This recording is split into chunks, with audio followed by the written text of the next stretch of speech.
Yesterday, we were not able to cover everything from Java, string, and scanner. We did cover Java, string, and math section. Um, Supposed to do scanner, math, and string. I did update this page here. Video is already posted, so if you need to go in there and look at the examples that I gave, usually it's going to be at the very end, and that's the video. You can also use that, you watch that on your phone. You can watch the examples and try to type up those examples into your Eclipse and see how it works. You're going to see a lot of issues come up. You're going to see either maybe you got a bunch of errors and it's not running. Those are all good things because as you're going to start looking at why, and you're going to notice that maybe your spelling is mistake. There's a syntax error that you didn't put the dot in the proper place. You need to spend that time, you and Java, so that you can grow. This is going to be your time and you have to invest that. You cannot just by attending class and hoping that you would be able to be good at this. That is impossible. Even if you understand my class and it seems kind of simple to you, it's that one-on-one time you have to spend with Java to give yourself a pat on the back that, oh, wow, I was able to do this. I know I had my aha moment um, at some point. I always procrastinate. I'm always the last. I play all the year round, and then right before the exam, I would be studying all night, and then I would go take the exam and come home and then sleep. So that was my style, and I was kind of in the program. Oh, I get this. I get this. Yeah, I can do this. But right when I was like trying to do a major homework, and I was like, oh my God, I can't. It's so tough, and I didn't practice, so I'm like lost.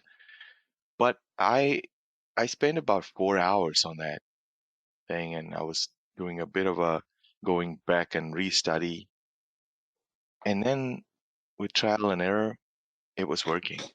And as it was working, I was getting fun. I'm like, wow, uh, I can do this. I was like, okay, maybe I can do more. So maybe this is for me. So and then that's when it was like, okay, yeah, I was in it 100%. So please do spend that time, you and the code, and try to make the code your own. Play with the code, spend time with the code, and tweak the code. See what happens. Come up with some scenarios. Come up with some example questions of your own, and then see if I can do this. So that's my advice. Here, for yesterday's class, I did change some of the notes. Homework is posted here and in your Google Classroom. I will show you one example to start today here, and then rest of them are kind of the same. Um, I have written out notes like this. You're not going to see any more PowerPoint presentations because I really don't have a whole lot of concepts for you to create flashcards on, but some very, very basic concepts that you're going to be doing hands-on practice on. So therefore, having PowerPoint presentations, I've noticed that it's not going to work for this structure anymore. So where I have these tools, from now on, all the classes are going to have this section called tools. And in the tools is where I'm going to give you the notes, if you want to call it notes. But really, the way I see it, it's really not notes. It is tools because every one of these, from now on, you're going to learn these dot something, a class name dot a method name. Okay, a class name dot a method name. So, and these are going to do something for you in your code. So it's like your toolbox. If I were you, I would create, I would see this chunk right here and maybe create a flashcard on it and keep looking at it. Okay. Understand you want to be an expert, you need to know what these things are and what they do. And don't think that, oh my God, is it gonna be a lot? Will I ever be able to learn so much? What if I'm not young enough? I'm not in my college. Don't think like that. There's not a whole lot that you have to learn. Each classes have just a little bit of a things here, and then there's how many more classes? Not much. You're very close to class 16. So when you reach class 16, there's not much materials, and if you know all this, you'll be repeatedly using these materials when you go working for somebody. And sometimes you may need to come back to my site right here, and I do it too. I am like, okay, I forgot this method, but I know it's in my class somewhere written down. I find my class notes better than if I were to do a Google search on something that I already know that I just forgot. So every now and then at my work, I would hop into my website and I would go into one of these Selenium pages and I'm like, oh, there's it. There it is. It took me hours and hours and hours to read and synthesize and make this information smaller so that you only have the essential information. And as we get into deeper and deeper, I'm not even going to have much notes like this. It's going to be more like tools like this, what method and what it does. Um, why? Because I believe that you are getting smarter as we go deeper, and I need to talk less. And with my little gesture, you should be able to pick up on what we're trying to do. So it's talk less, do more kind of uh, platform that we're going to go into. All right. So just a quick rundown of what we covered yesterday. We did not cover input right here, which I'm going to talk about it today, beginning of the class. We started yesterday with string class, and with string, we were able to do a few things like switch the cases, convert to uppercase, lowercase. We saw we could do that with this dot uppercase, dot lowercase method. We've seen that string has position.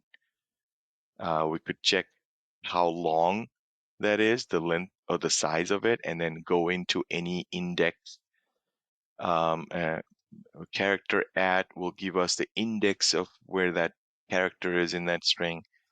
Index of will give us the index of a particular character on that line of string.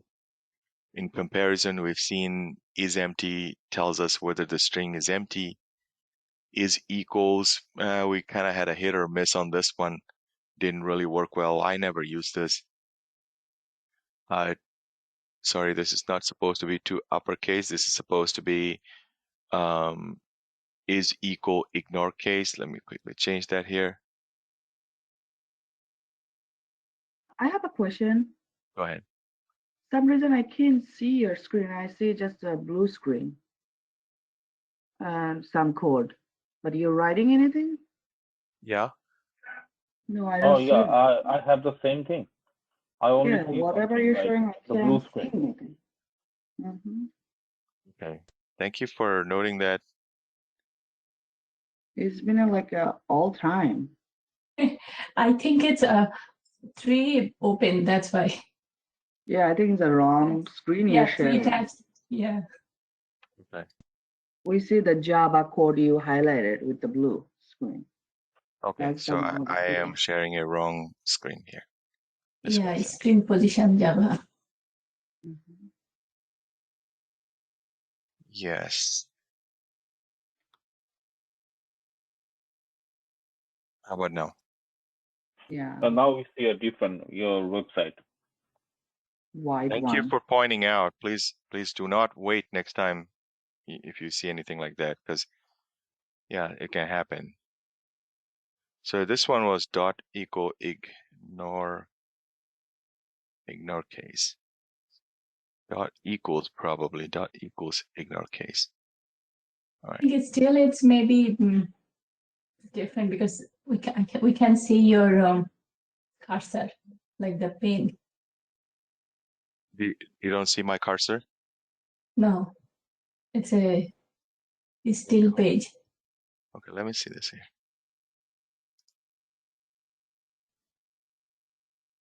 Are you in switch statement page? I don't know which one. Which page are you in?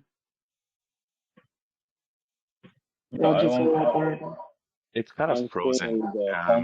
yeah, control statement, switch statement, if Yeah. statement as well. We are Yeah. seeing that page. Okay, just 1 second. Let me make one of you presenter and bring it back in. Maybe I may need to restart the computer or the meeting thing. Let's see. Stanley, I'm making you the presenter. Let's see. And then we'll Yeah. switch it back from yours shortly. Yeah, I can see yours. Yeah, you're scrolling up and down on the control statement, right? Yeah, yeah. Okay, let me switch it back to myself and see.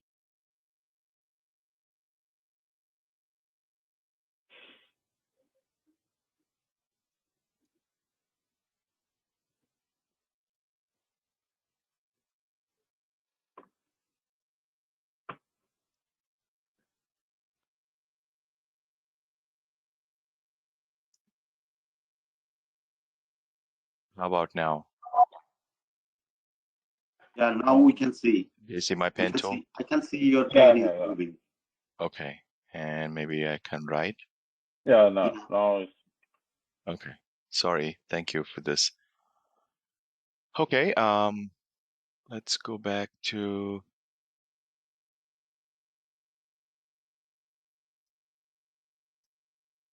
rewind myself a little bit.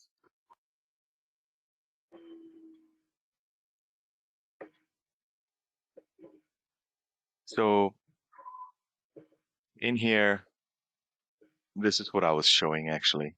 So there's this notes section right here, and then you will see a lot of methods that will do things for you.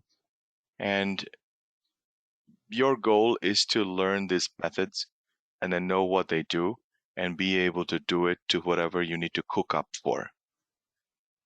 So if you do need to create PowerPoint flashcards, do your flashcards for like these chunks and then just keep reviewing them that way. So yesterday we covered this part right here of strings. We've done the cases for the string, uppercase, lowercase. We've done positions of how long a string is with if there is an index on a particular character, we can put in a character and that will give us the index or index of. If we put the index and it will give us the character, it's kind of like the opposite of each other. We've done something like is empty to check whether the string was given to us with nothing in it. Didn't have good experience with this one, but what we could do is equal to ignore case here. Well, this one doesn't ignore the case. Really don't have to cut that, but I don't really use it because I like this one better, that it will ignore if there's any cases there, just in case. This has more probability of failure, and therefore I try to use this one as less likely to fail. We've done contains, where we try to see if there's a small piece of text is inside a big piece of string or not. We have not done this one concat. I'll show you. We've done trim, replace all, and I actually put this split and format method as later because it was kind of an overkill for yesterday. And not a problem. I mean, I can always show you this, how to do this when we actually automate a test case later down the road.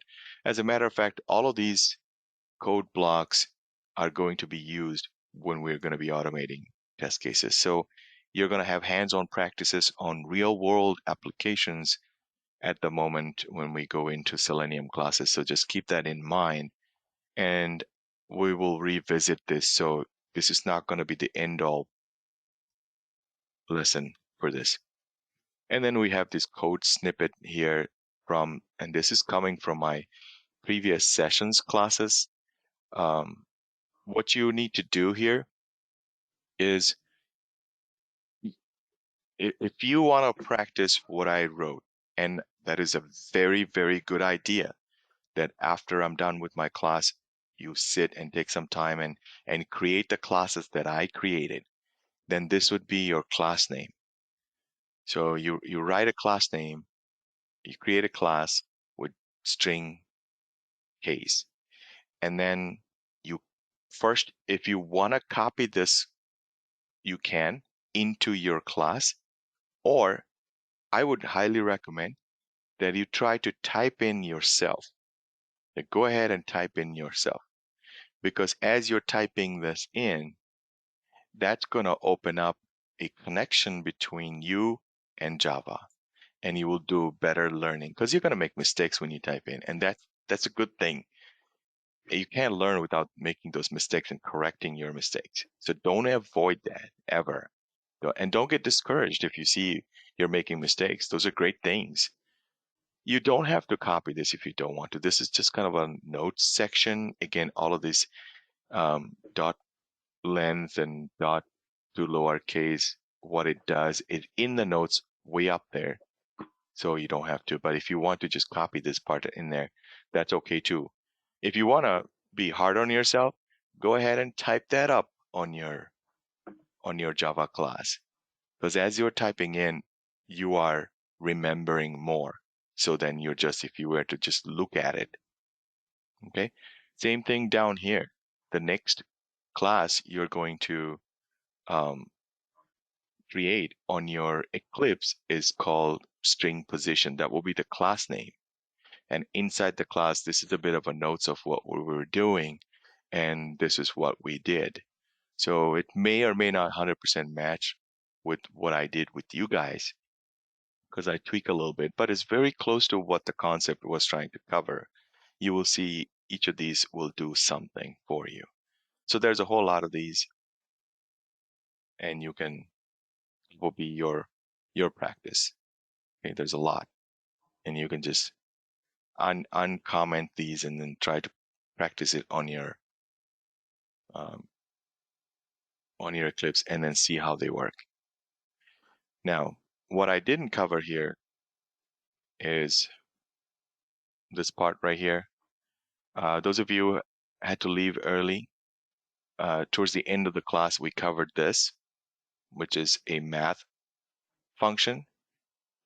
Whenever you type in math.max and you put in 2 numbers in here, it's going to give you the maximum number. Same thing with the minimum. You put in 2 numbers here with a comma, and it will give you minimum. Absolute is going to give you only a positive number back. You can put a negative number, it's going to give you a positive. If you have a subtraction, result will come back as a positive. And I put this as a later because this was also kind of an overkill. So we'll do this random thing when we get to Selenium, and you will see that how easy this is. And it's going to be more reasonable at that moment because you'll have the Java understanding far better to go into some of these calculations. So today, let's start with this user input and how we're going to do this. And so we'll do an example. After we do this, we're going to go into your homework and then solve a couple of problems from the homework. Let me bring up the Eclipse here. And I'll still go back into your yesterday's class project, which is this one, Java string math and scanner. Let me create a class in here and call it user input.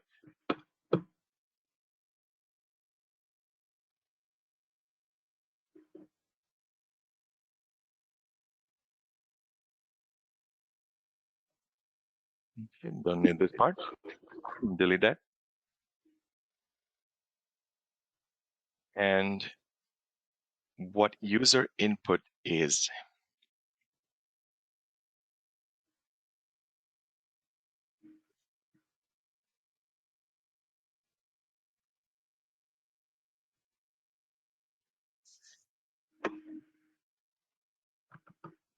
User input is going to allow you to type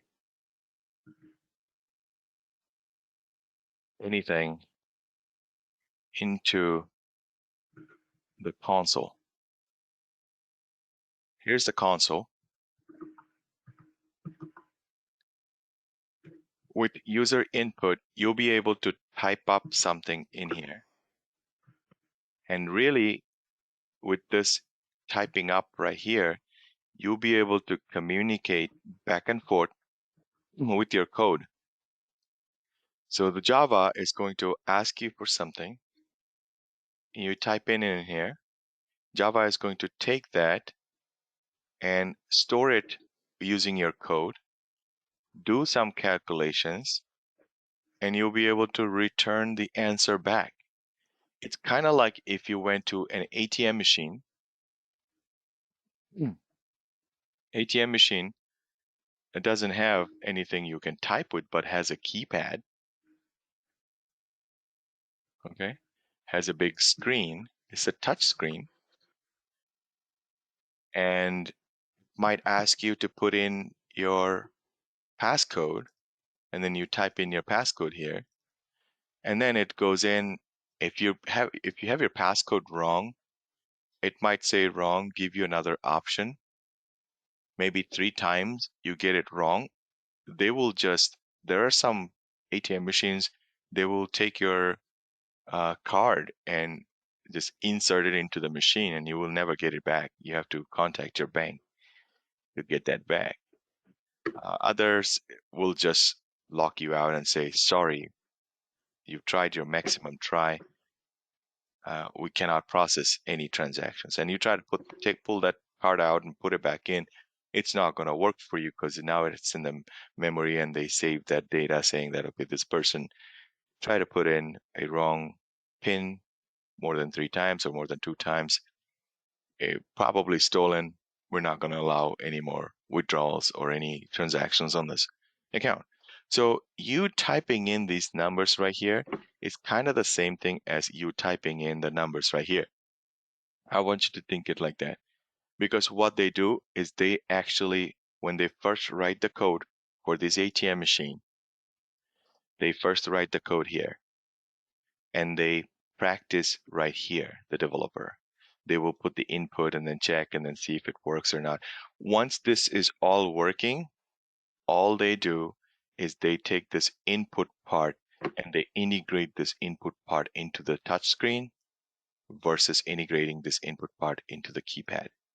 Okay, it gets a little more steps, a few more things that a developer must know how to integrate those things into the touchscreens and keypads. Again, for you and I, in what kind of business we're in, we don't need to learn this. So, but do understand that you are getting very close to a developer of what they do. Not the whole thing, but just part of it. And not every developer knows how to do the whole thing, by the way. So there may be a developer who does only this part, and then there's a developer who is an expert of taking his work and then tying it into an ATM machine output or input section, which is a touch screen and this keypad. And he knows how to code that end so that he can integrate your code into that code. Okay. Calculator, same thing. You have a calculator, you have a screen, and you have a lot of buttons. These buttons are this console, basically. You put in your numbers, you type in these numbers, it shows up right here, and then you hit the plus button, and that plus button is basically you are also typing in add or subtract right here, for example, and then that goes into the code in the back end, and it will calculate add and stuff, and you hit the equal button at the end, and that will finalize the calculation and then give it back to you here. If you put a wrong number, it's going to throw you an error. All of this can be done in here, and as a matter of fact, you have a homework at the end of the class. Today's class is going to drop you into a homework for this control statement. It's only one homework. And this homework requires you to create a basic calculator. Today's class, I'm going to give you all the tools and expertise needed for you to be able to create a basic calculator. You try it, you might fail. If you fail, that's not a bad thing. That's a good thing. Because, well, if you get it right, I mean, obviously you should give yourself a pat on the back that you really got everything that I taught so far in Java. You learned it. If you fail, still give yourself a pat on the back that you tried, and some part of it will work. Some you will make sense of it. I will have a homework review session on Thursday evening, and I will literally solve this for you if needed. Okay, I need everybody to understand this, because in this problem, you're going to be using all the Java needed for you to be a good test automation engineer, all the basic ones. So this is like a foundation for you before you move into the next classes, because otherwise it might get pretty complicated for you if you have not done this. So I highly encourage you to do this, or get back to me, and I want to make sure that everybody does this. So, all right. So, any question about what we're about to do? Or maybe you're just anxious to see how it works. So let's see. Well, feel free to stop me. So I'm gonna introduce a piece of code for you right now that's gonna allow you to open up this console here and allow you to type something in, and you can bring something in here and then use that information to do your calculation. So you can communicate with your code, and then after you do a calculation, it can bring you the results right here. Okay, so here it goes. One extra new a keyword that I'm going to give you, a Java keyword.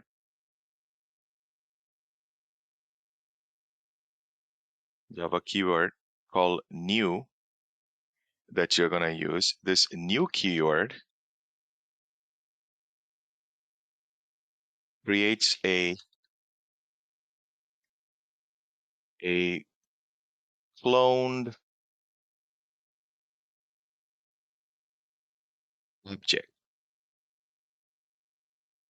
Cloned object, right? And the concept of this cloned an object can be very, very tricky for people to understand. So I'm going to try to make it as simple, and I'm going to try it in different ways. So you ask me. But first, understand this.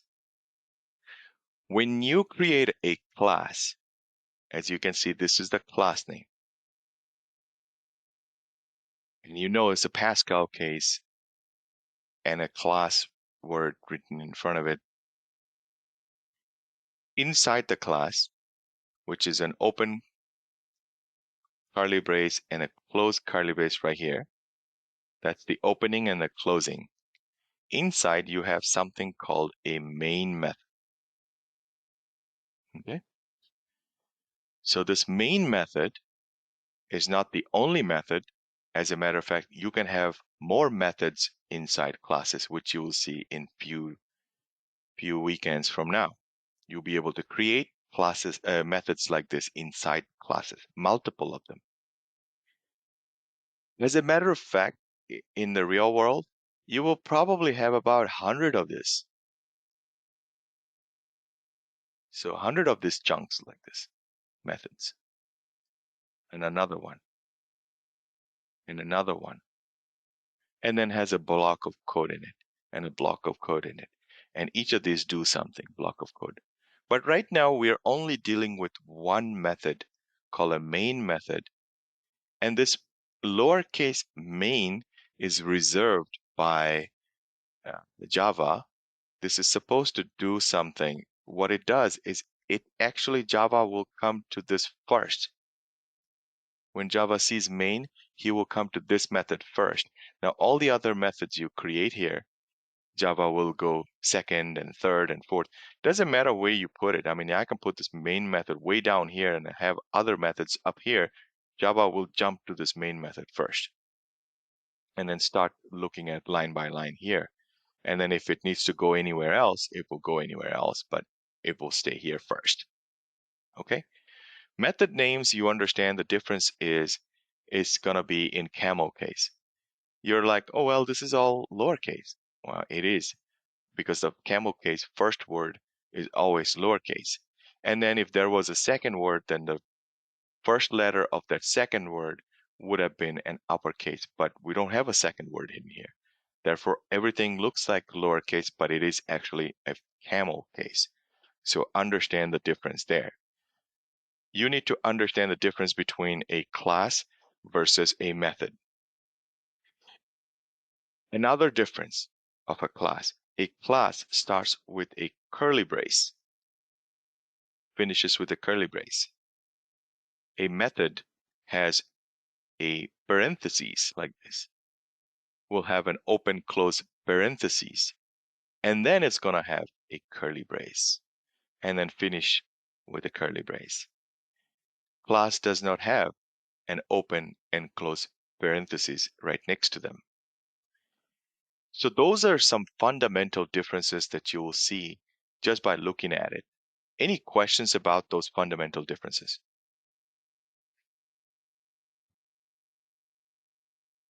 The So other thing, go ahead.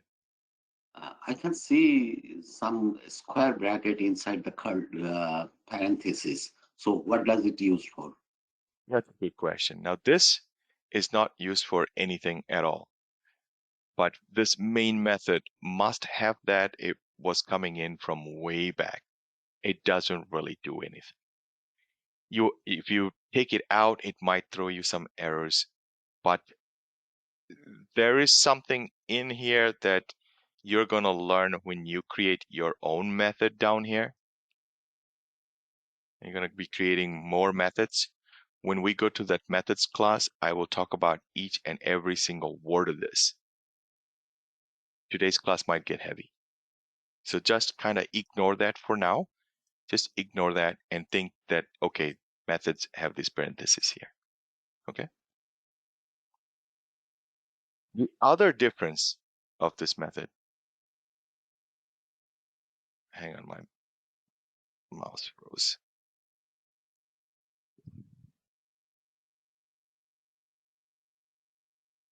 There you go. Battery's about to die. I guess I need to change the battery. The other difference is that a class houses the methods. Methods are supposed to do some things, but a class is only a storage for these methods. Methods are actions. So a block of code, let me just write this down here.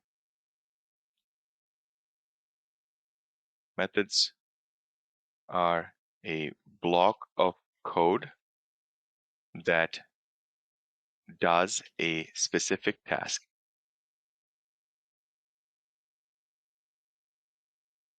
Okay. Classes hold methods inside them.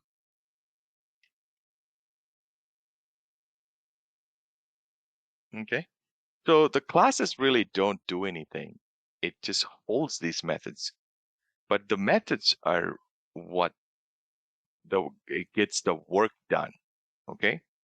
It's kind of like this. Class is your kitchen. This is your kitchen. If you're into cooking, that's your kitchen. And inside the kitchen, you're going to have methods that's like your oven or your range where you are going to cook something that's going to get hot and it does something. It moves or it modifies something, and that will be your method inside the kitchen. Now, you also seen I talk about cabinets. Inside the cabinets, you may have a coffee jar, and those are the variables that we talked about. Okay. Variables, and we store them, the memories and things like that. So essentially, inside a class, which is a kitchen, you're going to have two things. One is a whole bunch of variables and storage, how you're going to store things. And then you're also going to have methods that are like an oven, a microwave, an air fryer, and let's say this is a microwave right here. And you take your stuff from your cabinet and you do a bit of a mixing and you put it into your microwave and heat it up. Microwave is your method. Heat it up and then it will do something for you here, cook it up, and then you'll be able to eat it. And then maybe leftover, you can put it in your refrigerator, which is another storage for you, and you can put it in there. So you see the idea here, basic idea. Give me a feedback on this. So is the variable and attribute the same thing? We don't call attributes in here. Attributes are more like a HTML thing. We're going to be calling it as a variable.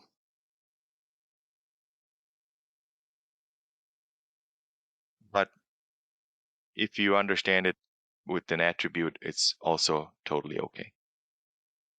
But I don't want to mix the attribute with HTML to here. I don't know how it's going to go in. Okay. All right. Now that you understood this, you see, we talked about this is your kitchen. All right.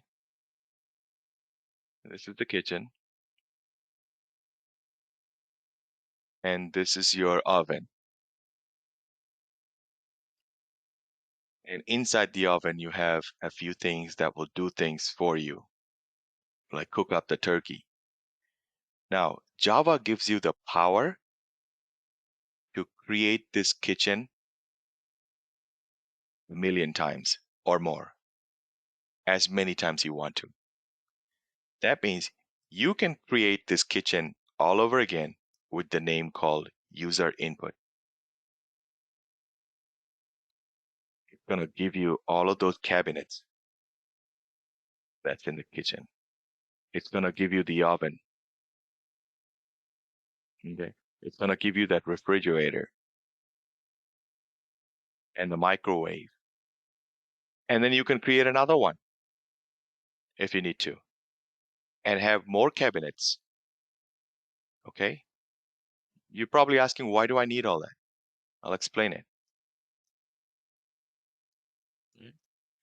As many as you need. And you get that many. If there's like 4 cabinets in here and you're storing, Indian masala here, you have the coffees right there, and you got plates right here and stuff, you can create another kitchen with another 4 cabinets and put a different kind of masala here, a different kind of coffee here of your own choice, and different kind of stuff here. And you could be getting that anytime you want to. You're like, okay, I have my community coffee here, and I have Starbucks coffee on this one. And today I need community coffee. I'll just call this guy and give me the community coffee. And tomorrow I'll call this guy and get a Starbucks coffee. you can do that staying within your own class.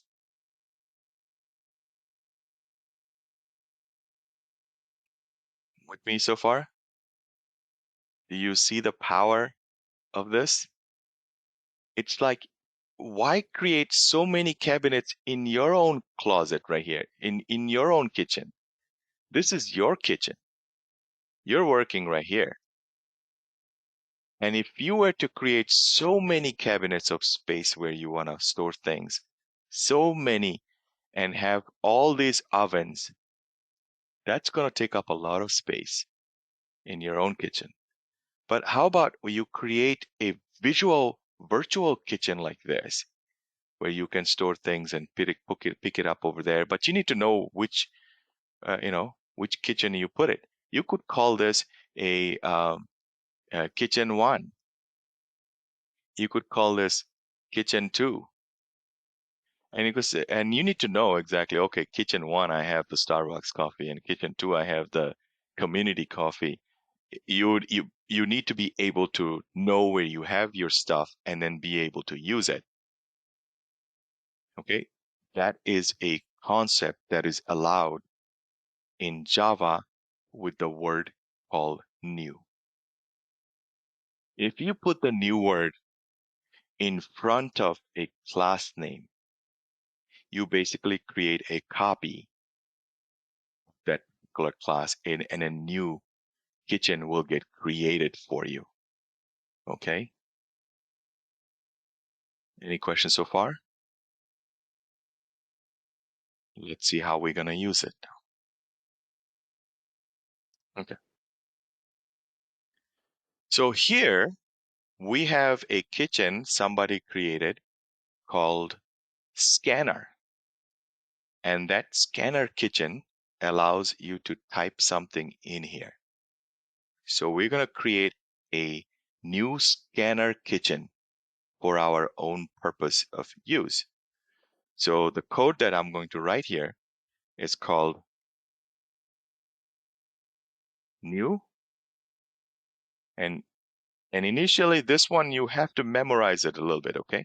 So if you need to memorize it, memorize it. But it's not like you have to memorize an essay.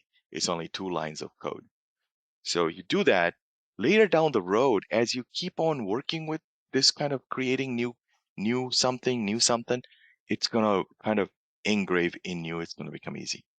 You write the word scanner with a capital S.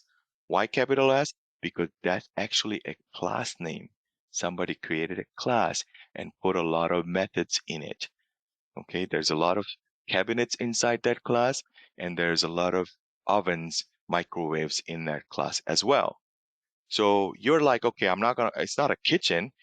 We're going to call it scanner, because he named it scanner. He didn't name it kitchen like I told you. So whoever created this kitchen, he named it scanner, SCANNER, like your printer scanner, basically thing. It's actually going to scan your work. So scanner, and you put this open close parenthesis for this one only when you write that, and you put in system.in. Okay? You type it like this, capital system.in. Why do they have that? I don't want to talk about it today. I just want you to memorize this code for now, and we'll go deeper into this whole later down the road. Now that I wrote this, okay, it's still not active, meaning doesn't know what it is. It's giving me a red line right here saying, I don't recognize what this is. But if I hover over, it's going to tell me, come on. Where is it? Maybe I need to get out of this pen.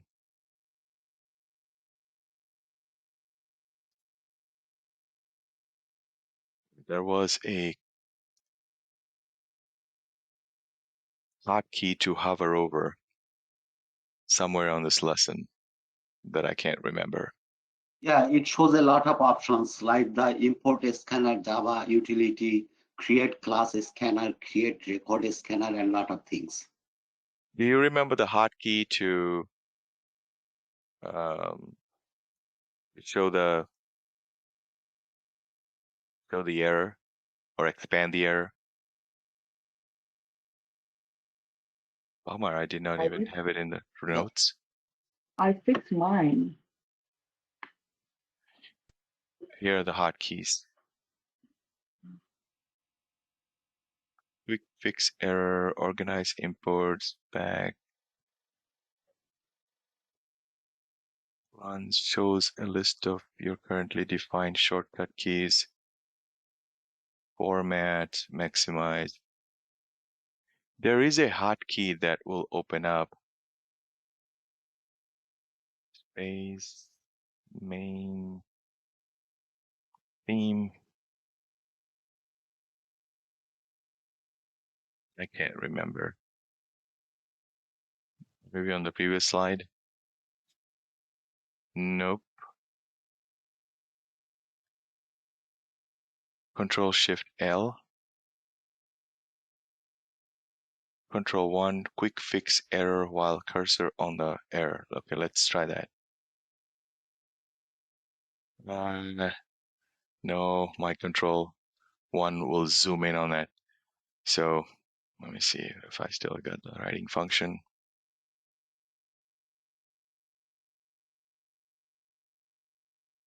Okay, let me get out of this pen tool. I'm pretty sure this pen that I'm using is causing that issue. Exit the pen.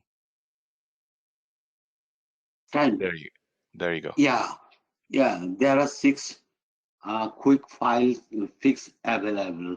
It shows like that to me also.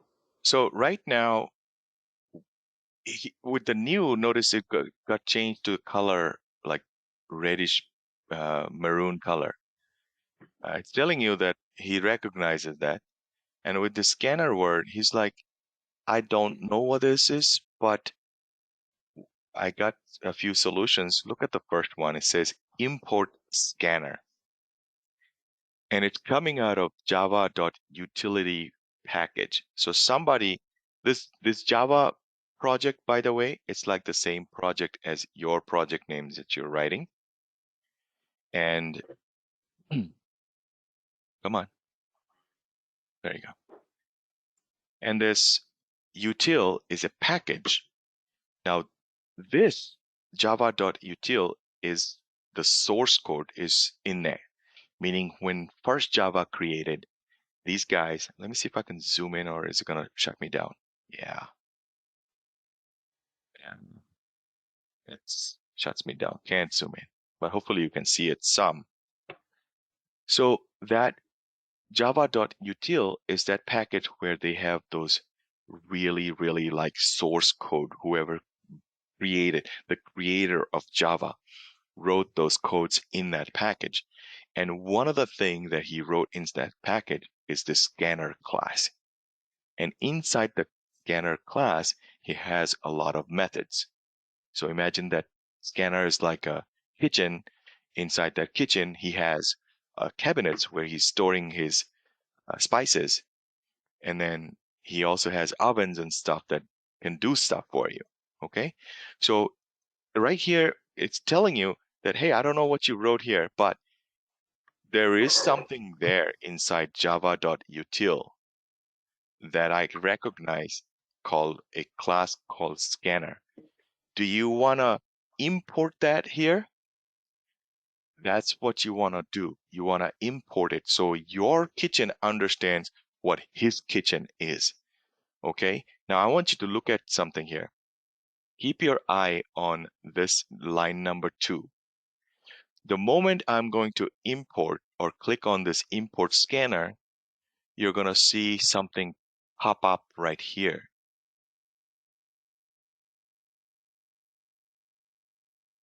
So here we go. You saw that? Yeah, it's an import, yeah. So what happened is with this keyword called import and then java.util.scanner, this dot is like the way to get to it. So with this import, Java is going into the Java project, which is the source code, then going inside the util package. And inside the util package, there is a class called scanner. It's going into that scanner and giving you everything they got right here. Okay? The error is gone. You just create a new copy of that kitchen. So everything inside that kitchen is now available for you. Okay? Like the cabinets that are there, the ovens and everything that are there. And immediately you might be asking, well, how am I going to get to it? Well, you can just put a dot like we always do. You can put a dot right next to this, right here, and it's going to open up all of those stuff for you. These are all the ovens that are there. Okay? Anytime you see a open close parenthesis, let's focus here, right here. So here's a microwave. There's the oven range right there. This is the air fryer right there. Okay. Anytime you see a word and then a open close parenthesis, it's a method. Method is going to do something for you. If it didn't have an open close parenthesis, it's going to be a storage cabinet. It's going to store something for you. Okay. So those are the two types of things that are there. We're going to be using a few things from here. Now,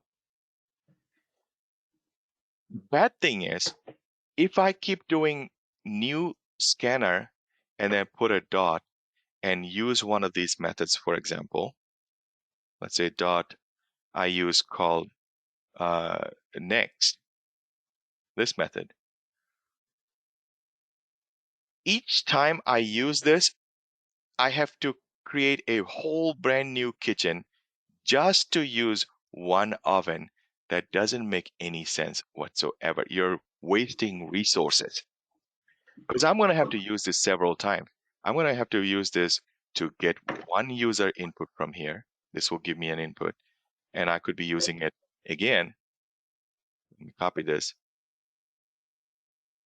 Each time I write this and put a dot to use a method or an oven from here, for example, let's take this one. I am creating a brand new kitchen with all the extra cabinets, with all those resources that I'm probably not even going to use it. What is that doing to your computer? Well, it's pulling all the memories and creating all those cabinets in the back side that's taking up your resources. It's going to slow your computer down. Okay? So we don't want to use it this way. We know we can. In one or two cases, I'll show you where we create a class and we use it like this. But don't do it. How about this? How about we give this brand new kitchen that we just created, we give it to somebody. With me so far? Instead of me doing things here, how about we give it to another guy, that we hire somebody and we give it to that person, and that person will stay in that kitchen and do things, will bring things for us. Okay? Now, to give this kitchen to somebody, in Java, you already saw we use the assignment operator. And the assignment operator, who can tell me what is the assignment operator? What symbol is that?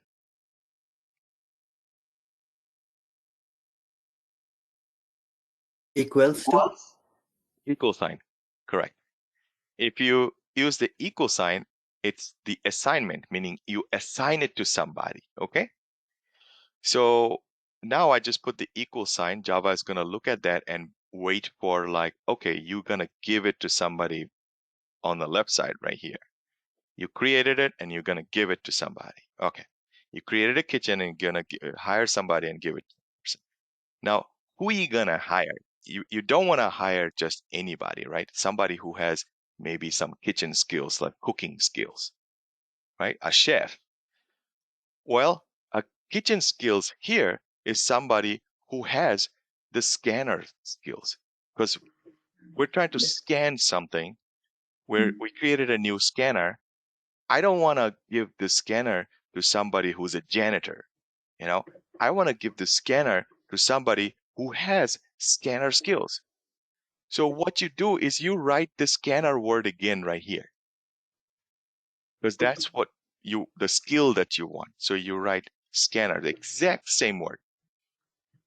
Because now you want a chef. If this is a chef, you want a chef who's going to own it, who's going to be your worker for it. Okay?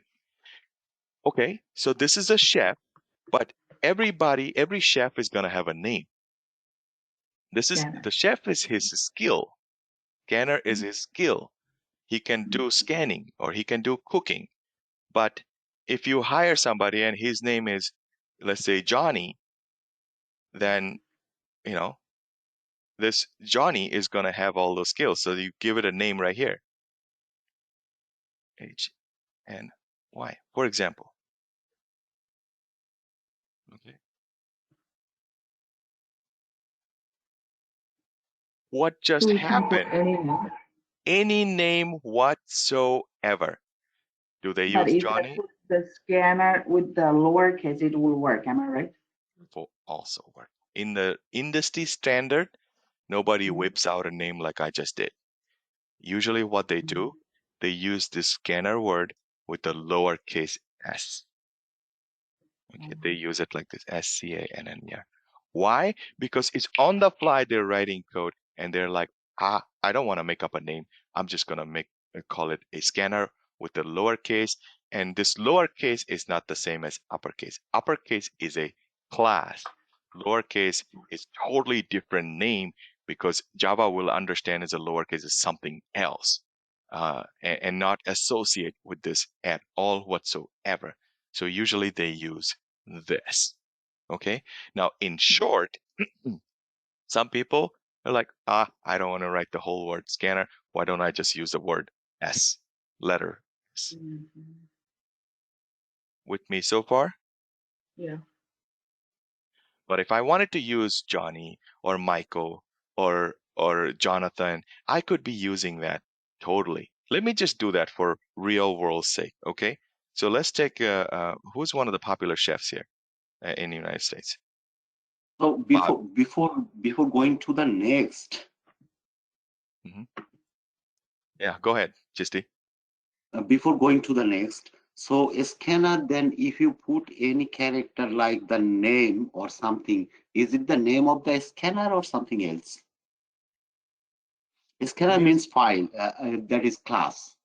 So is it the name of the class or something like that? It is the name of the class, correct. Okay. This is the name of the class. And by calling it with a new word, not all classes will take this, by the way. We're going to create classes that doesn't take anything. This will be empty. Unfortunately, this one, it takes something in there. That's how they designed it. We're going to have to use it the way they designed it. So we're going to have to write it like this. But that creates a copy of the scanner and give you everything that's inside the scanner as an access to you. And we are giving this whole thing. We just hired Mike, who has the scanner skills. We're going to give it to him.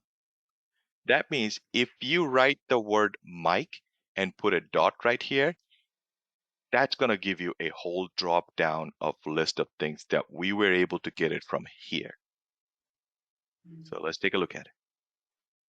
And then we'll go in and see what Mike can do, what that kitchen has. We'll explore one by one. So if I write Mike and put a dot, look at this. Watch this. I'll comment this code out. If I put a dot after I write Mike, I get nothing. Mike gets nothing. Okay, he's nobody. But if I take this two things out, I created a scanner workshop and I gave that to Mike. Now if I put this dot, Mike owns it and Mike has access to all these operations that he can do. With me so far? Mhm. Uh, that's probably the, as simplest way I could ever, used an analogy. I've never used this analogy with my other students either. But this was the most confusing part for me when I went to the training center and I asked a lot of questions and they couldn't answer me. I had to supplement this learning and took me many years to actually understand this concept. So with this mic now comes a lot of abilities, right? So with this mic, I get a lot of things that I can do. I don't want to go here. I have this notes for you. In here, I broke it down into what you really need. So if you go to that assignment part, you will see right here, this is the only thing that you need to study here. These methods. And notice I have this scanner, and in here I didn't write mic, put the word input. Again, your choice. What do you want to name it? The choice is yours. But the rest of the part has to be exactly same as I wrote right here. And then with this input, notice that input is written right here. So if I write Mike right here, this is going to become Mike. If I write Johnny right here, this will be Johnny. But with that input, these are the methods that you are going to need. And there's like 1, 2, 3, 4, 5. Okay. So let's focus on what each of these do. For this one, input, if you use .next, it's going to receive only the first word. So if you write 2, 3 words, it's only going to take one word. Input.next line, it's going to receive everything. It's going to take whatever the sentence you write, it's going to take it for you. Okay? It uses a little more memory space, basically, because it's going to need a bigger shelf to put it in there. If you want to type in an integer like your debit card PIN, you want to use this next int because you're taking int. If you want to accept decimal number from users, then you use this method next double. Now, when you open up a kitchen, it takes up a lot of memory from your computer and waits there. It's like all these cabinets spaces. Java is waiting for you to fill it in. But you may not even use all of those cabinets. You may use 1 or 2 cabinets, but it's still open for you. Well, when you're done, you must shut it down and say, hey, guys, close, no more business. We're done. We're done here. Go ahead and shut it down. Give these cabinets back to the store. Return it. And that's that close statement right here. Once you do input.close, you close all this and let Java free from your memory space and get out of it. If you don't close it, you'll get an error called resource leak. What that means is that Java has still his hand in there and you did not close it. He still grabbed a hold of some memory from your computer and still waiting there and not letting anybody else take it. Tomorrow you may be watching a streaming video and that video needs an extra memory. He wants that memory from Java. Java is not going to give it to him. So it's important that you close that so that you don't have this resource leaking somewhere else. Any questions about this? Now let's look at application. How are we going to do this? Okay. So now we got this mic. All right. We got mic. And with mic, we can do things. Mic can scan things. So if I wanted, let's take a look at this particular question here from your homework. Now, see how we're going to use it. So here's your homework. Let me take this question here, number 2. Copy.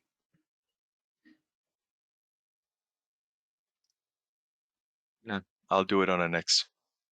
Let me just show you how this works first, and then I'll do it on another class. So here, if I write Mike.next, we just learned that Mike can do next. Next means I can type up a word. So I just wrote this much, okay? Suppose I just wrote this much. Not much in this class.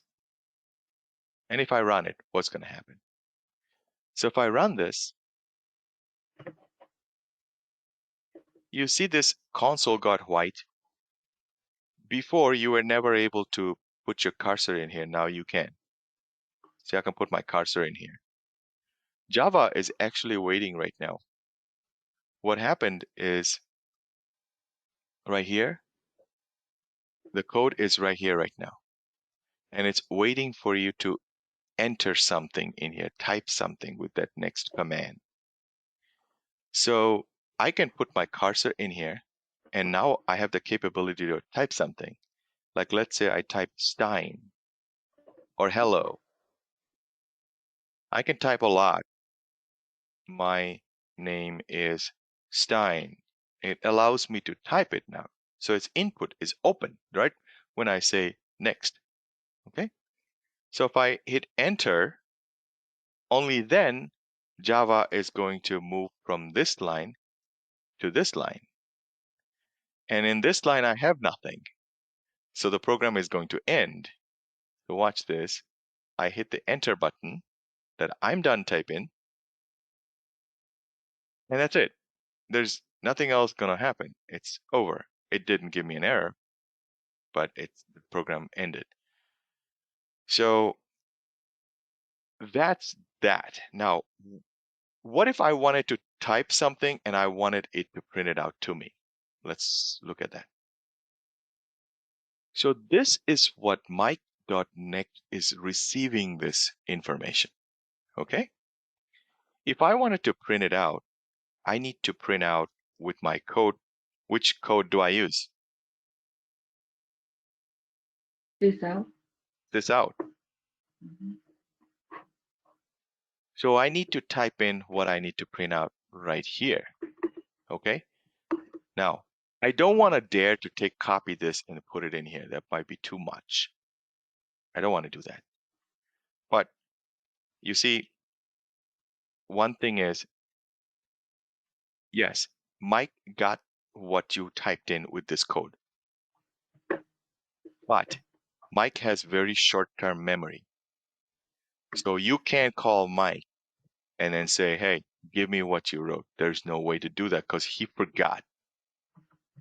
You got to let Mike store it somewhere in your kitchen, and then you would be able to get it from that. So how am I going to store what Mike got in this code into my kitchen cabinet? Anybody wants to take a stab at it? You have to make a storage container. Correct. How do I do that?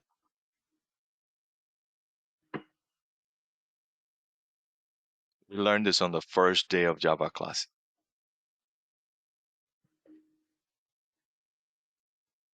You're on the right track. We have to put the input that is variable. Mhm. We have to create the variable. How do I create the variable is the question. You all are correct. How Mike, do I? It's a cabinet. How did we create a cabinet? Remember all those cabinets we created? Yeah, so we have to name the cabinet and store something in there. So let me focus your attention. What type of cabinet do we want? There's only 4 or 5 types I've taught you. String. so In- like String. string, integer, boolean, Yes. or Yes. anything. Awesome. Awesome. So, okay, let me write this right here. So String. you see I'm typing in what? What type is this? String. String. String. So Mhm. you have to create a cabinet called string, or the type of the cabinet is going to be String. string. Mhm. The moment you type the type of the cabinet, automatically a space for that cabinet, and the cabinet is already on the wall. Yeah. See the power of one word? You just typed in one word and a cabinet got stuck up on the wall like that. That's capable of storing this stuff in here, now waiting for you to put a label on it of what do you want to call it. String equal. You cannot say equal yet. You gotta Oh. give it a name. Oh, yeah. You So can say its name is S or something like that. yeah, your choice. How about this string any text? You said Are we okay with that? yeah. Okay. So you, with the word string, you created a cabinet and then you gave it a name called any text. So this is any text. Mhm. Done. Now you created a storage. And what are you going to put in it? How are you going to put in it? With what symbol? Double colon is the parenthesis equals double Equal. colon. Equal Oh. first. Mhm. Equal is how you put stuff in it. Okay, it's That's the because this assignment. is strings. It's the assignment operator. Just like we use this equal right here to give all the scanner power to Mike, all the kitchen responsibilities to Mike, with this equal symbol and whatever I write right here on the right side, I'm going to store everything inside this any text cabinet. What is it? It's a cabinet that stores string. Now, didn't we get that text from Mike right here? Yes. So if I copy this and put it right here, try to understand this, what's happening. Mike, with the next, picked up this stuff right here. And with an equal sign and a string any text, you created a cabinet. Mhm. Mike picked up this stuff. With an equal sign, Mike put all that stuff inside this cabinet called any text, which is right here. Now it's a permanent storage for you. It's called any text, but all it has is this stuff right here. Hello, my name is Stein. Any question?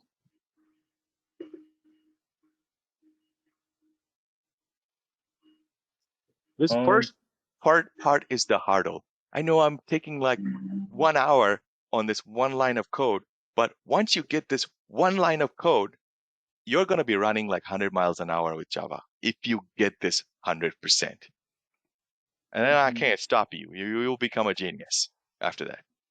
I Because have one more everything is like question. that. Mhm. So you delete the mic.next. So we have to delete that. First we made it. Then we delete it because we transferred it to the storage. So we have to do that? You don't have Or to we do it. can still keep No, it? you don't have to do it like that. Usually, Uh-huh. to explain it, I take it slow, piece by piece. Oh. But the way I would write it, Mhm. before I even write mic.next, I need to think ahead. I need to think ahead. What I would be doing, I wouldn't even write it like this. I would write like this. I know I got Mike. I know I can do mic.next to get this stuff, but Mike cannot remember it. So I need to create a storage first to put that stuff before I send Mike over. I'm not going to send Mike over, get my stuff, and I don't even have cabinet because by the time he reaches the kitchen and I don't have a cabinet, he lost it. Okay. So always think what you need to do first before you send somebody to get stuff for you. Okay. So first, I already thought that, okay, I got Mike, he's going to get the stuff, but before he go get the stuff, I got to have a place for him to put it. So here's my place, string. I'm going to give it a name. Let's say cabinet. Cabinet 1. Falguni. I created a cabinet 1. And then here with an equal sign, now I'm going to say, hey, Mike, dot, go get it. That's it.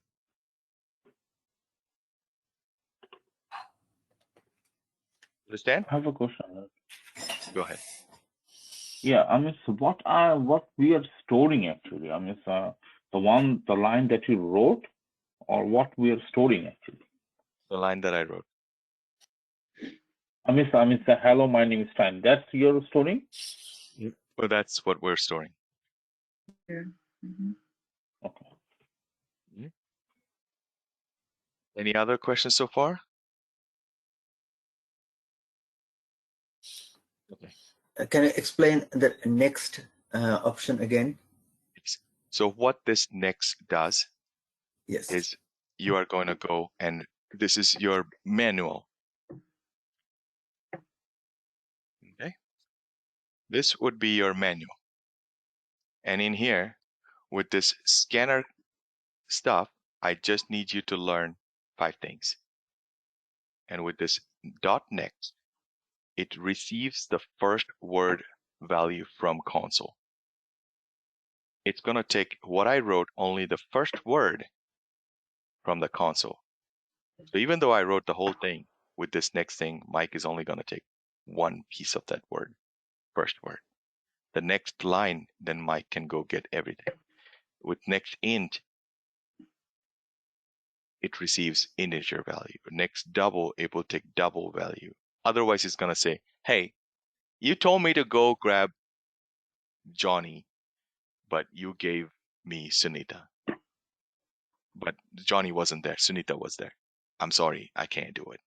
Okay, that's the kind of stuff. But watch more example. I think that will clear up a little bit here. So as far as you understand that with this Mike.next opens up this thing for me here. Okay.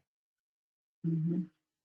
And then he gets this stuff. He has it, but he will lose it if I don't save it somewhere. Mike, with this piece of code and an equal sign, I'm saying, Mike, you after you get it, you put it in this cabinet 1 that I created. Okay. And then if I wanted to print it out, all I have to do is take this cabinet 1 and write it over here. And then it's going to print it out back in here for me to see what Mike got, what Mike stored, and is it really there? Let's look at it. So let me delete all this here. And I just take this cabinet 1 and I type it in here. And I'm going to run it and see what happens. So here I'm running. Console opened up. It's waiting for me to type something in. So if I type something in here, let's say, hello, my name is Stein. And if I hit enter, the moment I hit enter, Mike is going to take it, put it in the cabinet. And on the next line, the cabinet, whatever's inside the cabinet is going to get printed out here, down here. So here we go. I hit the enter and I got hello, comma.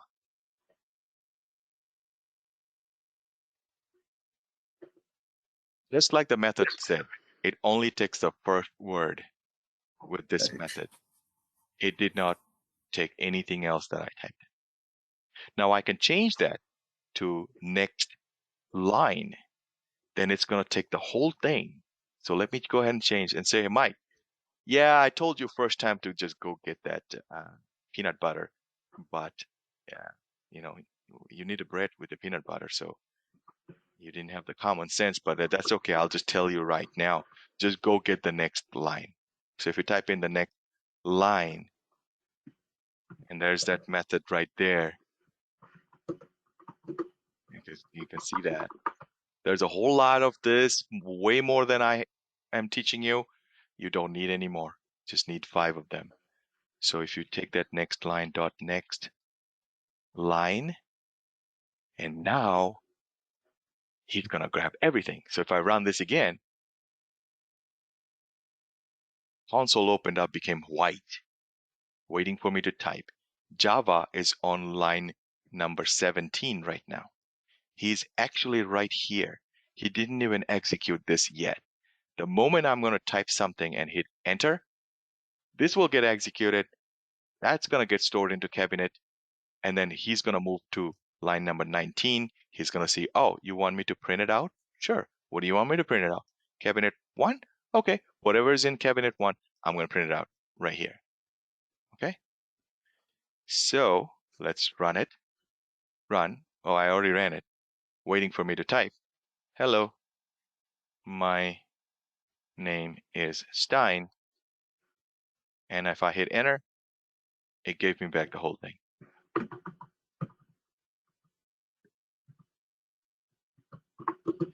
Any question?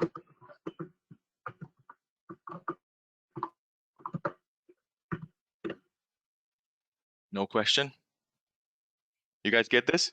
I have a question. Oh, Mhm. oh, I have one more question. When you do next only, does it give you just hello or my too?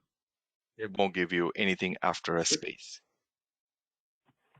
So it's going to read it like I this. got two of them, like hello, then comma mine when I enter. Maybe you typed it in without a space. Oh, yeah, If you that's right. didn't put a space, then he's Mhm. going to go all the way to my and then take that. And then whenever he sees space, it's going to stop. I see. Yeah, I did. I didn't put the space. Yeah, that's Okay. why. Let's take a look at a few more methods here.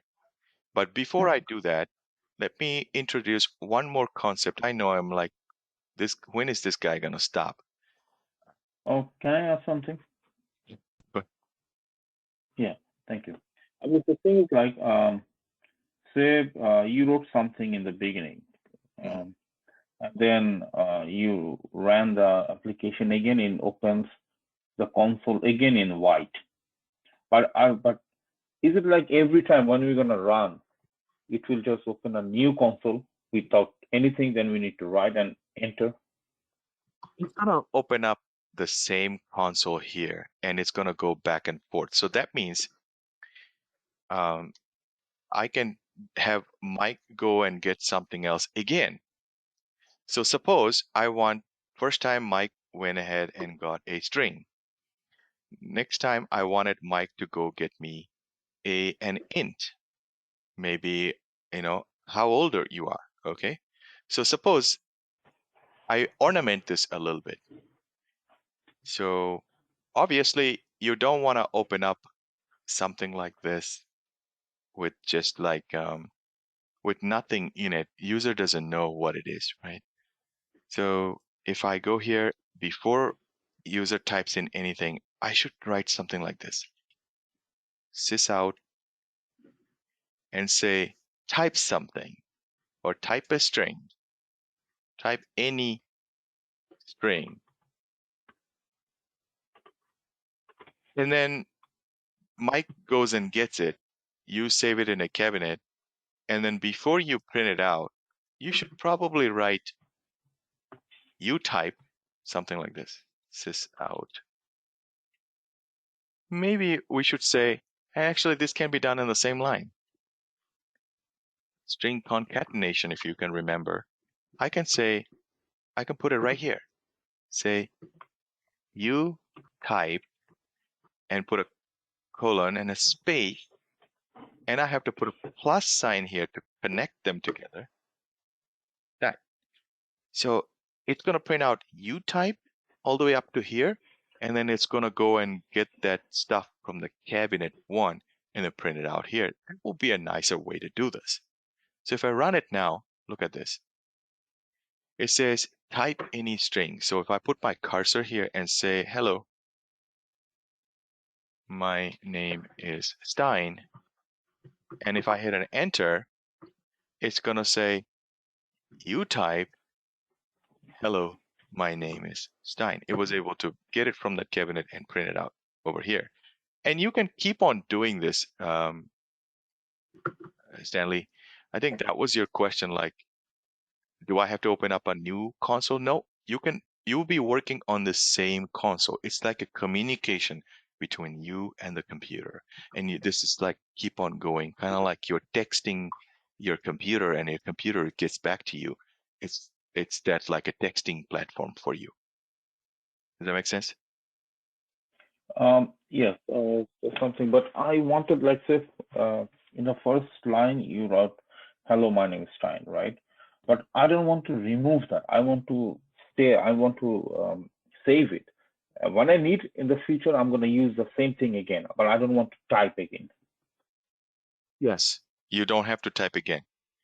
You can use this, call this cabinet 1 anytime later down the road and be able to use it. Okay, understood.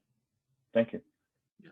Plus now this, whatever you stored in cabinet 1 that Mike got, which is hello, my name is Stein, is permanent in here. And anytime you call it here or way down here, you can still call that cabinet 1 and it's going to print it out down here for you or do something with it. Okay. How about this? How about we use, yeah, just to show you an example. I mean, I can go on this all day long, by the way. What if I wanted to print out what I got in the cabinet in lowercase or all uppercase? Let's do all uppercase. All I have to do is sys out. Somebody want to take a stab at it? Come on, you should be able to do this now. What do I write here? Dot to uppercase here. Correct. So what do I need to write first? Oh, okay. Dot to uppercase is the method that's going to, you're right. But who am I going to apply that method to? That's Cabinet 1. Cabinet 1. Correct. Correct. Cabinet 1. Mhm. So I write cabinet 1. Don't write it. Dot. Always double click here. Don't ever write this cabinet 1 in here. Always double click, Control C, copy, and paste it in here. It's faster, and your chances of making a spelling mistake is going to be a lot lower. Because if I put capital C here, it's not going to know what it is. It's going to give me an error. Because capital C cabinet 1 is not the same as lowercase c cabinet 1. So always copy it, paste it in here. You're like, okay, I got this cabinet 1 stuff, but I wanted you to display it to me in uppercase. So if you say to uppercase, voila, that's it. But you don't want to print it out just like that. You want to say something before you print it out. Like you go into a stage performance, and if you ever been in a stage performance, a singer doesn't come in and start singing. They come in and somebody else comes in and says, hey, we got this so-and-so rock star coming in and he's going to sing for you. And then you get the rock star come in and sing for you, right? So this is the rock star right there. It's going to sing for you. You just make a little bit of an announcement before that. So you put this double quote and a plus to connect that. Inside the double quote, you type in cabinet in uppercase. Here we have the rock star in uppercase. In uppercase. And I put a colon maybe just to look nice. Here you made an announcement of the rock star just came in, and there's your rock star that's going to get printed out so people don't get stunned like, what are we doing here? So let me run this now. Run it. It says type any string. Okay. Hello, I am a rock star. Hit enter. It says you typed hello, I'm a rock star. And cabinet 1 in uppercase, hello, I am a rock star. So that whole thing got turned into uppercase. And you can keep on doing this right here. You can keep on going. There is no limit to when you can stop. It's up to you how you want to design it. Did that answer your question, Stanley? Yes, thank you. Okay. Any other questions? I just have, I think, silly question that if I write it by myself, then it's only copy. If I don't write, then it won't copy, right? Correct. Or it don't save. Correct. The program will stop here and it won't even move until you type that and hit enter. Or you can shut down with the shutdown button and stuff. Okay. Now, one last thing to end. You see this, if I hover over this yellow line, it says resource leak. Mic is never closed. So if you don't close mic, you're taking up memory space and leaving it out there. So you need to close mic and say, Mike, go home. You're done now. So towards the end of your program, Don't ever write anything after this bracket and after this bracket, okay? These two brackets are best friends and they need to stay together. Anything you write, it's going to be inside here. You write anything outside, it's going to give you an error. So I started my method right here. Let me just pull this to the right side so you can see better. Here's my first starting of the method. And then I went in and I did all these things. As a matter of fact, you don't need these extra lines here. You can just take all these extra lines out. And down here, you are done. This is your last statement. You just say mic.close and you're done. You just close the mic and that error went away. If you save this now, that resource leak thing that's popping on the left side is going to go away. It's gone. You have a clean cut application. Understand?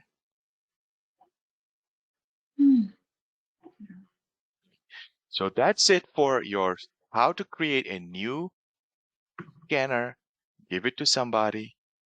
Okay. This give it to somebody. It's called a reference variable. We'll talk about that later more. So we'll go into more fancy names once you do your baby steps are done. Then we go to the serious Java communications later. But we're going to take baby steps today. Now, I want to introduce you to another concept before I move out of this. It's called debug. And let me get my notepad here, which looks like I need to introduce you to now. So it will clear up a few things. So there is a concept called debug. Debug comes from the word bug, a D and then plus bug. And what it does is it technically means like you try to find the bug and resolve it, meaning solve it or fix it, resolve the bug. That's the debug means. You're going to be using this word in automation a lot. When you see a test failed and your boss is like, okay, how did that fail? You might say, well, I need to debug it. And your boss will understand that you need to go and investigate and find the bug and see where it is and why it failed. If it's a real bug, you write a ticket. If it's not, then you fix your test case. That's what you're going to do. So use that word debug. Now, IDEs have debug tools, which IDE is the same thing as Eclipse, such as Eclipse that we are using. Eclipse has a debug tool. What it lets you do is stop the execution, pause, let me put this, pause the execution line by line. Because Java really runs it so quickly, you can't see where he is. So you're able to pause it and say, I want you to stop here and let me see, hold on. You can pause that. The other beautiful thing is it shows you what you have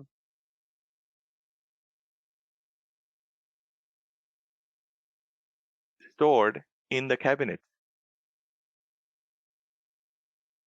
Okay, that's wonderful. But who remembers what I have after I have like 10 cabinets and where's what, which spices and where, this will show you all of that view because there's so much in the back end we don't really see. This will give you that visualization. So let me show you how it's done, but a couple more control. There's going to be a button, several buttons. One is a debug button. And once you, before we do the button, you need to understand a concept called breakpoint. Okay. Breakpoint is where you want Java to stop and go slow. Okay, this is a breakpoint. And after you selected the breakpoint, you click on button called debug. All right. And then once Java gets to that debug point, there are several buttons there. One is called, let me actually take you there so you can see it concrete. So take a look at this code. We're going to debug this code. I'm going to put a hit a few enter so I can pull this up here. Maybe enlarge it just a little bit more and drop this back down here.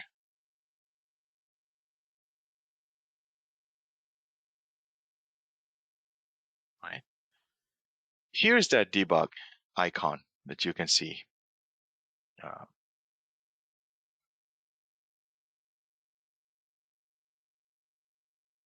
Right here. Where you see that bug right there is that your debug icon. Now, as soon as you click on this, obviously you're going to have a breakpoint somewhere in this. We're going to do that shortly. Once you click on this debug button, these buttons will pop up, meaning will get activated, and you'll be able to move line by line using one of these buttons and going into where you want it to go. And I'll explain that shortly. So let me create a debug breakpoint first. To create a breakpoint, all you need to do is go into these lines right here and decide where you want Java to stop.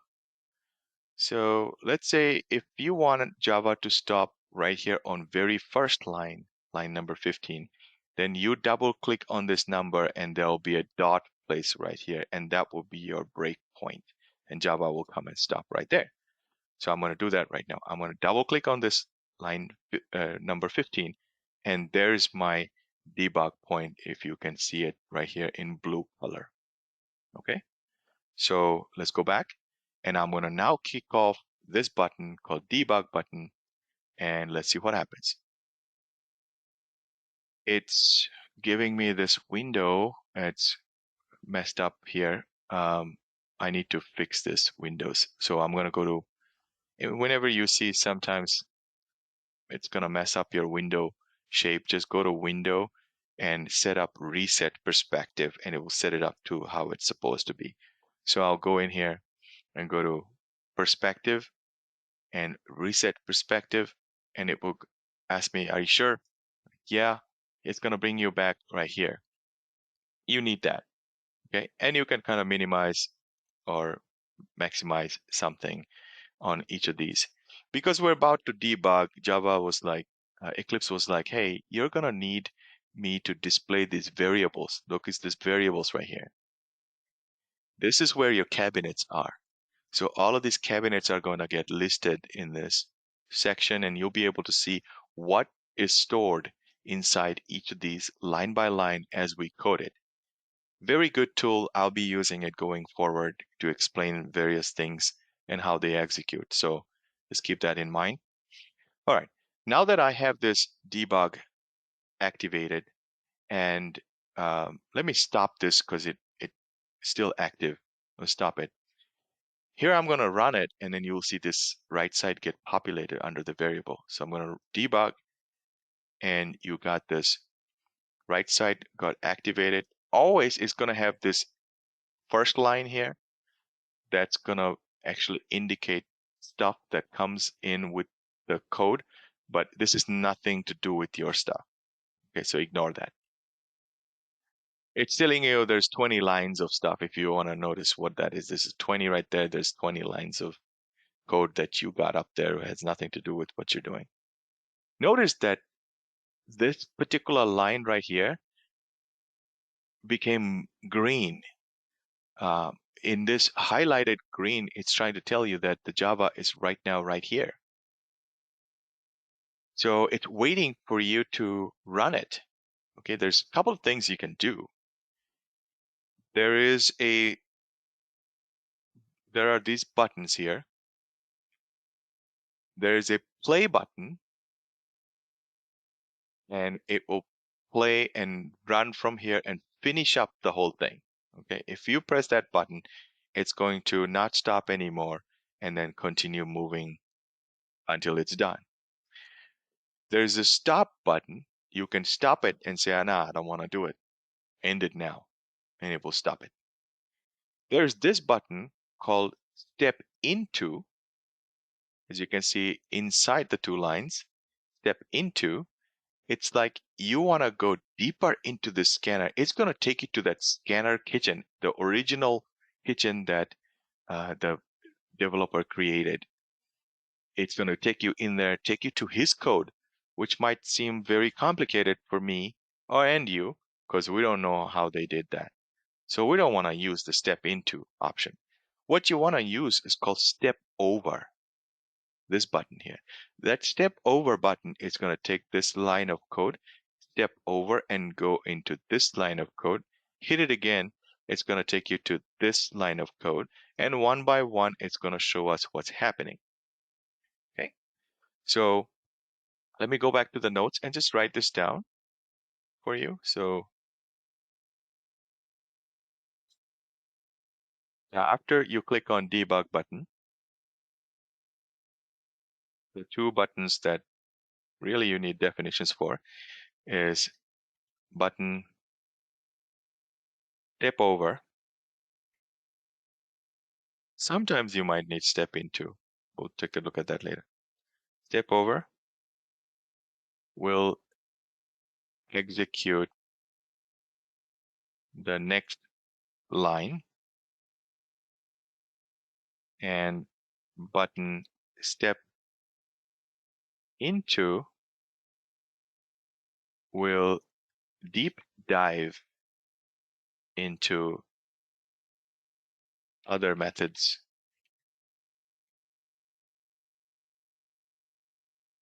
within that line.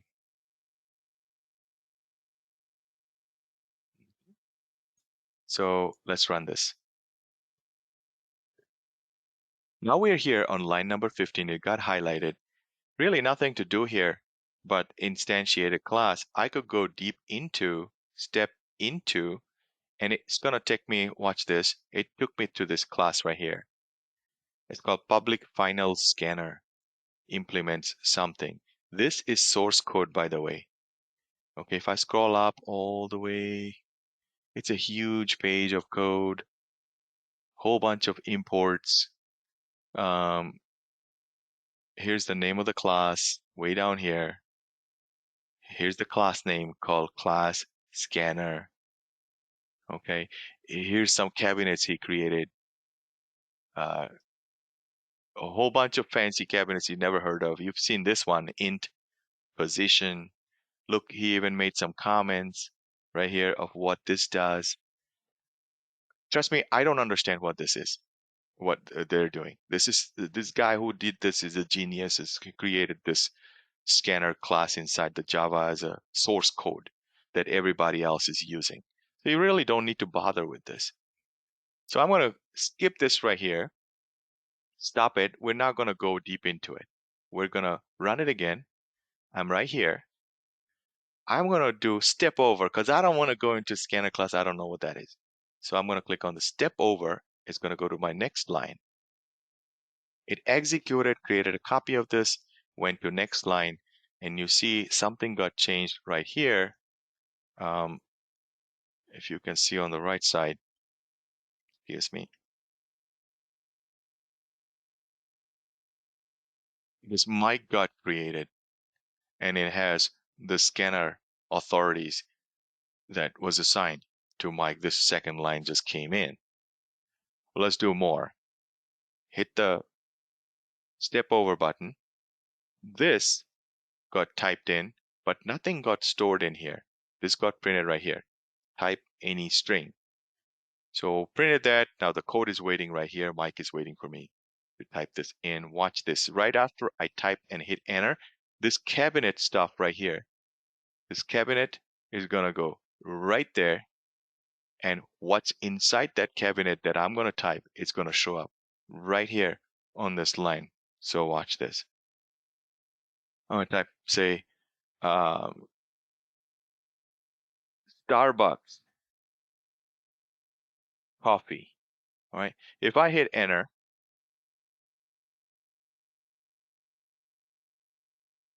and step over so that Java execute this. Let me zoom in. Now, look at this. It told me you got a cabinet variable, cabinet1, and inside that cabinet1, what you got stored here is Starbucks coffee with quotation telling that it's a string. With me so far? If I continue, I can hit skip over again. It will execute this and print out utype cabinet1. So step over. Here it wrote utype Starbucks coffee. And then it's waiting for line number 19, which says cabinet1 in uppercase. And then it's going to type in this stuff right here, cabinet1 to uppercase. And then I hit the step over. It will execute that. And it typed in cabinet1 in uppercase, Starbucks coffee. Waiting for line number 20, which is mic.close. And if I run it again, step over, it's going to close it, wait here, it's going to close it, and done. All of this is gone. That's your debug tool, guys. Do you have any questions on this debug tool? I'll be using it to show you what's getting stored where sometimes down the road. And you should use it to see it and visualize your information as well. Let's take 5 minutes break, come back at 11, and we will use this concept to do one of the homeworks that we have in here. Number 2. So we'll work on this one. Let's take 5 minutes break. Let me post this. Here's the code.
All right, who else is back?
Raju, I see you are back. Maybe we can just have a little conversation while the others are still returning. Um, how was it? Did you understand? Give me some feedback on this so far. Yeah, yes, trying to understand. If the big confusion had us because we learned something a few days back about scanner, and I was just compiling with that one. Hmm. So Yeah, I mean, it during is. the 5 minutes break, I actually tried to match with that one. I think I see. have got it. Okay. Yeah. I'm, Stein, yeah, Gisty. can I share my screen with you? Yeah. Okay, please allow me, Here we go. so that I'm trying to do myself. Mhm.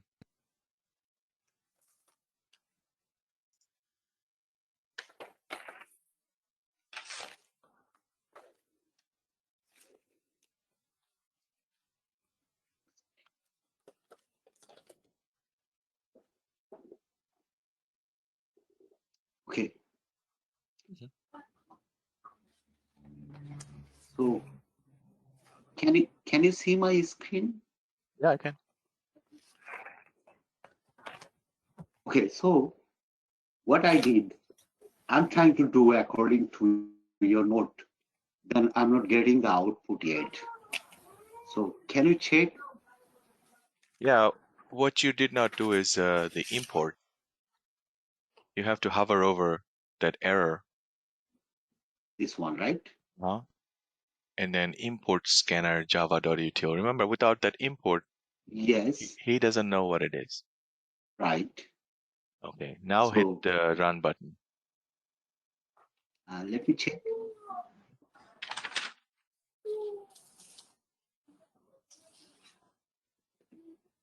Rest of you guys, Oh, if you're here already from your break, go ahead and copy that code, create a class that I gave you in the chat box. Go ahead and copy that code, put it into your chat in your class, import that scanner and run it and tell me if it works or not in the chat window.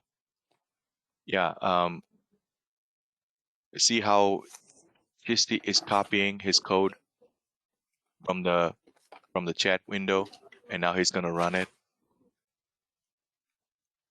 There's your console. Go ahead and type it in.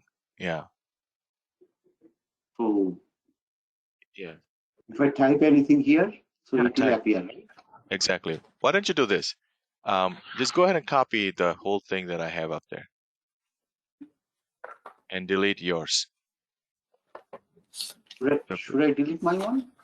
Yeah, delete yours.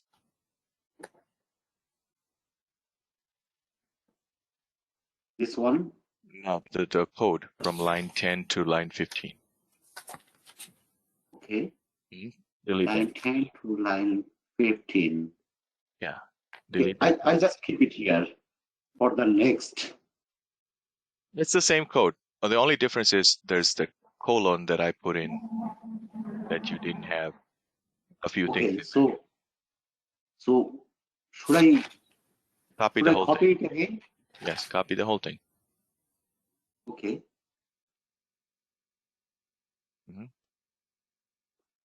Control C, copy, and then paste it on line 16. Okay, Yes. run the code now. All right. So type any string, go ahead and put your cursor there and type it in. Whatever you wish to.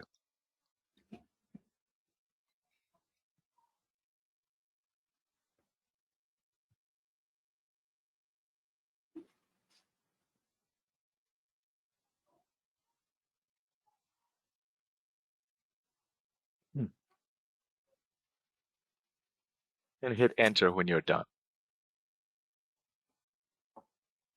As you typed, it's really nice to do the practice, and then the next thing said cabinet in uppercase. It's really nice to do the practice in uppercase. So you can change some things in here to the way you like it. Feel free to do that later. But I think that was the problem you had, was the import thing. Oh, yeah. Yeah, that's nice. Thank you so much. Yeah, do pay attention on line number 3 is where you have that Mm. import statement. Yes. Yes. So I need to have the input statement first. Yeah, it's kind of like this. You want to build a cabinet, you got to import those materials from China. Right. And then it starts working. All right, so let me take it over now. Okay.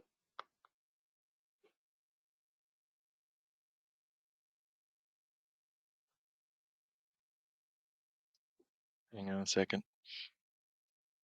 Can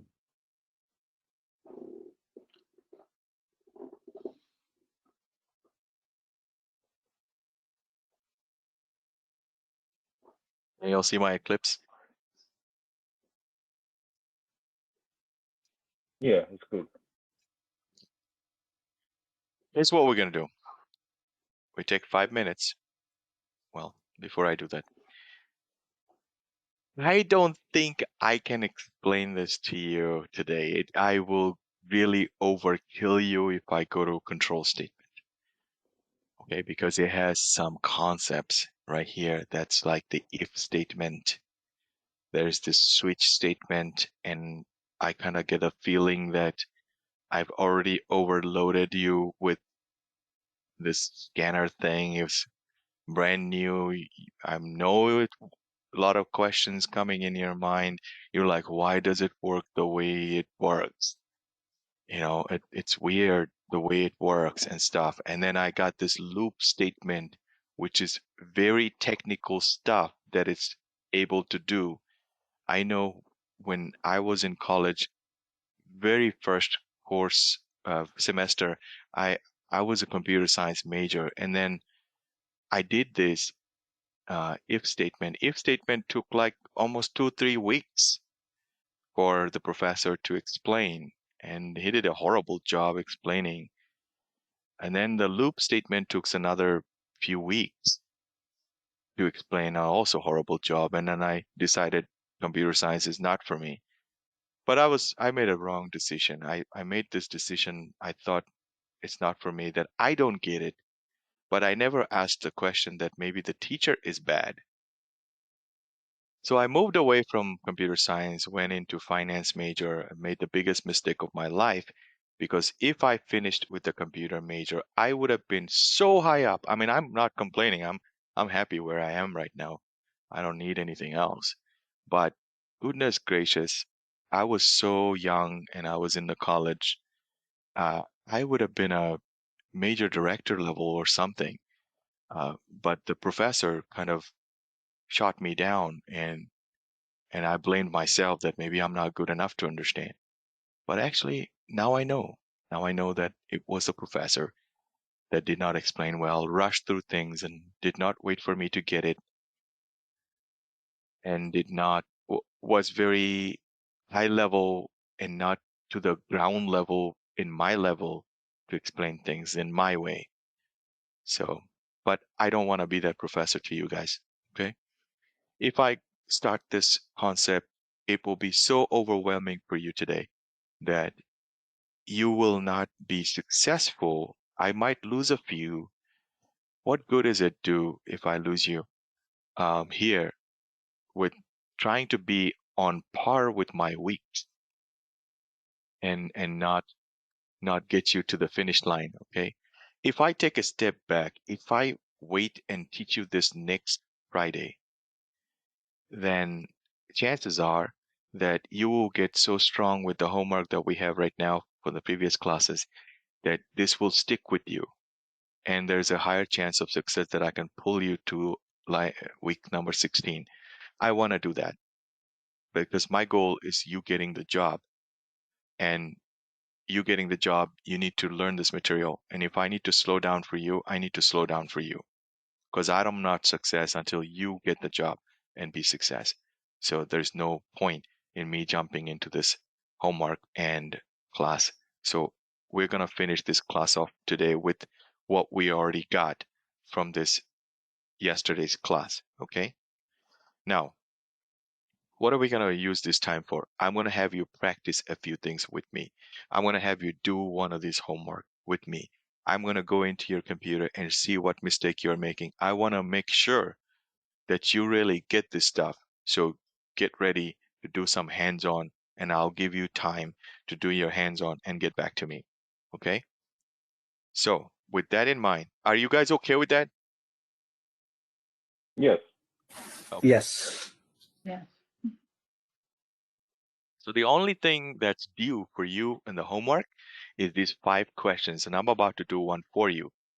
But before I do one, what I want you to do is take 5 to 10 minutes. I want you to copy what Chisti did. I want you to copy this code. First, create a class called input or user input. After you create the class, I want you to copy this much code inside that main method. And then I want you to run it. Obviously, you need to import. You will see this will turn red. Import that, run it, and then shoot a text saying done. And when you hit done, I'm going to go give you the presentation and I want to just double check, make sure that you are there and you have done this to clear off. That's one. Two, if still not working and you got a problem, just type in need help and I will make you the presenter, go into your computer and see what's going on and try to fix that. Is that clear? Okay. Yeah. Let's take 5 to 10 minutes now, starting now.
Okay, Stanley, let me take a look at yours.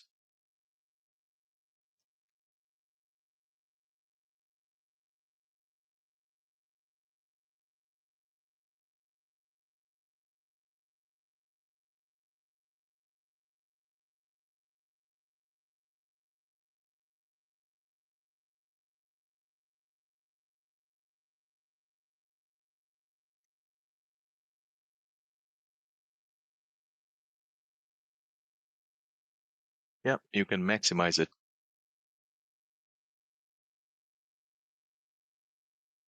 Looking good. Do you have any questions?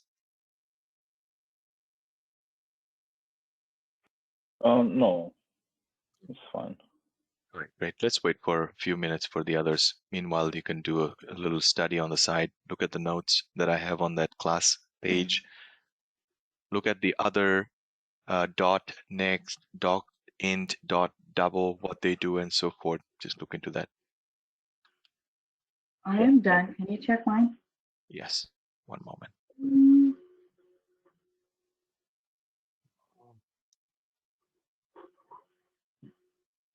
Here we go.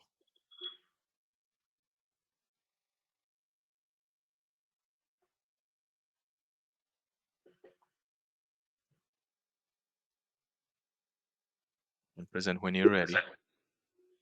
I choose the screen, but why did that?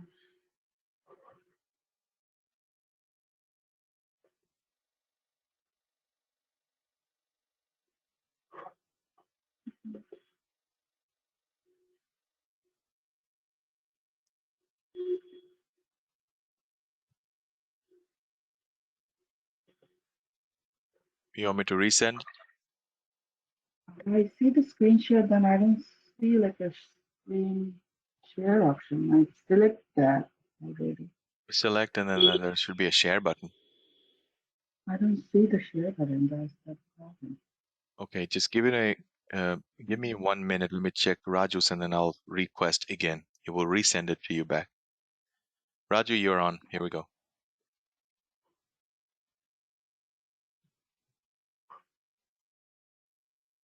Okay, you can maximize the screen. Oh, that's okay. I can see it. Okay, looking good. Any questions?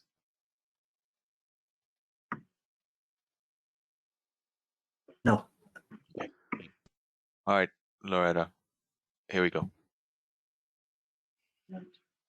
A window is going to pop up asking you to select a screen and then hit the share button. Click on the screen you want to share. If you don't see your screen, then there's an arrow down there to move back and forth if you have multiple screens. You have been given to this place.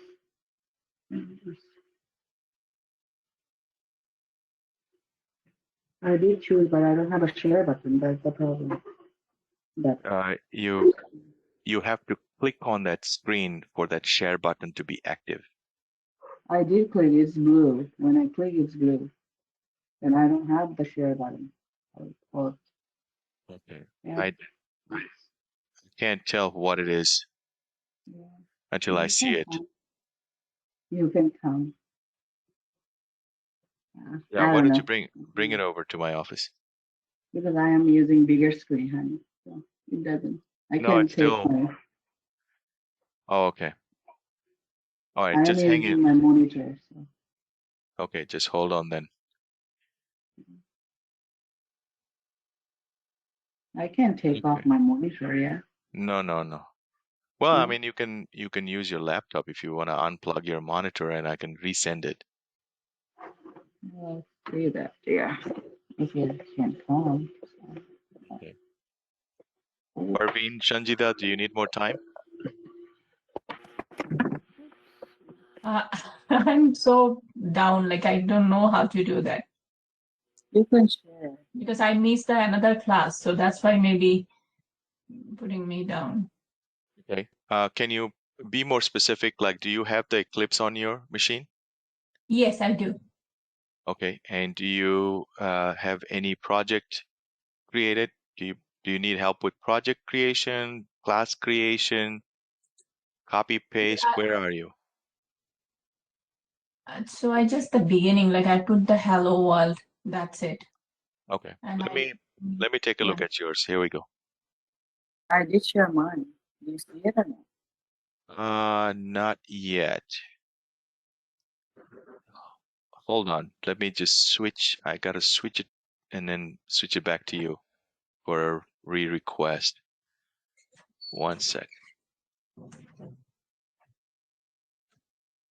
All right, here you go. It's gonna ask you again.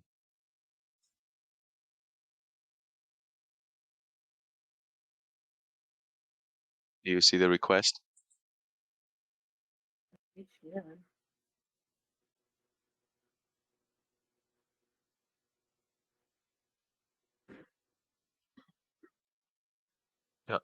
Tell me what you see.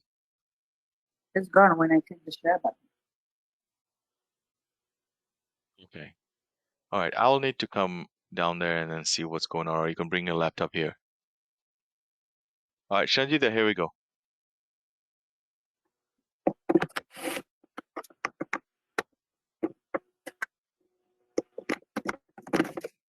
Do you see a share request popped up on your computer? Yes. There you go. Okay, I can see it now. Just 1 second. Okay. All right. Do me a favor. Click on Windows.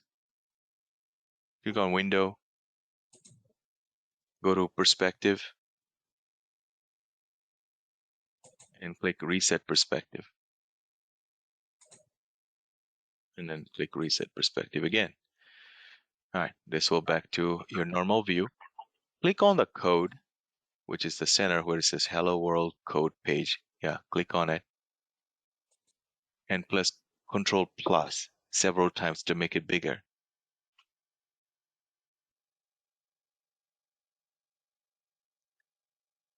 Press and hold the Control button and hit the plus button. Okay. That's good. That's good. All right. Go to File. Go ahead and close this thing out. Not that This one. one? No, just the Hello World tab. Center tab, correct. You don't need that. Now, on the top left corner, click on File. We're going to create a new project. Yes. Click on New. Click on Java Project. Type in a project name, which we're going to name it as today's class. Call it String Math Scanner, all lowercase. Put an underscore, all lowercase. And then put underscore. Yeah. Snake case. Yeah. String Math Scanner. Lowercase. Yeah, yeah. String math Scanner. scanner. So all that node stuff is going to be here, all the work in that project. And down here where it says module panel, very down. And yeah, down. You see the bottom two, don't click finish yet. Don't click finish. On the left side, you see a couple of check boxes under the module section. Down. Go down. Yeah, yeah. Right there. Right there. Where it says create module info, you don't need that. Uncheck that. Yeah. There you go. Now click finish. Notice on the left package side, you got a package, right? Mm-hmm. There's an arrow on the left side of the package. Click on it and expand it. Okay. You got the source folder. Inside that folder, we're going to create a package. Right click on it. New package. And delete that name. Write class practice all lowercase. No space, nothing. and then click on finish. Okay. Package is basically a folder that has Java code in it. So and Java code has to be in a class. So now you're going to create a class file. Understand the difference between a folder and a file. We have a folder. Now we're going to create a file to write the code. So right click on that folder. In Java, instead of a folder, it's called a package. That's just the naming difference. Other than that, there's no difference. Create a class. So click on class. Give it a name of the class, and we're going to give it a name is user input. The class name has to be Pascal case, which is capital U and capital I. In no spaces. And then on the bottom, there's a couple of checkboxes. One says public static void main. Now those are radio buttons. Go down. It says, which method stub would you like to create? Click on that first one that says public static void main. Yeah, this will create a method for you for main method automatically. And then click on finish. There you go. Now you have a template which is ready for you to write code inside. Now go to my chat box and copy that code inside on line number 7.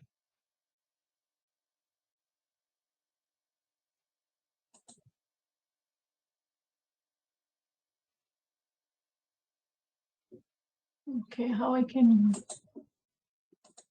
Just select the code from top to bottom and then press Control C to copy. I cannot go now your chat box. It should still open up somewhere.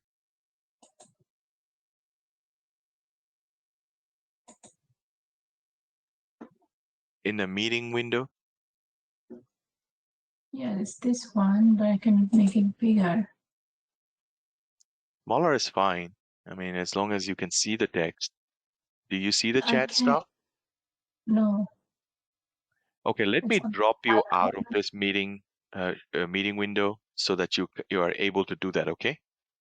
So Okay, get back to me in a second. I want to come back to you and see that you were able to copy paste it in there and run it. Parvin, where are you? thank you. I'm still doing it. I'm slow. Can I make you the You presenter want me to to? see where you are? Okay.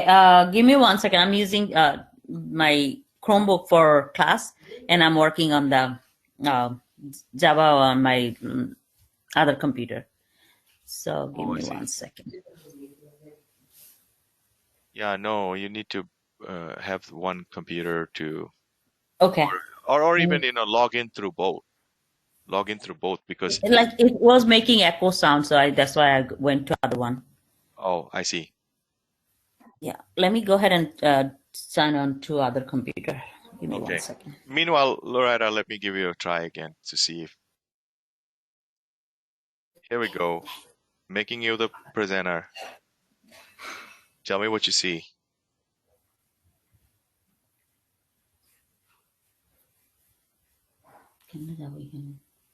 না এটা ছিল না Yeah, I see it now. So what happened?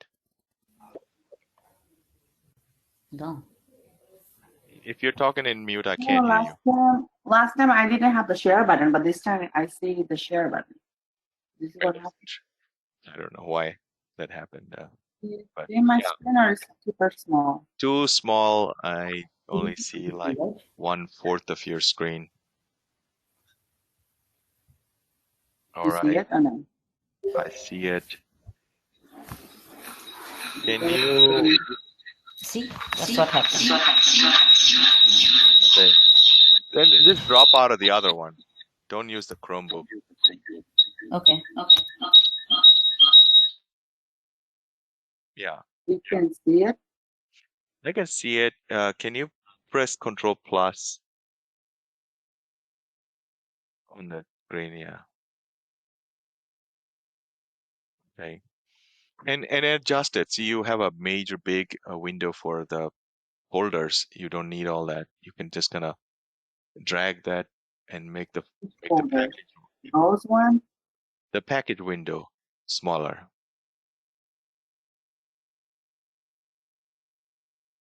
Here's packet window is smaller. Yeah.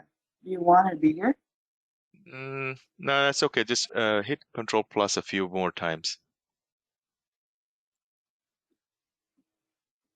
And bring the console down a little bit more so I can see the whole code.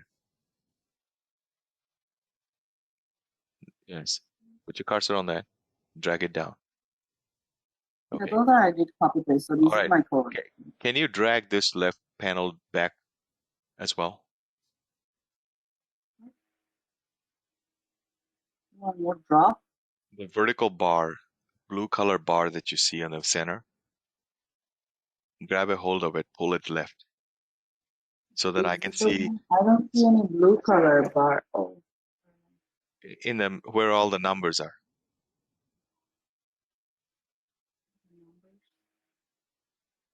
Yeah. See the numbers, the left of the number, there's a blue line. Do you see a blue line next to all the numbers? 1, 2, 3, 4. Line 1, line 2, line 3, line 4. This is you're talking about?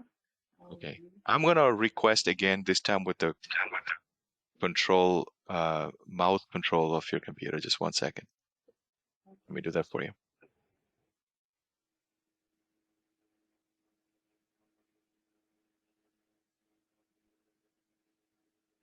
There we go. Accept now.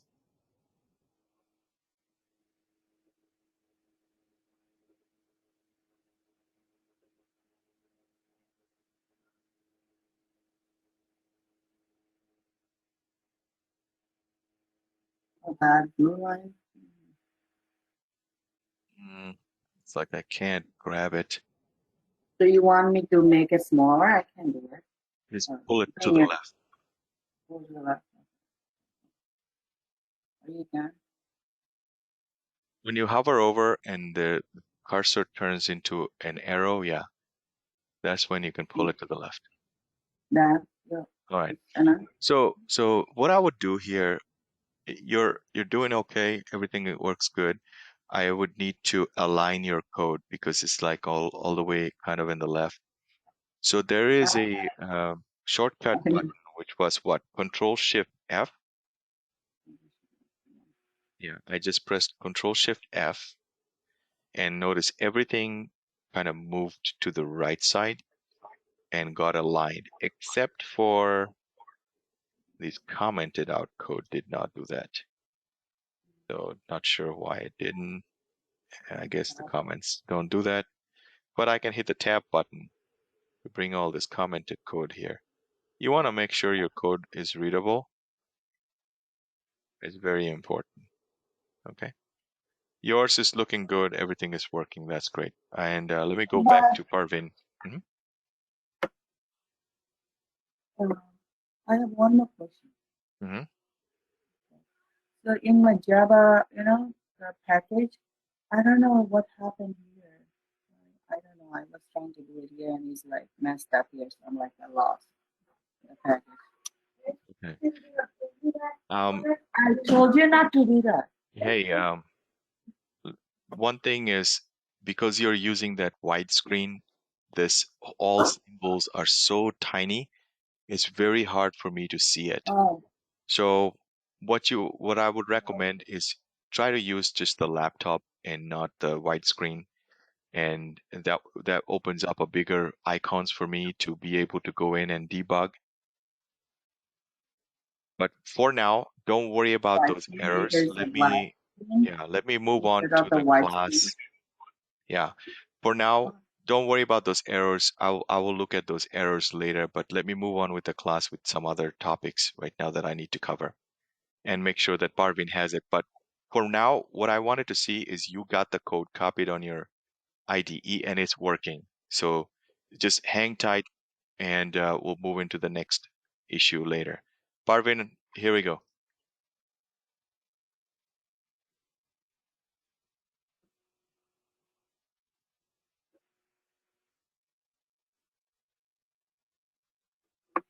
Parvin, do you see a window pop up asking your permission? All right. Were you able to copy the code into this from the chat box? Yes. Can you see my screen? I can see your screen, but the code Oh, is okay. not completely copied. Looks like you may be missing a few things, and you have hard coded a few things. Mm.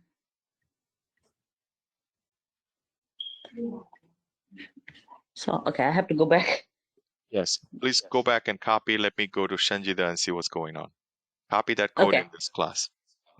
Okay. Shanjida, here we go. Okay, I'll do it this. Right, Shanjida, where are you? Where's your Eclipse? All right, very good. I see you copied it, and you're getting an error for the scanner. Do you remember what you have to do? No. Hover over. First thing you want to do is hover over that red line. Put your cursor there too. Okay, and it's going to tell you what you need to do. Hover over the red line under the word scanner. There you go. Choose that first option that says import This one? scanner. Yeah. Correct. And now you got that import statement and it's able to work. Do me a favor, press Control Shift F.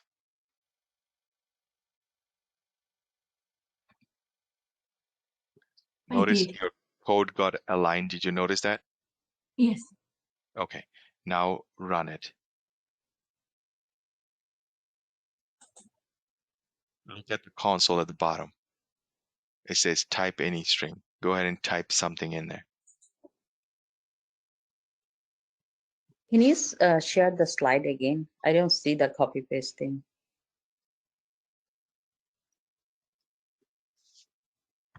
Which one?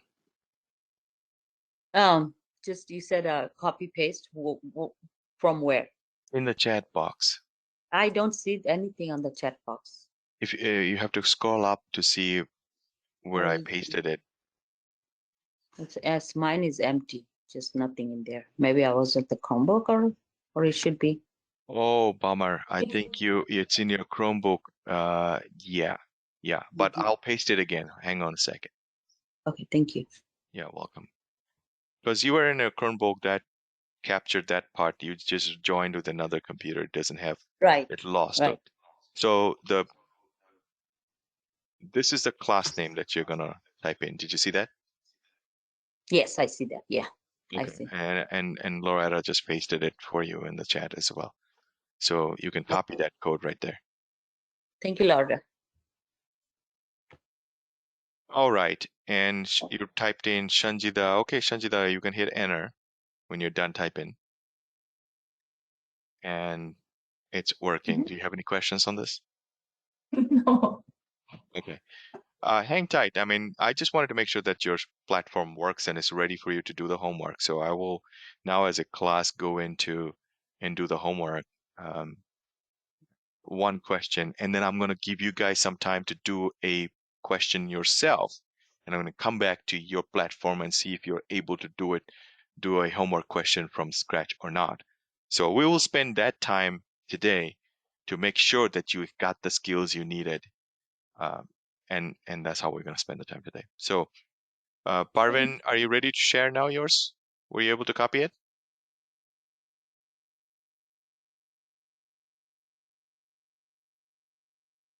Can you give me 1 minute? I'm almost done. Yeah.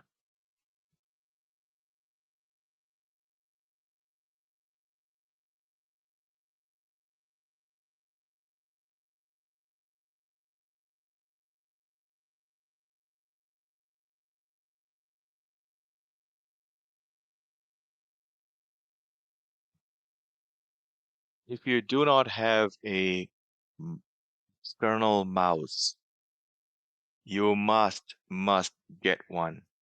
Okay, I don't know if you do or don't. I don't even want to call out anybody, but Do not try to do this job with the mouse that comes in a laptop. You will not be fast enough. You will not be successful in this game. You must have I would recommend, it's only cost $20 in Best Buy. Get a wireless mouse. The cheapest one you can get is fine. And Logitech makes one that works just well, $20 to $25. Comes with the wireless keyboard as well. The laptop keyboard is horrible. It's small. It's not easy to type in. Get yourself a wireless keyboard and a mouse and start using that instead of use the laptop as a screen. Use the wireless mouse and the keyboard for your communication with that screen. Otherwise, you will struggle to stay caught up with this, and you need to get your hands, face, body coordinated to be fast with this every opportunity you get. Learn how the mouse works. Move the keyboard. See where all the letters are and numbers are. Get yourself familiarized with that because you'll need it.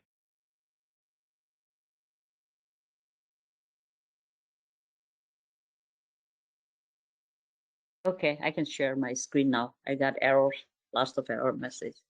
Okay, 1 second. Here we go.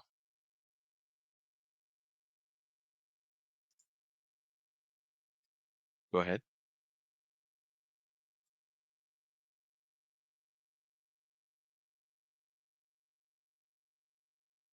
Okay. Alrighty.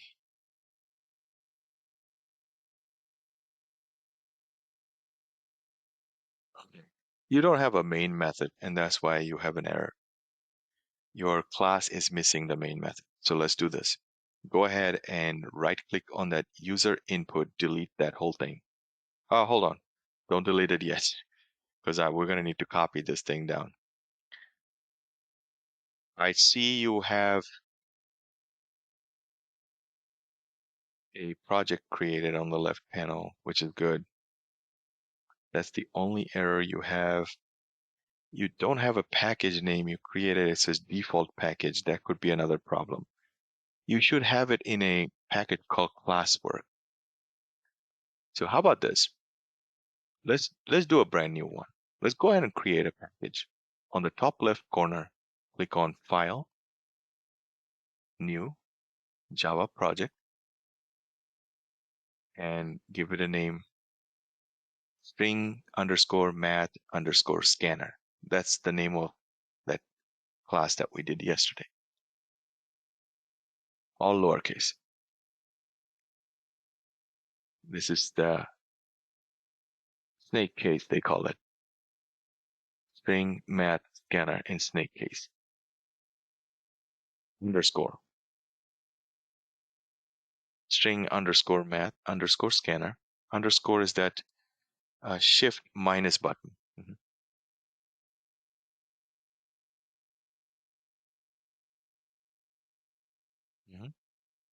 And click finish. There it is.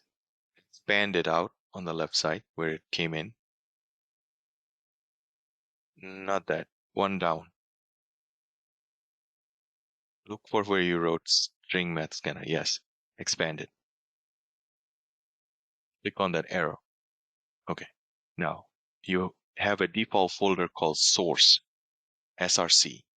Right click on it. You went on a right click on a different something. Right click on the source of that string math scanner. Correct. Right click there. Yes. Now click on new. Create a package here. Delete this name.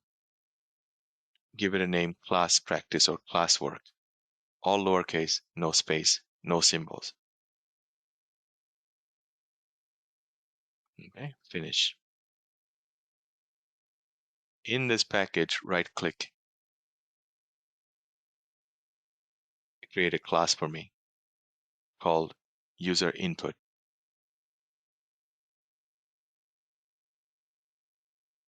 class. Pascal case. Uppercase U, uppercase I.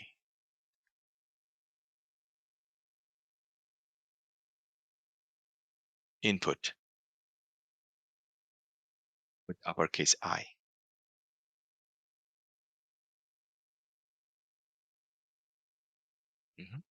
Where you made the mistake is if we don't click finish, over here on the checkboxes, you need that public static void main, that main method. Yeah, you were missing that one.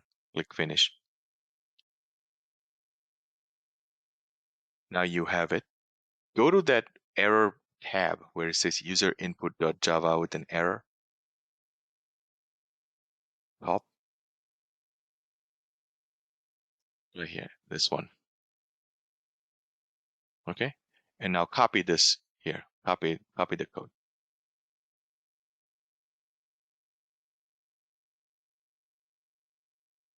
Just highlight from the beginning, like highlight from here. Take it, put your cursor here at the beginning, and then highlight it like this. I'm going to do that. Oopsie, hold on. I'm going to copy that code. Okay, Control C to copy. Now go into that other tab that says user input.java without any error in it. Now paste it in line number 7. Okay, it automatically noticed it imported this for you already. But if it didn't, let's say I delete this, watch this, you get an error. Now go ahead and hover over this squiggly line here. Do that. See that option, import scanner? Go ahead and click on that. Notice it got imported, now error is gone. But your code is not aligned. One got right here, the other one is line number 10 is farther out. Press Control Shift F to format. Press and hold Control Shift and then press the F button.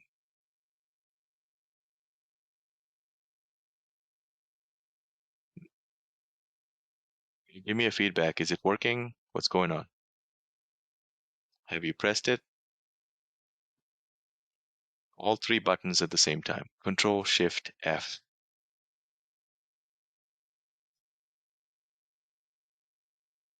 Parvin, if you're talking, you're probably in mute because I can't hear you.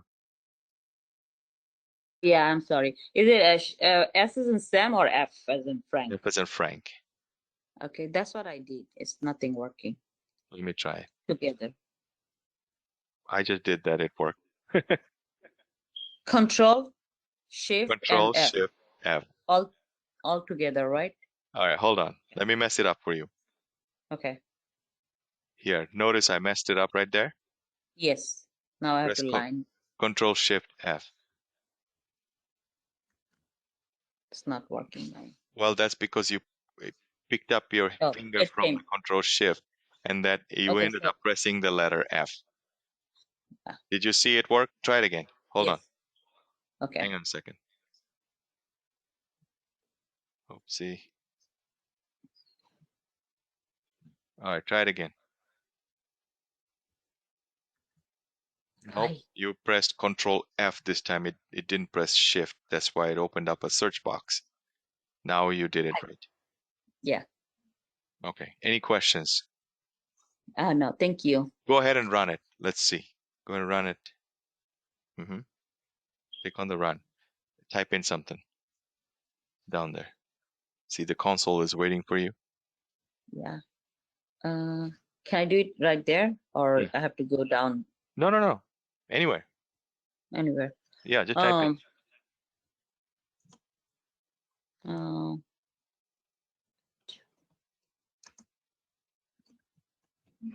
It's very good. Hit enter. Yeah. And see, the rest of the code worked. Yes. Okay. So you are now ready. And that error that you see on the left, where that X mark is on that user input.java, just go ahead and delete that. Yeah, this will just close the window. But over here, right here, look what I'm doing. I right click Okay. and I'm going to delete this Oh, and then get rid of it, because otherwise it's going to keep on bothering you with that X mark right there. Oh, And if you have one X mark here, any other classes you have down in that project, it's going to mess you up later in some way. You cannot okay. have one error, not a single So, error. You got to resolve it. Okay. Other okay. times, you might find that you cannot solve the error at all. In that case, what you do is just create another project like we just did right here. Yeah. Why? Because inside this project, no matter what I do, it's not going to mess up with the other project that's here. So when things get dirty and really messy and you can't clean things up, just walk away from that and create a brand new one and start over. Okay. Okay. All right, guys, let me take it back and show you how to solve one homework. It does require a lot of this, what I taught you, to be able to do. And after I finish one, I'll give you some time to do it yourself, and I will check to see if you are able to do it or not. That will confirm that you really, really got this. And next week, we're going like 70 miles an hour. Okay.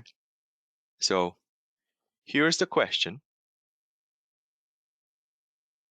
I think I thought I was going to do this one. Let me take the hardest one.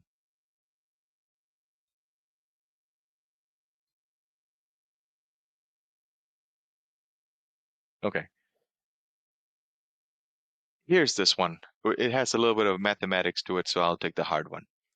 It says, ask user to enter any length of a rectangle. So we'll do that. Ask user to enter any width of a rectangle.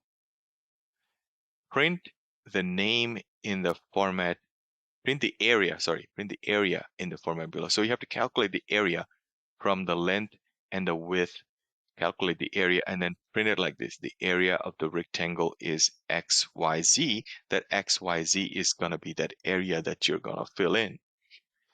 And then print the perimeter in the format below, which is the perimeter of the rectangle is XYZ.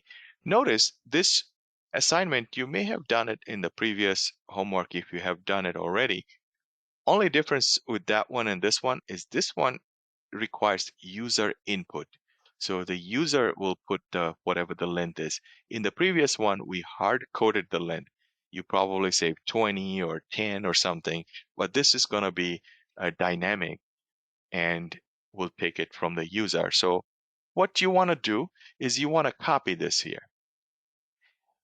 Understand that when you're going to be a real coding expert or you go to an interview, they're not going to give you breaking down like this.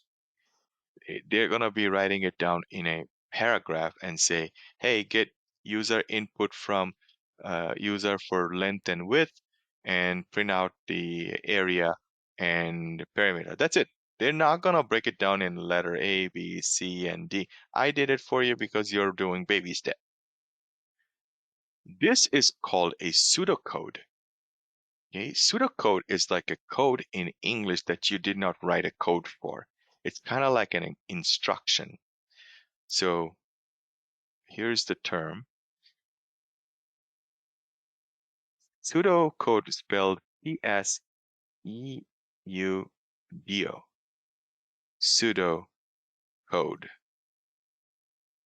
Okay. When I went into an interview and my boss, my current boss, he asked me, he was interviewing me, write me a code to do this.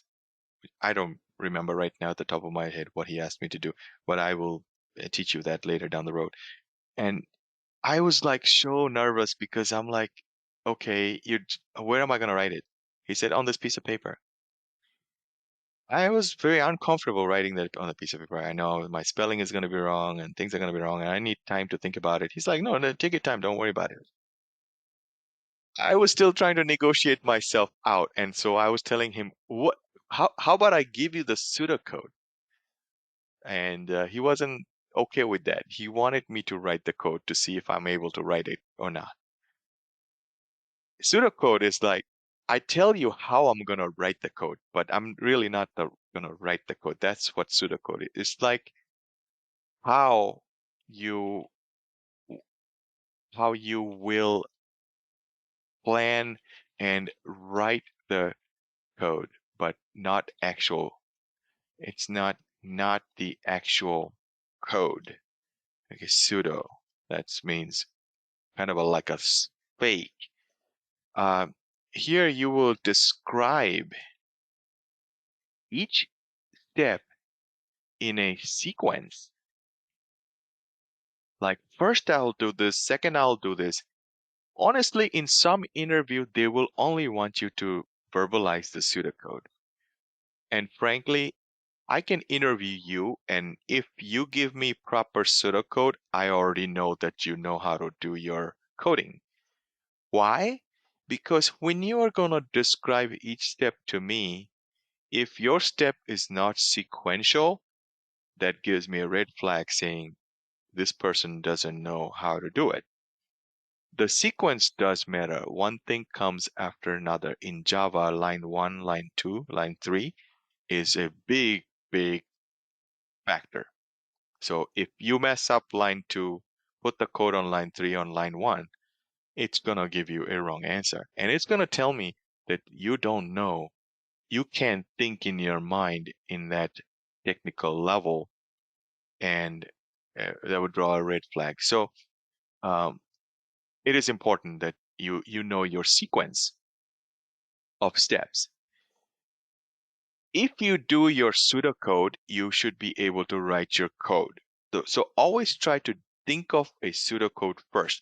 Like what comes first? Think of what comes first and what comes last, or what comes next, and so forth. Okay, that will help you a lot. And also break down each step.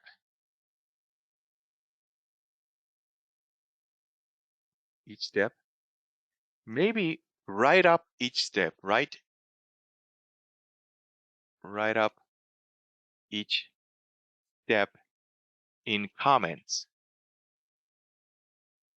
and then code for that after you write up. So first, we're going to be following this pseudocode style to brainstorm and figure out what we're going to do.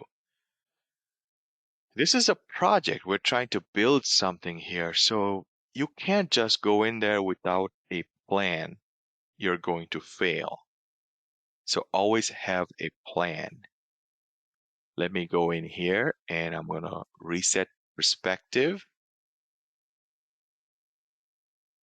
I don't need these windows, so I can just close it out.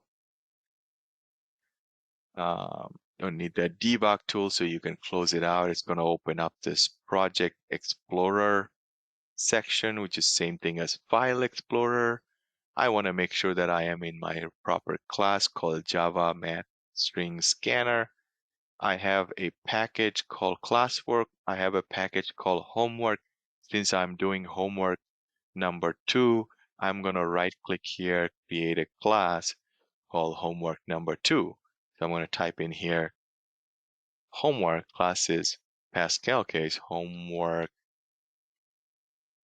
number 2. I can put a 2 right here. That's fine. Homework 2.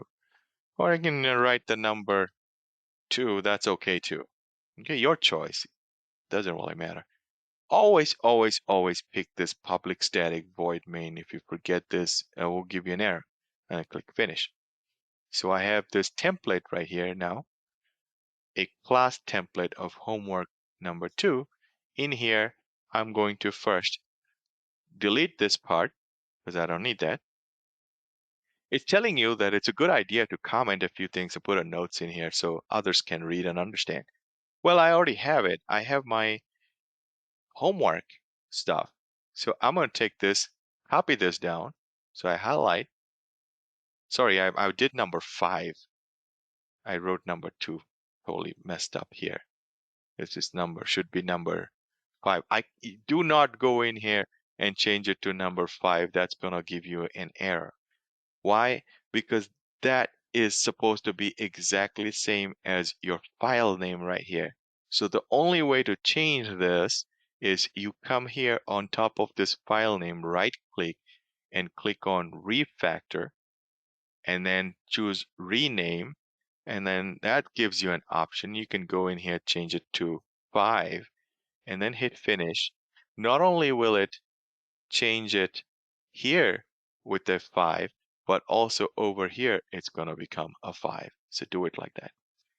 Now I copied this homework question number 5. I go here and do your block comment, which is /**/. Go inside the stars and Control V to paste it in here. And I need to reduce this down. Press Control Shift F. That will get aligned and you can start working on it. Okay.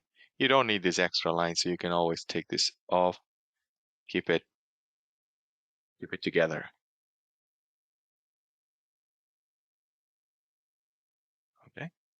Now, I broke it down into steps for you, so you take one of these at a time and create your code. So here's your pseudocode. One is ask user to enter any length of a rectangle. So we take this and we're gonna first write a code for this. So I'm gonna go down here a little bit more. And I'm gonna copy this inside a comment. So / and then paste it right here. Let's do this. So asking a user to enter any length, obviously I am gonna need a help of the scanner class. So I'm gonna write scanner,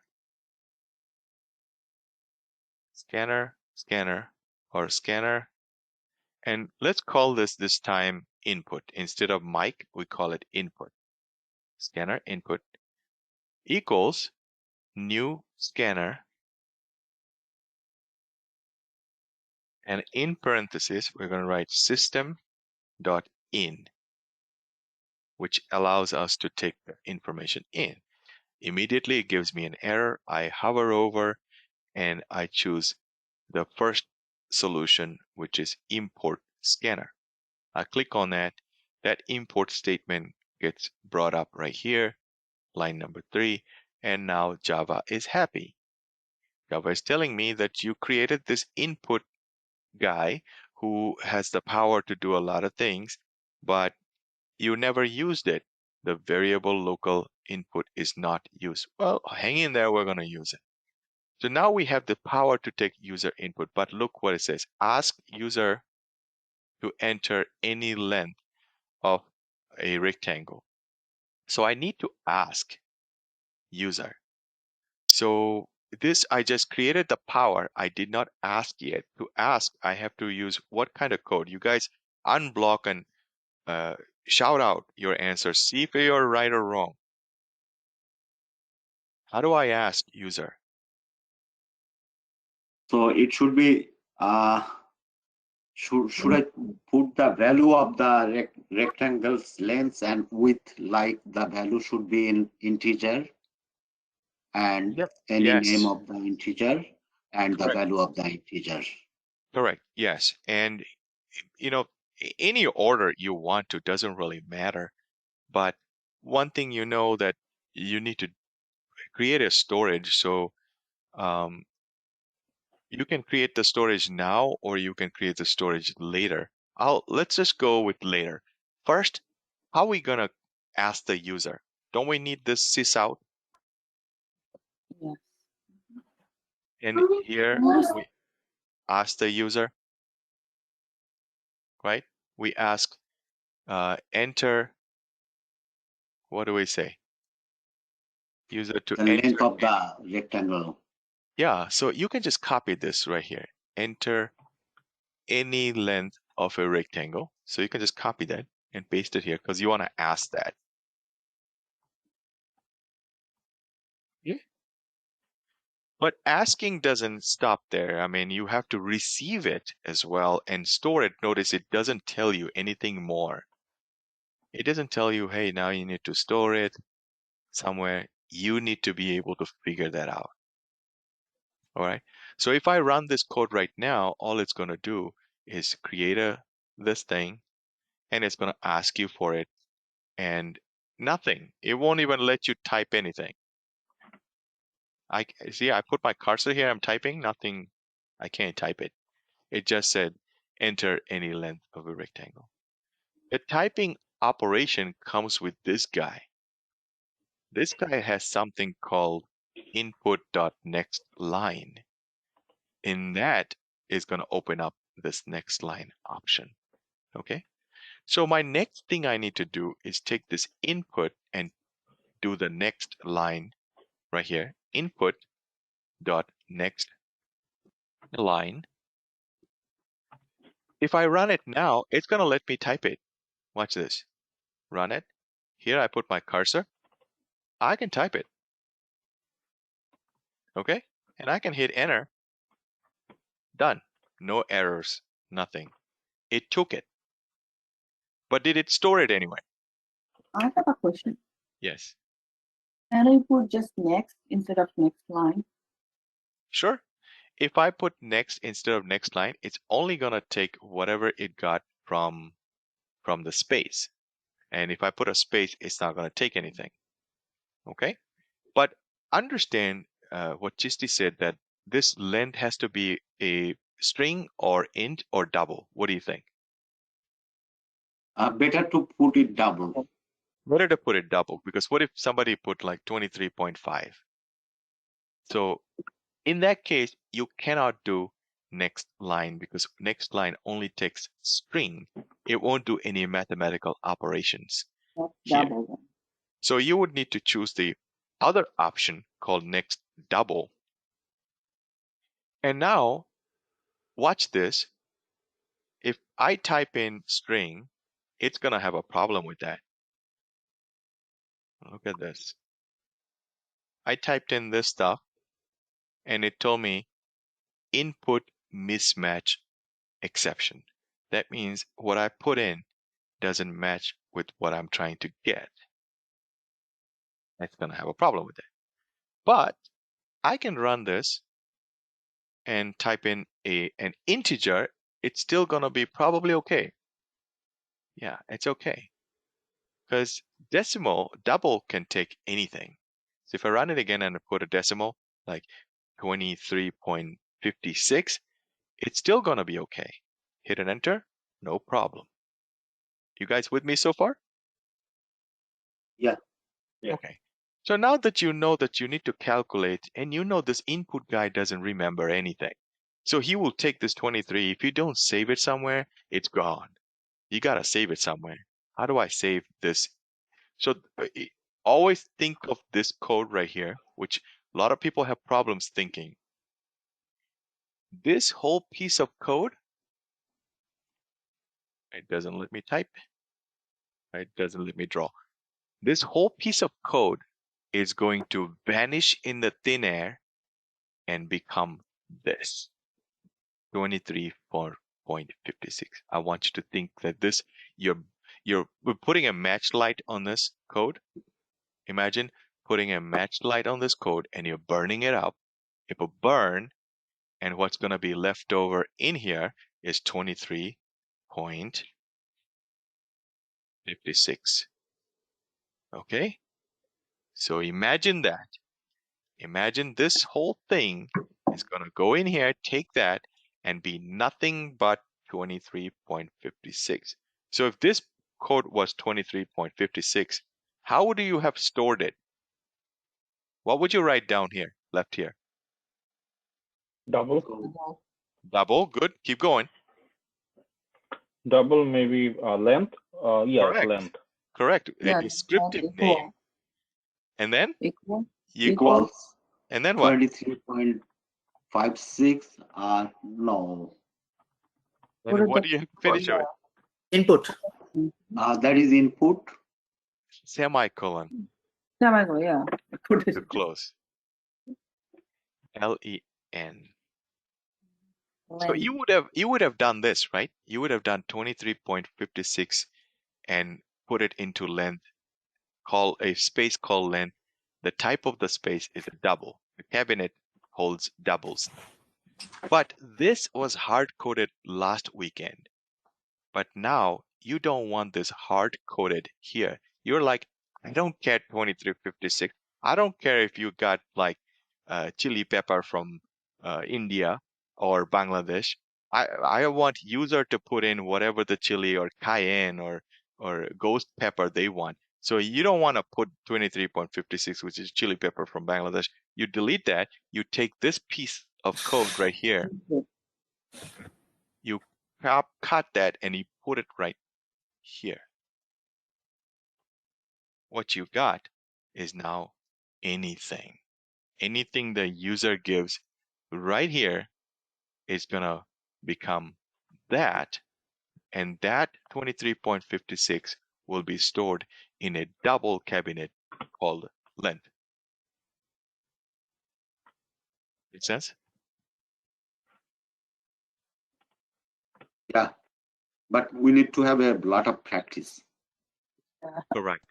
Correct. It's small code, but to get a wrap around your head, it might take a week, may take a day or something. But once you get it, it's done. You will see everything we do has the same pattern to it. You don't have to memorize anything anymore. Now that you understand that this whole thing is whatever the user gives, and then that gets getting stored right here, you are able to use this length anytime, anywhere.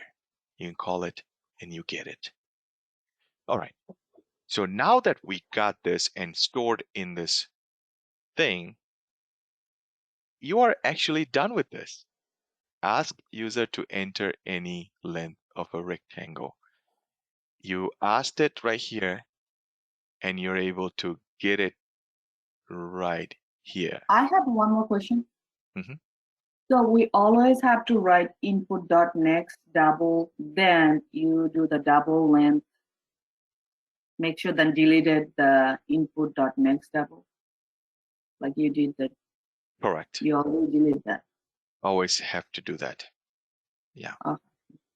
If you don't do it, then you are not storing it anywhere. It will be lost in the thin air. He was going to get it, but he's going to forget it. Remember, he has this disease. He can't remember things unless he put it somewhere. And this line, you are just creating a person with a job. You're just saying, hey, I'm going to hire this guy named Input who has this skill called Scanner, and I'm going to give him all the access to that scanner shop that I have with everything in it, cash registers and security code and stuff. All this new thing kind of gives you with that equal sign. This guy becomes that power guy. He is your go-to guy right now. He gets stuff from the user, scans it from here to you, and that's what he did right here. Input.next double. He got the double thing for you. And then you stored it in a length. So we're done with A. You copy the B, step B. And you put comment and you put it right here and then start thinking about how you're going to do that. Well, it's the same thing. Ask user to enter any width of a rectangle. So why don't I just copy? At this point, you just copy paste. Hard work is done. Now the things are easy. You copy this line where it says enter any length of a rectangle, paste it in here, change this length to the what? Width. What am I going to change to? Width. Width. Correct. Now if you run it, look at this. If I run this, it's going to first ask for enter any length of a rectangle, which is this. And I put my cursor in here. I put in 25.78, let's say, whatever that is. and I hit enter, it's done, it's happy, it stored it right here for you. Why don't we debug it? Let's kick off the debug. Not giving me the debug window, why? Okay, it doesn't want to. I don't want to solve it right now. 25.876 of 36. I hit enter, it goes to the next thing and says enter any width of a rectangle, and it's right there, but I can't type anything. See, I put my cursor in here, I can't type anything yet. I am typing right now. Nothing goes in because I did not send this guy, input guy, to get the thing for me, and the door is closed, the shop is closed, I can't type anything. Okay, so what do I need to do here? I can't just send him to get the stuff. I need to think about creating a cabinet so he can get that width and put it in that cabinet. Width. Correct. Yeah, we need a new scanner, right? Double No more. width. Stanley, good question. You already Yeah. created one. If you create another one by any chance, you can. Guess what? You're going to be opening up another FedEx store, a scanner store. If you do this line again, you brought up a good question here. If I do this again, say scanner, input equals new scanner, and put system.in, it's going to complain, first of all, saying you can't have same name. It's going to say duplicate. Yeah, duplicate, Local exactly. variable found. Now you can say this, you could say input 1, input 2.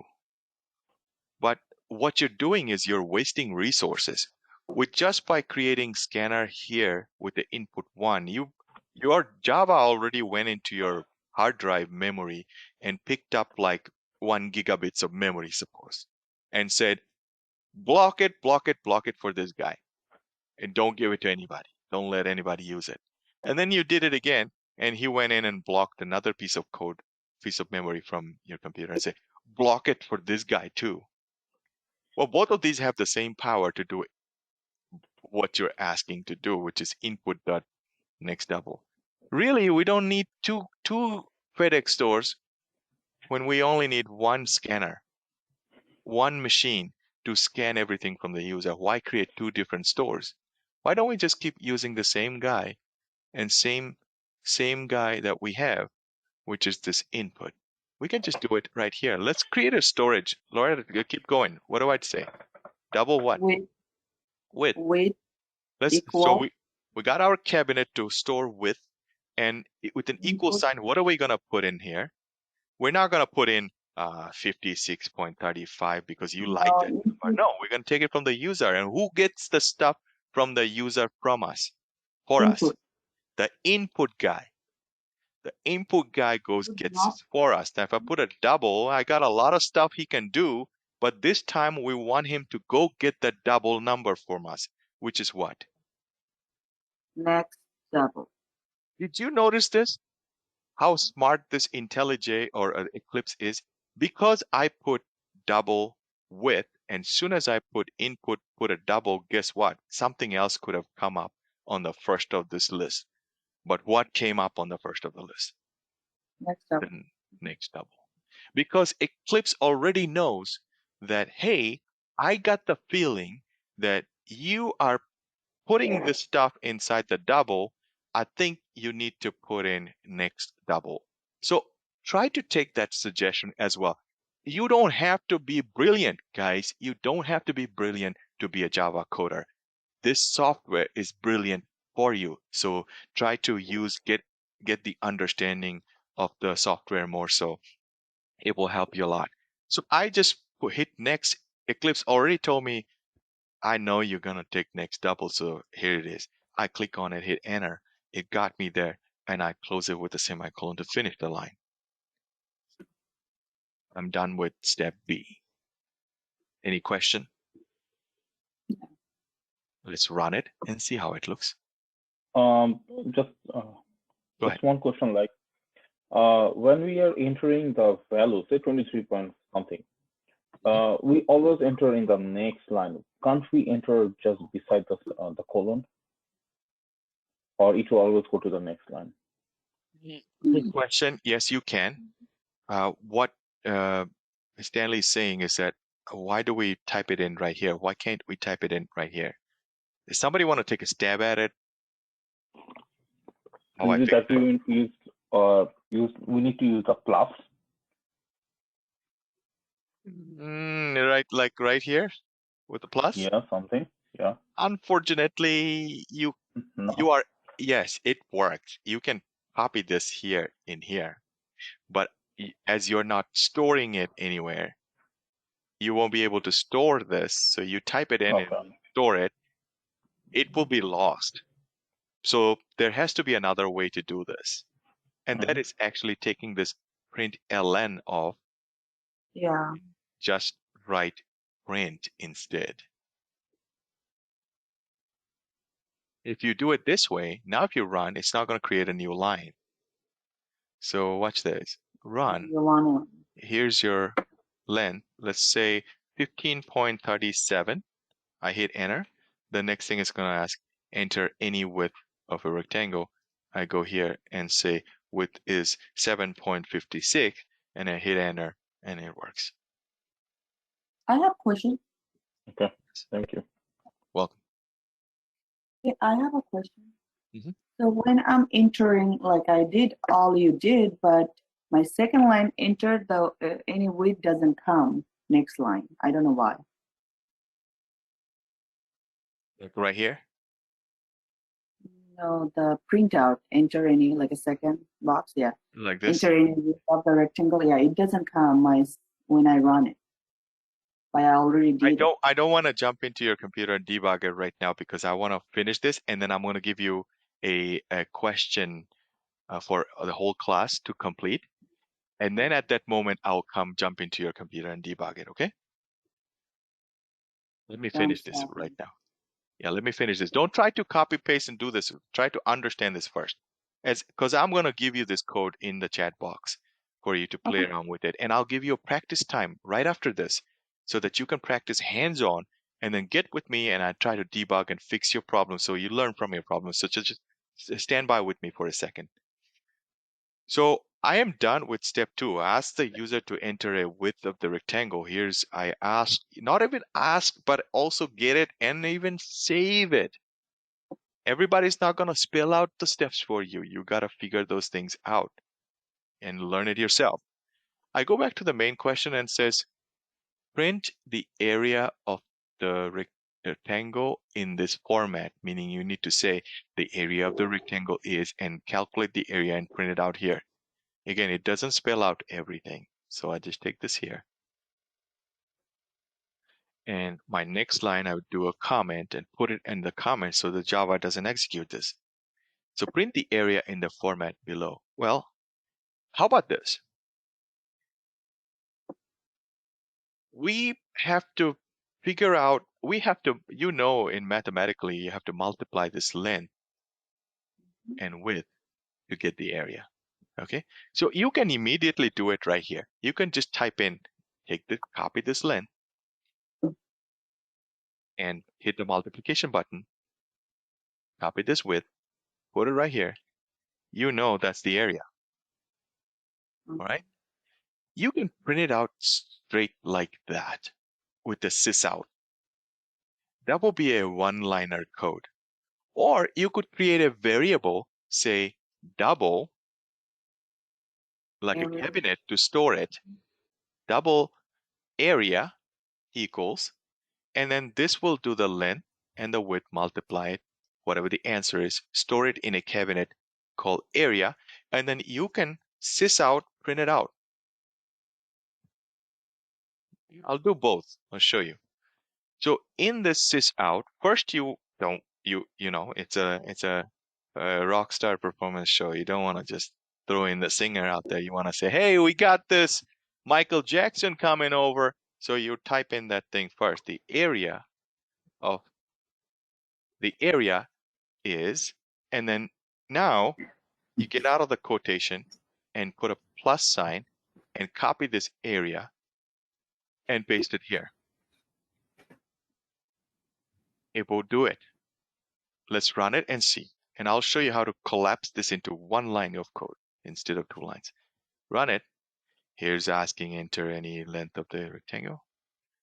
Type in 25.63. I'm just making up these numbers right now. Enter any width of the rectangle, 15.45. And if I hit enter, it's going to print out this. It's going to do this calculation. Find the area, store it here. And then next line is going to say area is, and that this area is, and whatever that area was in that area cabinet got right there, right after that, and got printed out right here.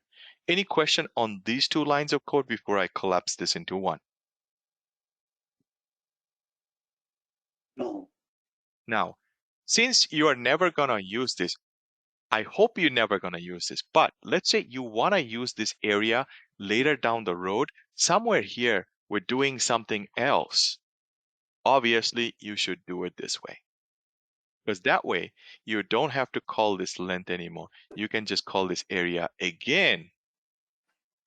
Say this out and say print area again. Print area again. Excuse me, I'm excited. And put area right here. Run it. It's going to do that for you. The area right there, and then got printed that area right there. It's going to be exactly same thing because it did store it for you. Okay, it stored it for you. You can always call it back. Now there's a 1-line code of way to do this, which you won't be storing it anywhere. What it is this area right here. Instead of writing this area, you take this mathematics straight there. So you copy this length times width, and you paste it in here with the extra parenthesis just to be safe that it doesn't do anything else, that it focuses on that operation first before printing it. So you paste it right there. That way you don't need this piece of code. And you're doing the whole mathematics right there. This length is coming out of that length cabinet. This width is coming out of this width cabinet. And it's getting multiplied with a multiplication symbol, and it's going to get printed out in the output in a readable way. Let's try it. Area of the rectangle side, let's say 10.25, and width is 7.45. Hit enter. The area is, and that's the answer. I don't have to do decimal. I can do 20 times 10, and 200 is the area. Question? In this case, if we print the area again, what will happen? It will print 200 or? Yeah. No. Now you don't have anything called area. Well, you have to do this Okay. length and width again. Because I don't have anything called area. So if I do sys out and say print area again and put area plus area here, it's going to say, what are you talking about? There is no cabinet called area. You never stored anything. It says cannot be resolved to a variable. Do you want to create a local variable called area? You can click here and it's going to create a variable for you like a cabinet. Then what are you going to store in it? So for now, it's up to you how you want to do this. If you want to do a 1-liner, do a 2-line code. I prefer store it. Don't do straight up here. But you can do it if you want to. Okay, you stored it, then you print it out. Let's take a look at the next one. Last step, print perimeter in the format below. The perimeter of the rectangle is XYZ. XYZ is where your answer is going to go. So I copy this print perimeter in the whole thing. I come down here, I put a comment symbol and I paste it in here. Why did I do that? Because I want to focus my attention on just this piece of code, this piece of pseudocode. If I try to think this whole thing all at once, I'm going to fail. It's like you are a construction guy who is going to build a building. If you try to build a building all in one day, you're going to fail. You're going to give up and say, no, I'm not good enough for this. No, don't do that. But you're going to take first step at a time. What is your first step? You need to go to an architect to get a design. Once you get that, then your next step, go to Home Depot and get your 2x4s and stuff. You get the idea that you have sequence. So here's my next sequence. And I only focus on building this particular, let's say I got the house built up. Now I need to, this is like the finishing part of it, which is putting drywalls and paint on this. So let me just focus on that drywall and paint. So print the perimeter. Well, for me to print the perimeter, I need to store the perimeter somewhere.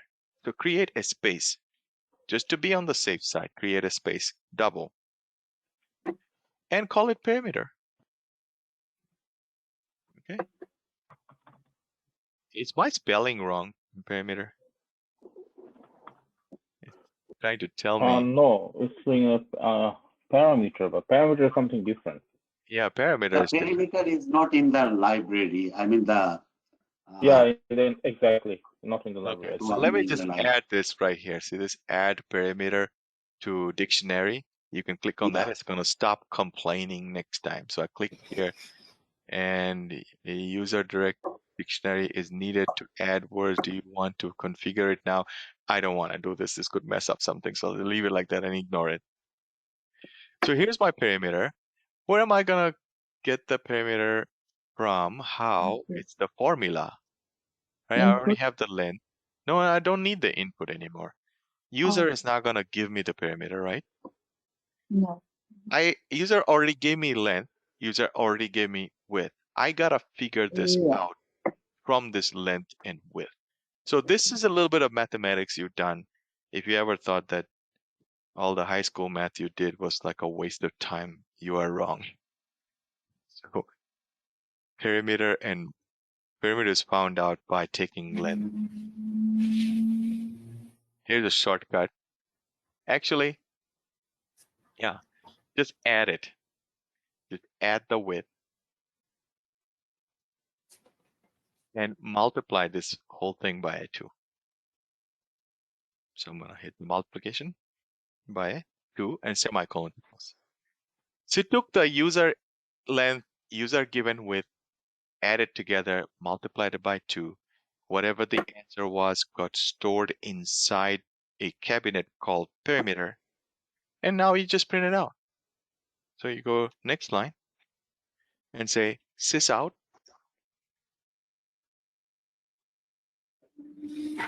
And in here, obviously, don't just print out the perimeter like this. Okay, yeah, you can, but that's not a nice show. You need to tell, hey, we got Michael Jackson coming over first, and then you introduce the Michael Jackson. So here I put a quotation, go inside the quotation and type in the perimeter meter is with a colon and a little bit of space because I don't want that, perimeter to butt against the colon right there. So I put that little space right there. It's going to add that little nice touch. Then I have the plus button. And if I don't put a space right here, what I can do is press Control-Shift-F.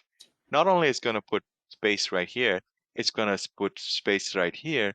If I had my messed up code like this, let's say like that, it's going to fix everything. So watch this. Control-Shift-F right there. All became wonderfully beautiful. I don't need this extra space anymore. I'm done. Don't need this extra space. Line number 30, I'm done. Backspace. Run it for the last one good measure. And come on, go up. And let's work it out and see. Here's my, let me stop this. Here's a stop button. You can stop it anytime you want to. And I'm going to debug this code. It's supposed to ask me for debug perspective. It's not doing that. Let's see. Perspective, reset perspective. Reset it. Yeah. When that happens, just go ahead and reset it. And then now click on debug. Let's see what happens. So if I run the debug, I didn't put a breakpoint. That's it's complaining right now. I need to put a breakpoint. Let me put a breakpoint right here. Okay, I think that's one right there. That will do. There's that breakpoint. Hit the debug. It stopped right here.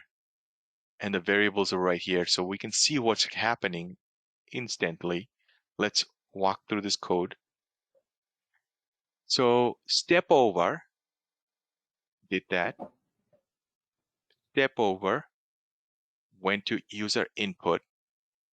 Notice input guy got created. Step over again. This time it's waiting for me to type the length. Let's say 15. I hit enter.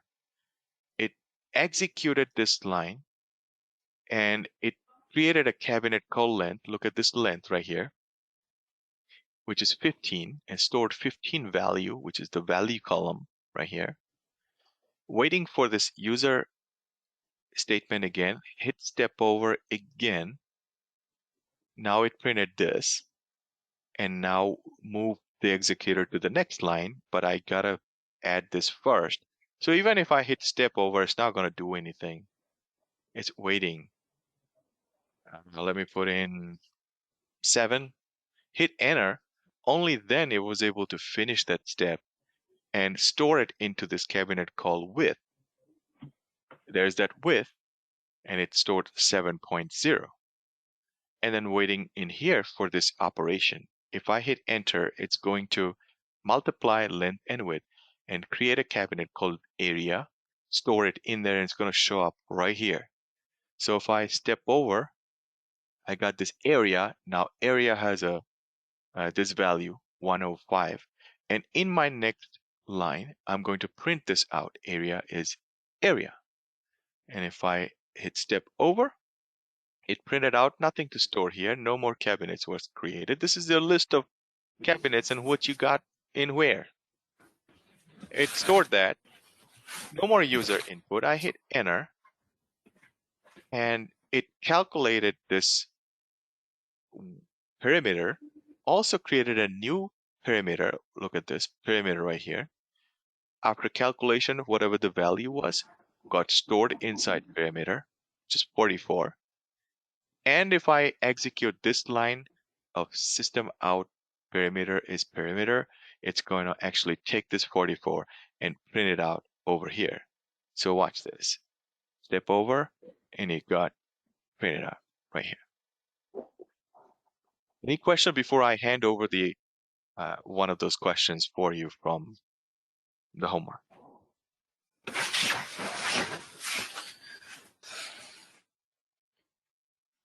Okay. You will have questions when you actually start working on it. So why don't we do this? Let me copy this code for you. Go ahead and paste it in. So you already got one question done.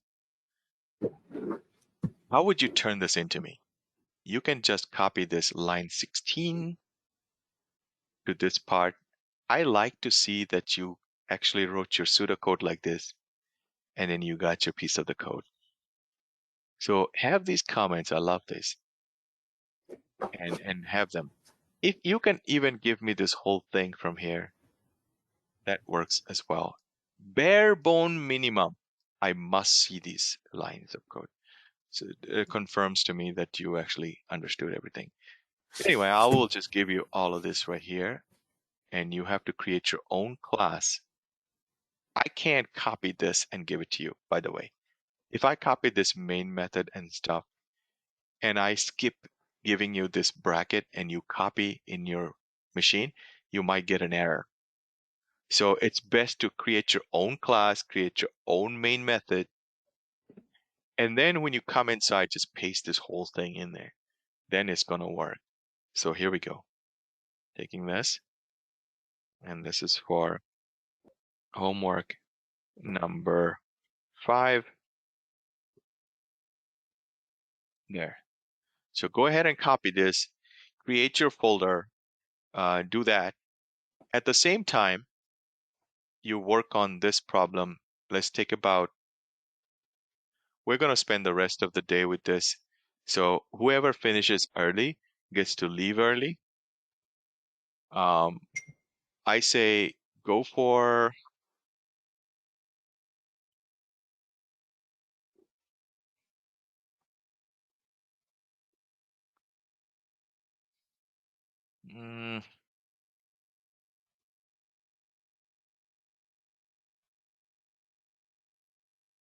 do this one. Number 4. Ask the user to enter 3 numbers. Add the first 2 numbers. Oh no, this might be a little tricky for you, but it should not be hard. Compare if the sum of the 2 numbers is greater than the third number. Print true or false if the format below is, in the format below, the sum of the 2 numbers is greater than the third number, and say true or false. Try that. I'll help you out. So work on number 4. The other ones are really super easy. So do number 4. Should we do the number 4? Yeah, do number 4.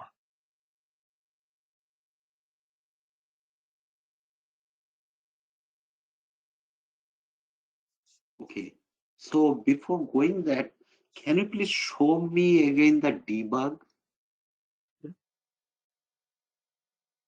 So where do you want me Yeah. to start from? Okay. So can I share my screen? Yes. Okay.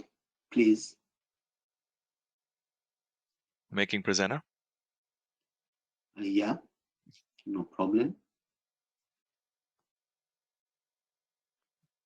Go ahead and accept your screen.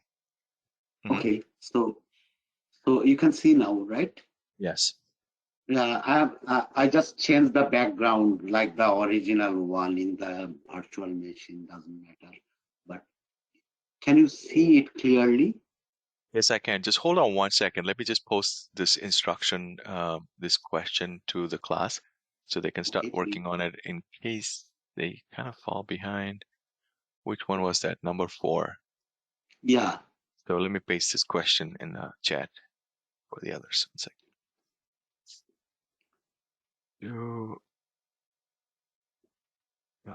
Do number 4.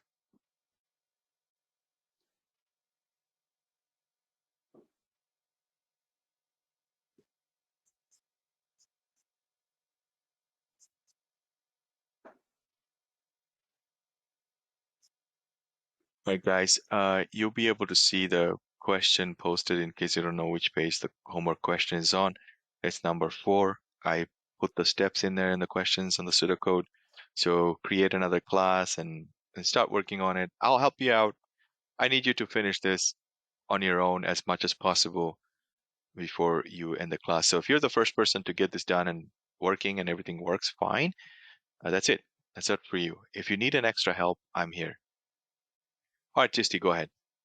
Okay. So yeah, I copied all the question from question number 1 to 5, and I solved the problem number 5.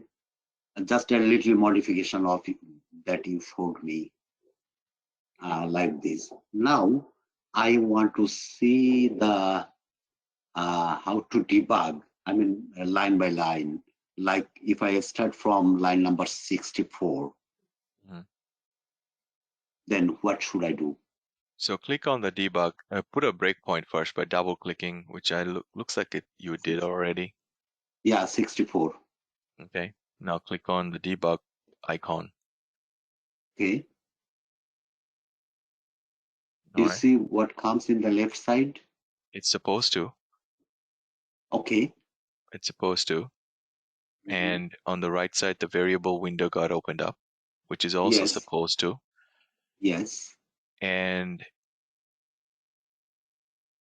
scroll up for me. There's something it's getting bothered by so many things you have in this code. Okay. It has a problem with this. You see the Um, top codings are good. why didn't Then you copy that code into a new class? Because whenever you have so much stuff in there could be one aspect of error that could mess you up.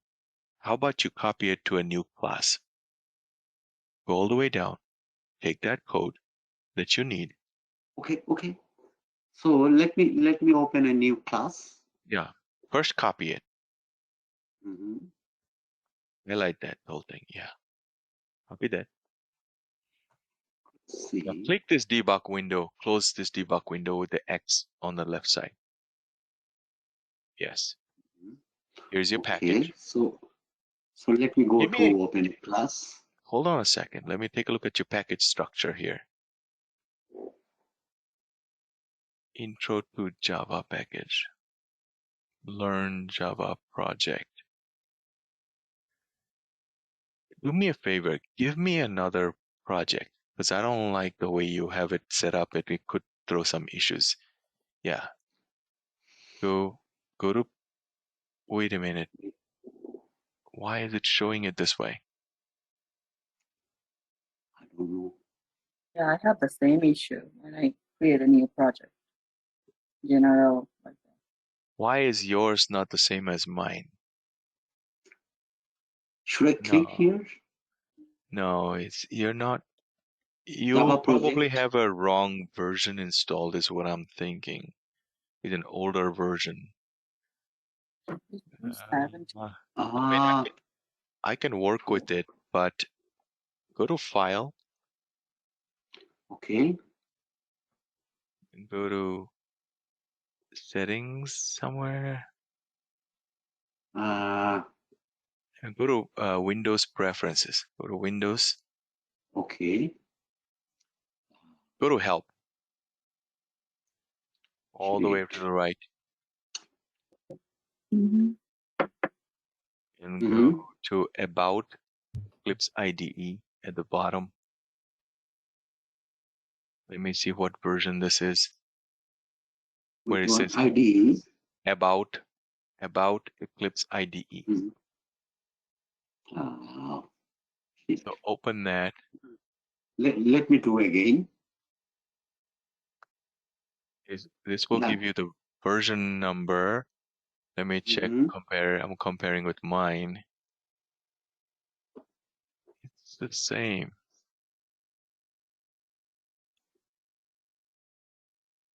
Yeah. Wow. Okay. Close this. Click on Okay. Windows or Window. Click Mm-hmm. Preferences Mm-hmm.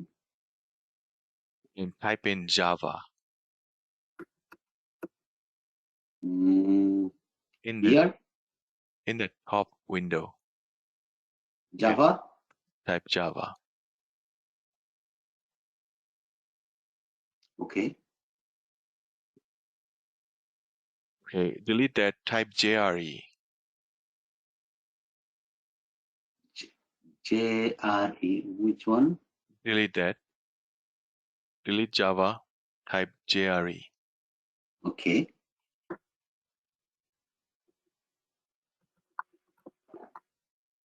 Click on that word says installed JRE.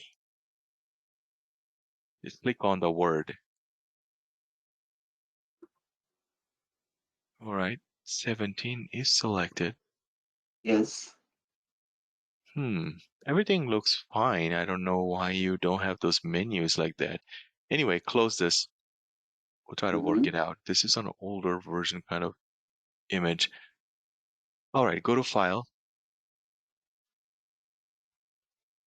Click on New. Click on Project. Mhm. Expand that Java. Expand it out. Yes. Click on Java Project. And click Next. Type in today's type in string underscore math underscore scanner. String underscore math Underscore scanner. underscore scanner. Mhm. Scroll down, uncheck where it says module, and click Finish. Open Perspective. All right.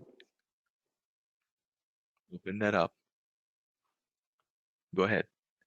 Right click on that source. Click New Package. Delete that. Okay, so what should be the name? Give it like homework, because we're going to put all the homeworks in here. Okay, Type in homework, all lowercase, no space. finish. Okay. And now in this, give me a class called number 4, Pascal case, Number 4, right? number 4.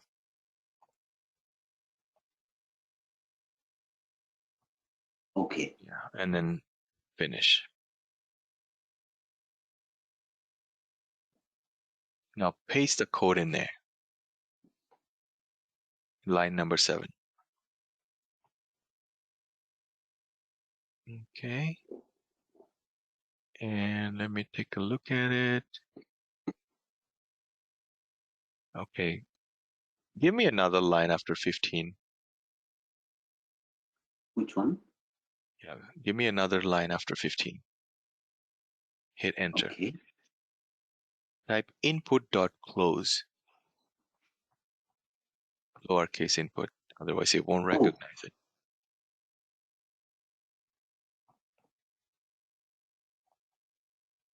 Input dot close. Not close. Semicolon to close it. Yeah, hit enter. Hit enter. Whenever that comes in, hit enter. It will bring it up for you. Or double click on it. Your choice. There. Mhm. Okay. Hit the save button on the top left corner. Save button. Save button icon Okay. in the top left corner. Go and click on that. Control S, already I did it. Okay, that's I great. saved it. I don't know if it worked because it still kind of looks like that save button is active. Anyway. All right, let's hit the debug button now. Here is the debug button. Go ahead and click on that.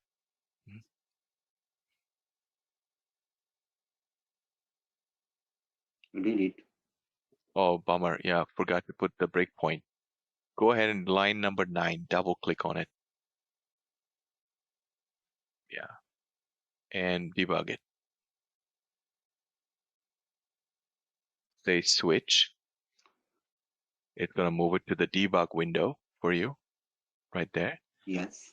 And there it is. Mhm. Now it's stopped at line number 60. Whoa, wait. Close that window out for me. Close that tab, that other tab. I'm sorry. No, not This that one. one? No. Go into this, your code window. There's 2 tabs open. This one? Let me do it for you.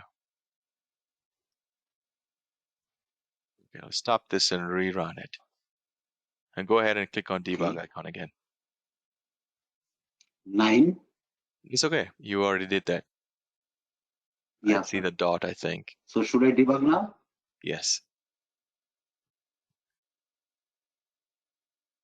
Okay, you see how now line number 9 got highlighted? Yes. Okay, nothing to store yet. You Now, have not executed anything. Now you would okay. press that step over icon.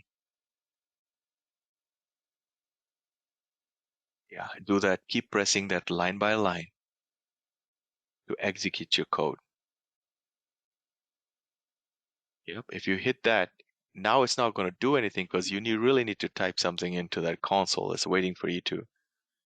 Yeah. Okay, so let me write something there in the console.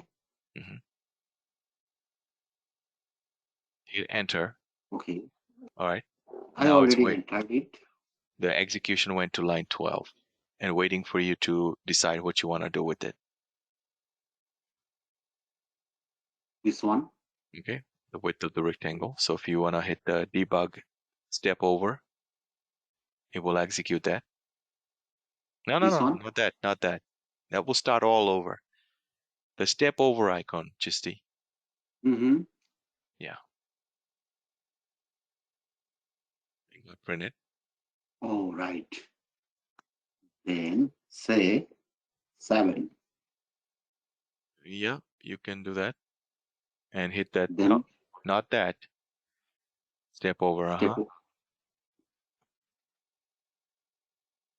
Okay. You may have to hit enter down there on your console. Oh, I didn't enter here. Okay. Okay. Now it took it in. Waiting for line Mm-hmm. 15. And you can execute line Okay, 15 so by clicking step over. let's see. Yeah. Yes, it happened. Okay. So And then the nothing last over there. thing, yeah, close up and look at on the right side variables. Mhm. Wait. You have those So, variables stored. but I cannot find the area at line number 15 or something like that. I cannot find the equation solution area. Because you never stored the area. That's why. Oh, But it, so yeah, I didn't. It will calculate automatically, so I don't need to know it. With just the, I should make sure that the formula is correct. Is it? right. That's right. Okay. Okay. So I got So, it. I got it. But yeah. yeah. One Please thing go I ahead. would do, Mhm. is I would put a open and close parenthesis right here. Mhm. Excuse me. Then I have to put another parenthesis. Yeah. The reason I would do that is because what if Java thinks that I need to add this length with Mhm. this text first, Mhm. then it will just print out whatever the length was, which is 8.9 next to Mhm. this and not do the Oh yeah, yeah. I got it. I got it. Okay.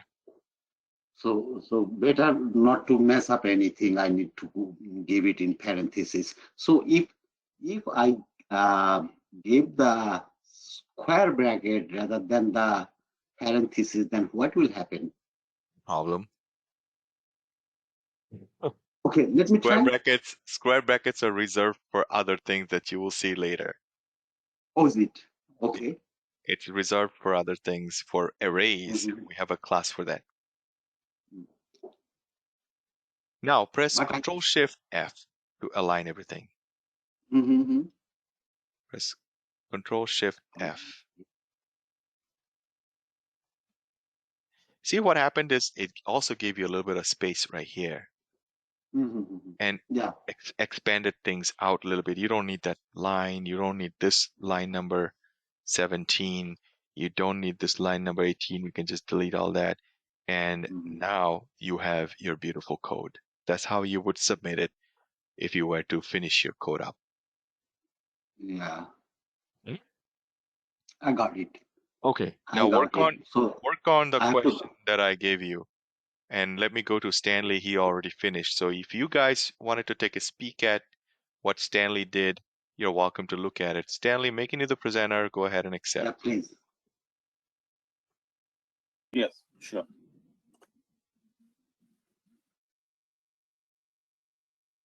Yeah, go ahead and maximize the screen so everybody can see better. and increase the font maybe one more step, Control plus.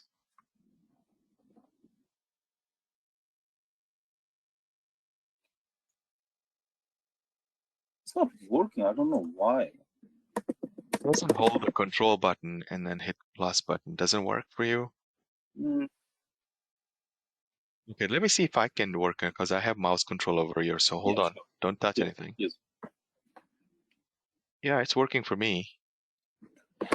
I can. I don't know. And that's okay. Don't worry. Figure it out later. But see, I can. Here, I just Honestly, I don't banded it know. out right now. So, all right, go ahead and explain what you did. Okay, hello, everyone. So I tried to do the homework number 4 that we are asked to enter 2 numbers, at least 3 numbers, sorry. And then we need to add the first 2 number and compare with the third number with the result of the addition of 2 numbers, that whether it's greater or smaller. And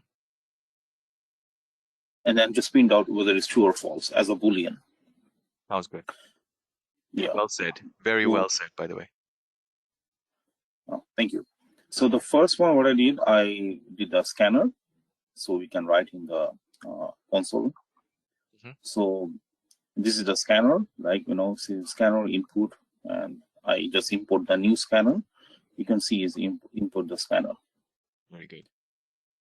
Then I enter the first number, and I did it as an integer because I will work with a smaller number. That's why we can change it to double if you want.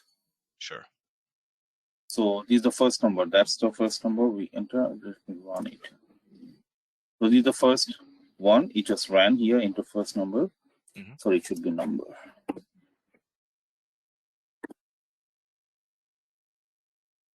So this is the first number. So I just printed out. This is just a string that I printed out. I mean, it's just not the string. It's what I want to show to the user. So and I declared the first number as an integer. So I will write 8. Okay. And then hit enter. Then it is asking me to run the second number. Same thing. I just stored the number in X, variable X, the first one, and the second one Y, third one in Z. So the second number I'm gonna do 9, and the third number I'm gonna do 4. So same thing, X, Y, Z, all of the same format. All we just enter. First, these are the input that the question was that we have to enter the 3 numbers. That's the first 3 number, and we need to store it because first we need to add the first 2 number and then we need to compare. So there's 2 different yes operations that we need to do. Very well. So explained. these are the 3. So then I need to add the first 2 number, and I saved in the add variable, and at the same time I just print out the result of the first 2 number, the addition of the first 2 number. So this is the result. The add first 2 numbers plus add means this is the variable it's showing. Let me hit enter. Oh, sorry, it print both of them. So the first 2 number is 8 and 9. So 17. This is the result. And the result is the add. It's stored in the add variable. Then we need to compare. Compare always need like a Boolean. When I first wrote this code like 5 minutes before, I did it as an integer and it gave me an error. And it told me because of this operator, you see the operator here, greater?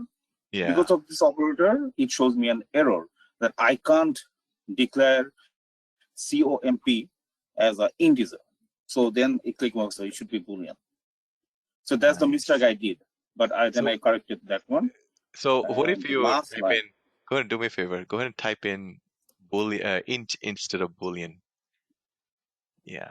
See if it gives you a fixed solution. And No, no, You see? oh, yeah, Written? yeah. It gives you an At the error. bottom, you saw, right? Exactly. It's saying unresolved compilation error. Not much. Well, oh, right there. Second line says type mismatch. Type is cannot convert from Boolean to int.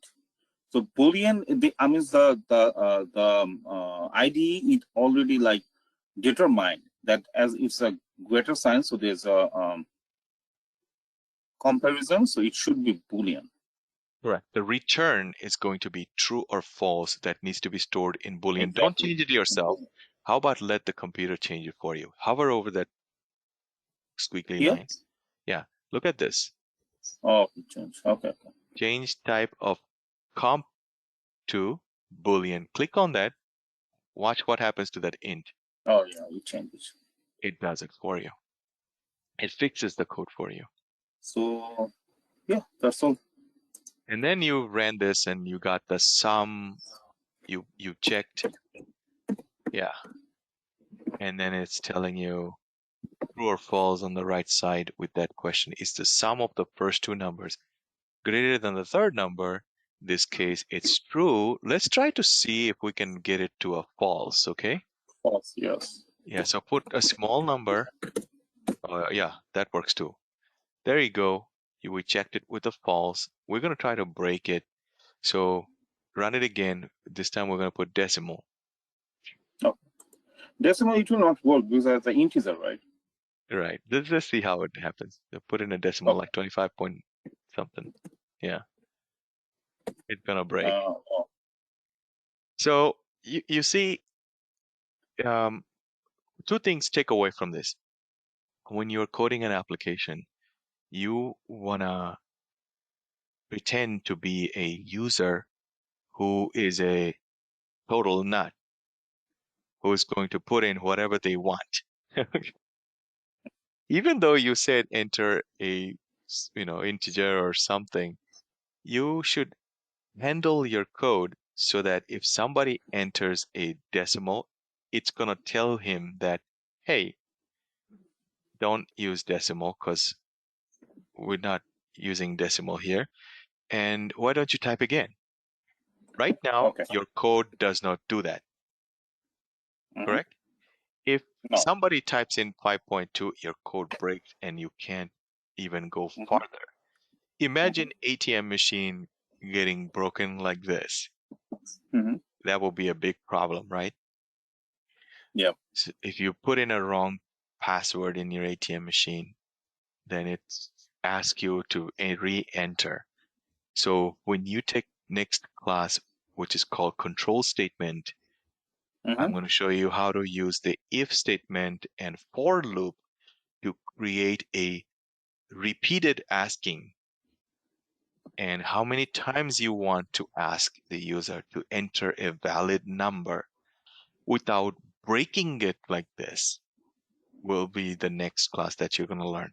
Other than that, you did a great job here. Awesome. So challenge yourself. If you feel like you're bored and you're getting ahead, then jump into the next class.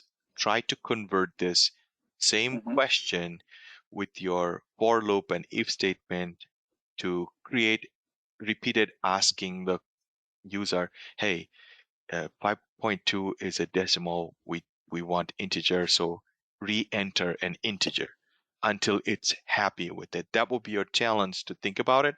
I will give you the solutions later next weekend when we cover the if and for loop. Do you have any questions for me? The else if logic is the same like the Excel. Close to, very close. Maybe logic is the same. I mean, idea, the way it's supposed to work is the same. Syntax might be different. Okay. All right. You have a choice to drop, or if you want to stick around, you can. You can work on some other problems and still ask me if you get stuck on something. It's totally up to you. Okay. I mean, if you don't mind, I want to drop because I need to watch the game between Germany. No problem. Absolutely. Absolutely. Go ahead and drop. Thank you. Thanks a lot. You're welcome. All right. Who's next? I have one question. Actually, for C, when you have said to compare, okay, so I am using the compare to. Is that correct? or it is only with the string, not with the Okay. integer? Stanley, you can drop. Raju, I'm making you the presenter, so let me take a look at yours. Okay. Okay, no problem. Thank you. Thanks a lot. Stanley, Bye-bye. see you next weekend. Yeah.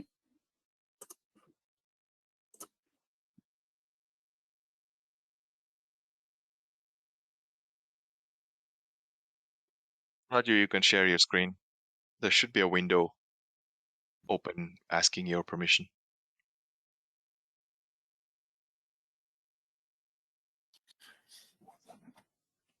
All right, so let's see what you got. Let me go ahead and enlarge this so I can see a little bit better.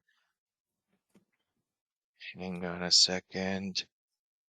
Just reset some of these perspectives compared here. to actually only goes with string. So actually, All right, hold on a second before I read your code and see if you made any mistake before I even go to your question. All right. What I'm looking at right now, you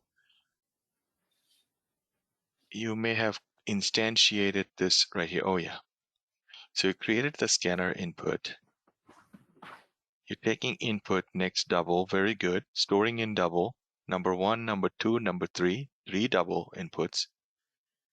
Enter 3 numbers, very good. In one shot. So what you did differently is you had asked once and you're picking up 3 things. That works too.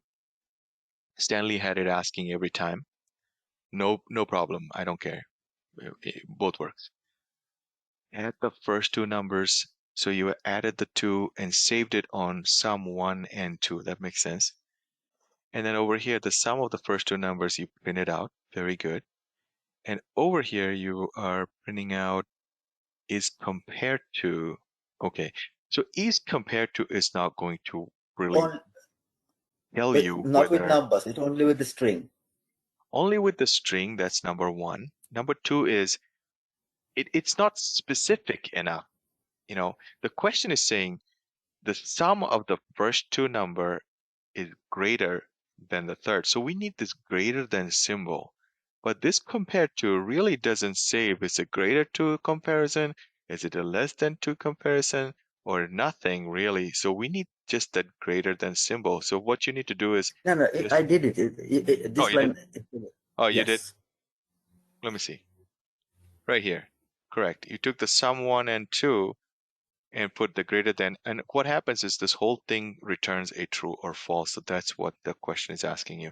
You are right, and you can just skip this part right here. It's true. Not do that. You can see the result here in the console.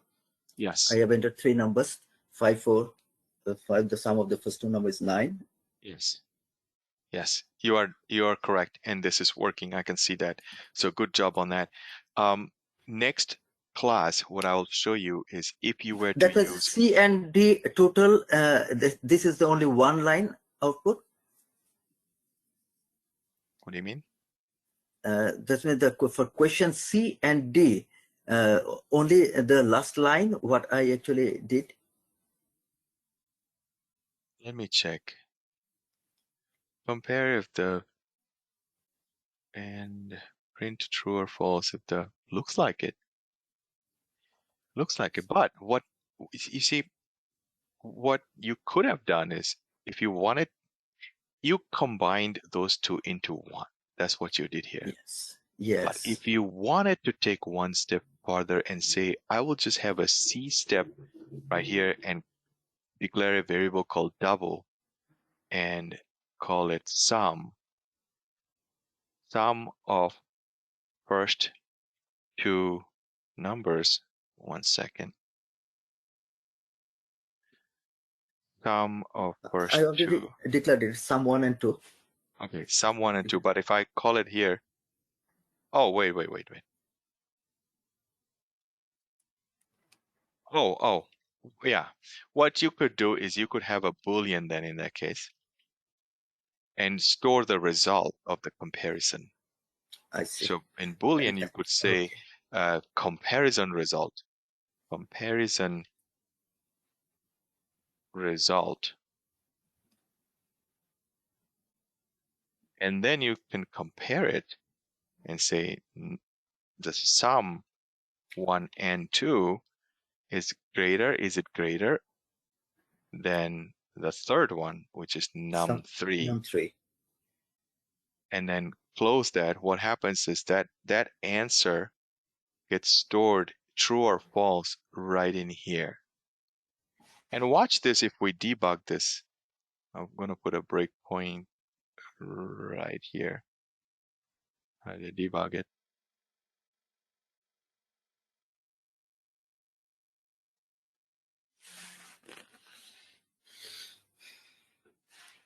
It doesn't give you a debug perspective. Just go in here. Go to perspective. Reset perspective. And then go back in here and hit the debug button again.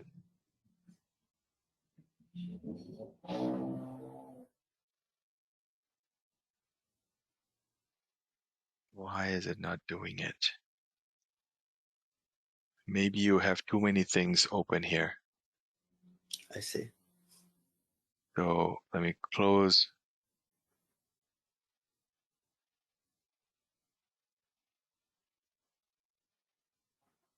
Whatever you have open, it tries to run it. So you want to just keep it Okay. simple here.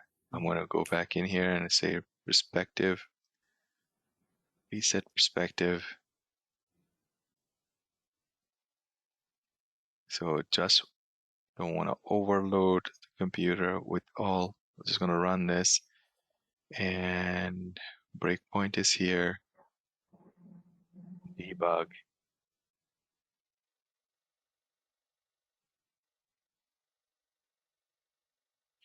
I don't know why it's not adding this variable window here. Well, let me see. It did wait for me here. Oh, because it's waiting for me to execute this, and then it's gonna give me the Right. debug window. Yes. So I could have Okay. put it right up here. That's a The breakpoint. limitation, actually. That's it. IntelliJ doesn't do that. This is one thing I hate about this Eclipse. Okay, let me put a number 8, 5, 3, or 2, and then now it's asking me to switch. Okay, switch it. We got the debug window coming up. Highlighted got here, and there's your num1, num2, num3 got stored already. And here's the comparison. So if I step over, do a few more step over. And if I step over here, you'll see the Boolean gets calculated. And in comparison result, there's the comparison result. The answer is true.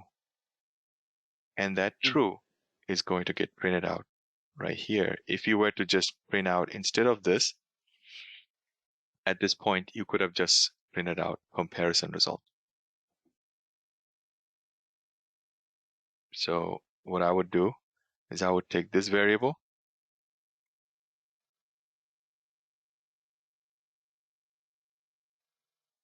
and print it out here.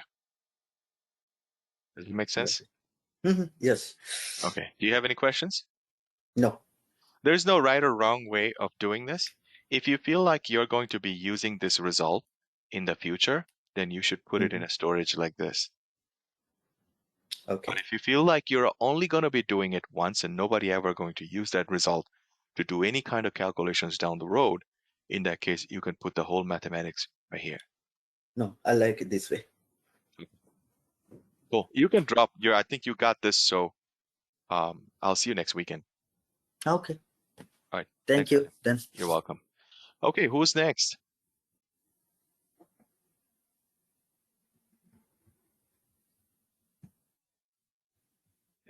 I'm completely stuck. No problem. Sanjita, you're next then.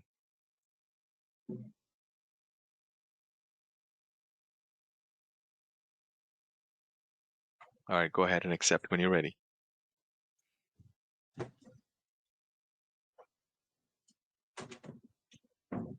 Let's see where you are. I see a lot of errors on the back, on the side. of this class project.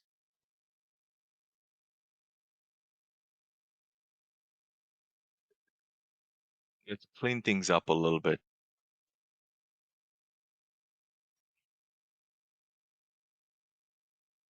Um, I think I miss up from the left, like when I make the class, maybe it's at the beginning, and on the side, left side. no, hold on. Let me clean things up for you. Watch and learn here. So here's this thing right here. Where are you? Remember homework number 4. Okay. Scanner. I'm going to delete that because you don't have anything in there. There's more errors you have, you won't be able to continue. Here's a homework number 4. Looks like you try to copy in here. You also have a homework number 4 here. Maybe you copied it from here to here. Let's do this. Which one do you want to work in? I'm going to delete the other one. Doesn't matter. All right. So this one has, you have all this here. Add 2 numbers. Let's just do it this one and we'll delete this one out. So I see it's red and I want to delete that one. I'll fix the other one. Delete. And this is also in red because of this red line right here. It's throwing you a red. Can you pull this bar? Maybe I can do this. Oh, there you go. All right. So trying to save space because it's like it take up a lot of space. So you're pressing backspace. I'm hitting backspace to get rid of these lines.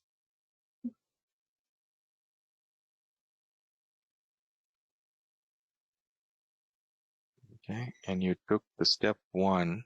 I'm gonna hit Control-Shift-F to align your code and shrink up things. There's too many lines going on here so that we can easily focus. So we're still good with A right here. You did that. Be careful with the spelling. See that this one is a scanner with the A and this is scanner with the E.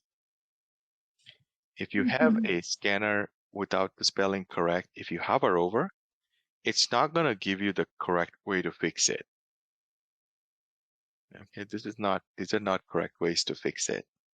But if the moment I change this to A, actually it already fixed it for you because this import was already there. But let's say if I delete that import and it wasn't there and it gives me an error, and if I hover over now, it gives me the correct way to fix it, which is import scanner java.util. So if I click that, and now that import thing just came up here. With me so far?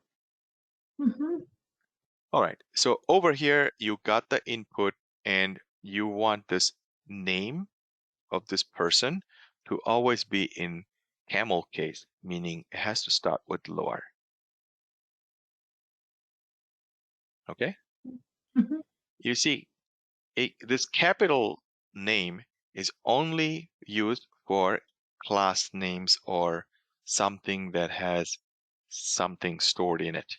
But whenever you try to put a name of your own choice, like how about we write it as Shanjida? You have a choice over this name. Those choices have to be written in camel case. Whatever is written by other people, it's going to be in capital. And whatever is Java is always lowercase. This is Java. This is Java. Notice all lowercase. But this was created by another, well, the class names, that's what it is. The class names are always in Pascal. This is a class name of somebody created. It's Pascal. But this is a name you are creating Has to be camel case or lowercase word. First word is lowercase. Okay. So now, next thing, you ask the user to enter 3 numbers. Okay. So Mhm. how about you ask? Because asking is easy, right? What are you going to use? What kind of code you need to Yeah, use to ask? that's also like sys out. I tried that, but it didn't work for me. So I wrote it system. Okay. See this, the X mark is still right there, telling you Mhm. that you have a problem there.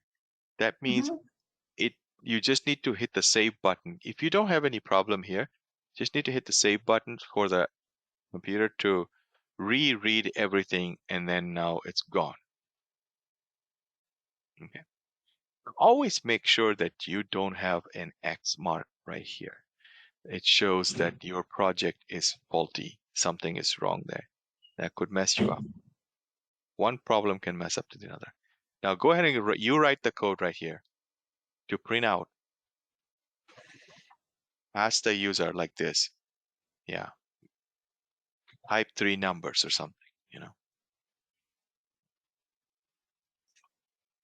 But if I wrote it here, like that's the piece I don't know, like what I'm gonna write. We'll think Like about it later. integer. We'll Okay. think about it later. Why don't you, one step at a time? Why don't you ask the user? Finish this code. This one. Yes. You have to press Control Spacebar. Now hit Enter. Hit the Enter button. Okay. Now put quotations and type in here. Put double quote and type in.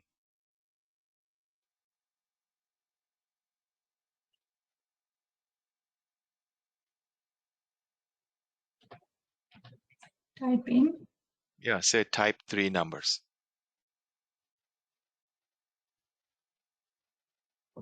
together. No, you know, like an English word, how would you write type 3 numbers to somebody? Like you're giving an instruction.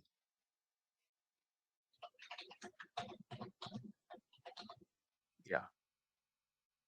Okay. Put a space right there. That now this is your choice. Yeah, how you want to write it is up to you. How you want to make it look nice. You don't have to put a space in the beginning of that. Yeah. All right. Now go ahead and run it and see what happens. Okay, it's good now. What is it doing? It printed out this, right? Yeah. Type in here, down here in the console. Okay. So now you are ready. You just announce the user saying that, hey, give me 3 words, 3 numbers. Now you're going to take one by one those 3 numbers from the user and store it somewhere. Where do you want to store it? What kind of variable do you want to store that? Do you need to store that? Like double or integer. Those Double kind or of integer, things. so your choice.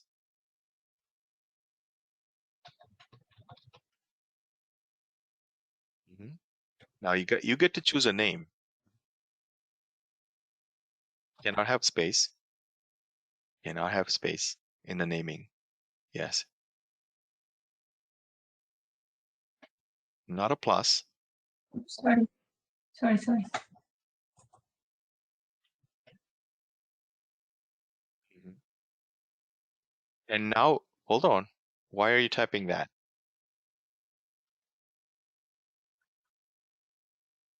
You just created this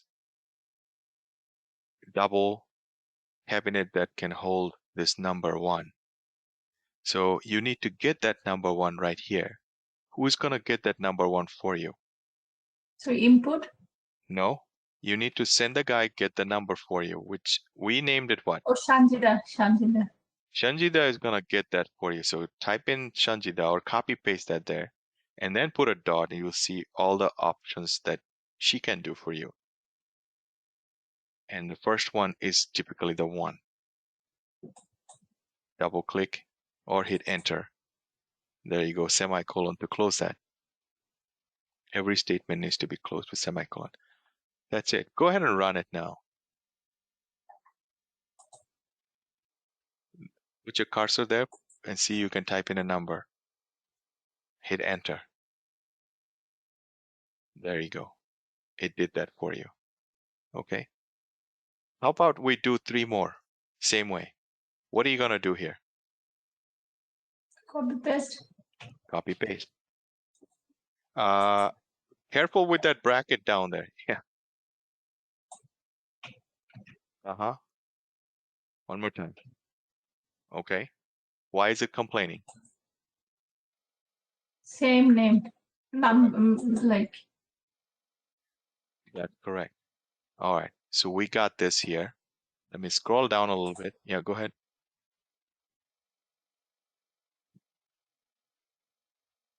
Yeah. it doesn't let me to type anything. Oh, we need to run. Run it. That's the first one. Hit enter when you're done with the first number.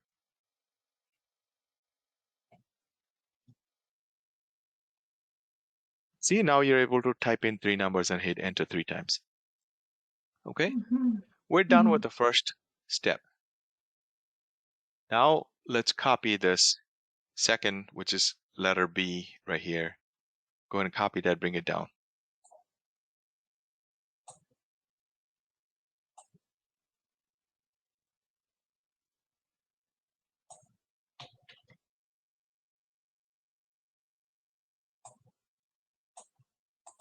Mhm.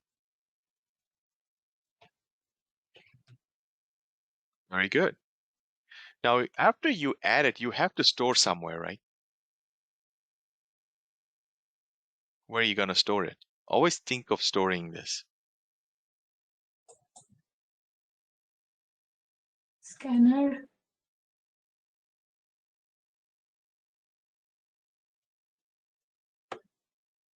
Shanjita, over here with line 19, we already took the 3 numbers. We don't need this scanner, Shanjita, anymore. Mhm. Okay. Now it's our responsibility to do the rest of the stuff. So in here, it's asking you add the 2 numbers. So how are you going to add the 2 numbers? Go ahead and do that for me. Add the first 2. Add sum. Right. So just do the first 2 numbers or double. Yeah, you can create a double. It's like you're creating a spot, like a storage. If you say double, you now immediately have to give it a name. Sum is good, very good. And then what are you going to store with it in an equal sign? Put an equal sign here. What are you going to store inside it? Those 1, 2, 3 numbers. The sum of the first 2. Mhm. Here's the first number, Sanjita. Mhm. So Here's the number 1. second. Here's the second number, num2. Don't delete that. Hold on. So you need to add those 2 numbers and put it in here. So go ahead and add those 2 numbers here.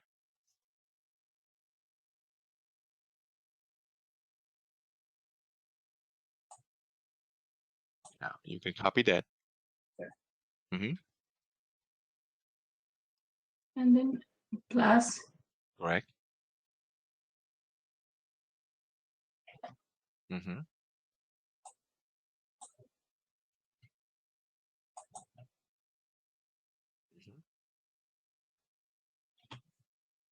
Okay. Done. Let's go to the C, or you can check it. It's not going to show anything yet. It will just add things for you. And then sys out.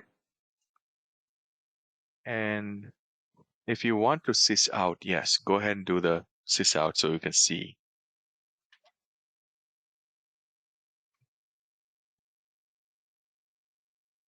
Or use.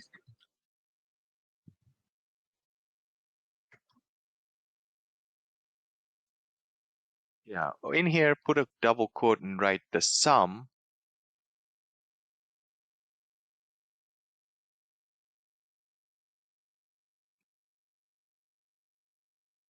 The sum or sum, give it a space.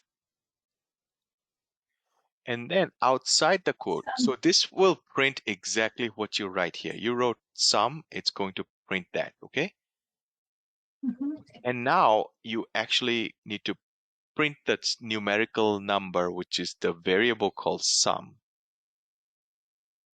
So over here, see, over here, hang on, I'm typing now. Over here with the plus sign, if you take this variable that is storing the sum and put it right here, right after the computer types up whatever you put inside the quotation, exactly word for word, it's gonna look for what is inside this sum cabinet and find the add that you did, and it's going to print it right here. Make sense? Okay.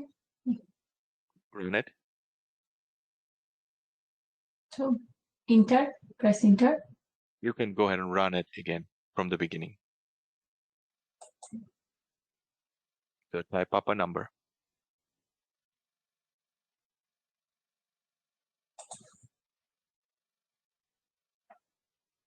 Enter.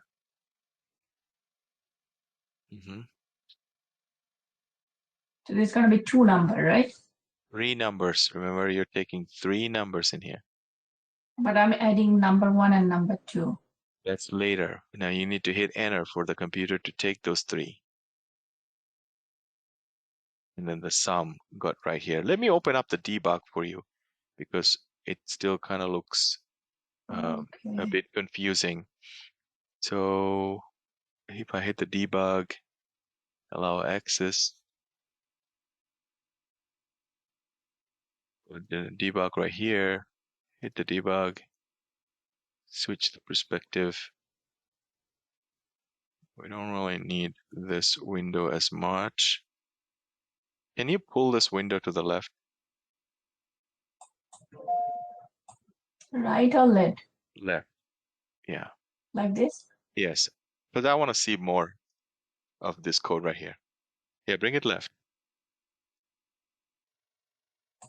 Bring it left and drop it all the way. All the way. Good job. Leave it there. That's it. That's maximum you can go. Now take a look at this. Here's your code. It's in green highlighted right there.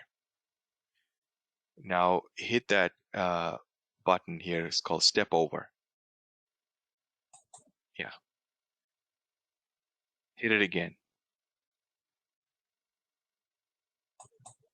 It just executed this called type 3 numbers. See that type 3 numbers came up right here?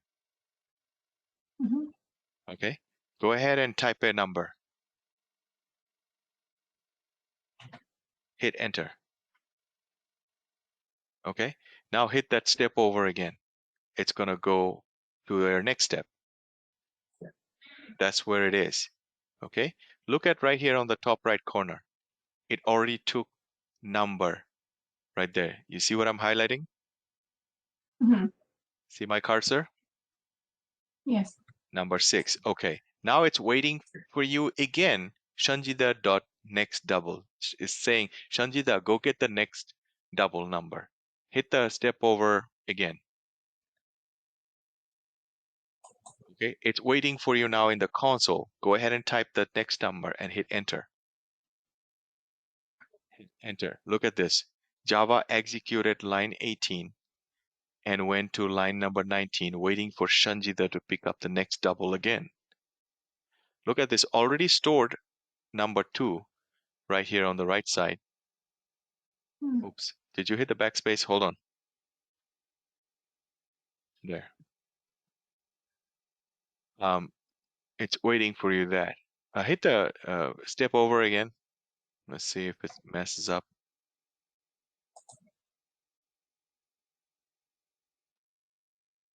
Yeah, go ahead and type in a number. Still good. Enter. Okay, so it took all this first 3, Shanjida dot next double, next double, next double 3 times and stored it in the 3 different places called num1, num2, num3 right here. With me so far? Yes. Okay. So now on line number 21, it's going to add those number 1 and number 2 and put it in a variable called sum. Go ahead and hit next, step over. You see this sum right here? Yes. It added the 6 and the 5, got 11, and then stored it in a new variable called sum. And look what you're doing on line number 22. You are first typing sum in an English word, and then next you are using this sum variable, which is right here, and it's going to take this 11.0 and print it out right here. Okay? Now go ahead and do step over and you'll see what happens. Do you see that? Mm-hmm. Okay. Any questions so far? No. The last step is you are going to print out true or false. Yeah, you're going to compare the two numbers. Compare the two number is greater than the third. So you already got the sum. You're going to check to see if they are greater. So you need to go left like this. So go ahead and copy that and paste it here.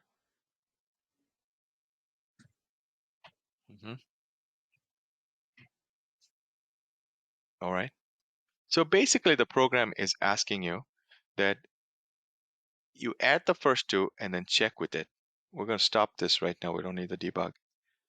So I hit the stop button. Don't need extra space, so I'm going to delete that. And move these guys a little bit farther down here. So to compare the sum of two numbers, what you can do is, yeah, we don't need to read that. Just bring it down here.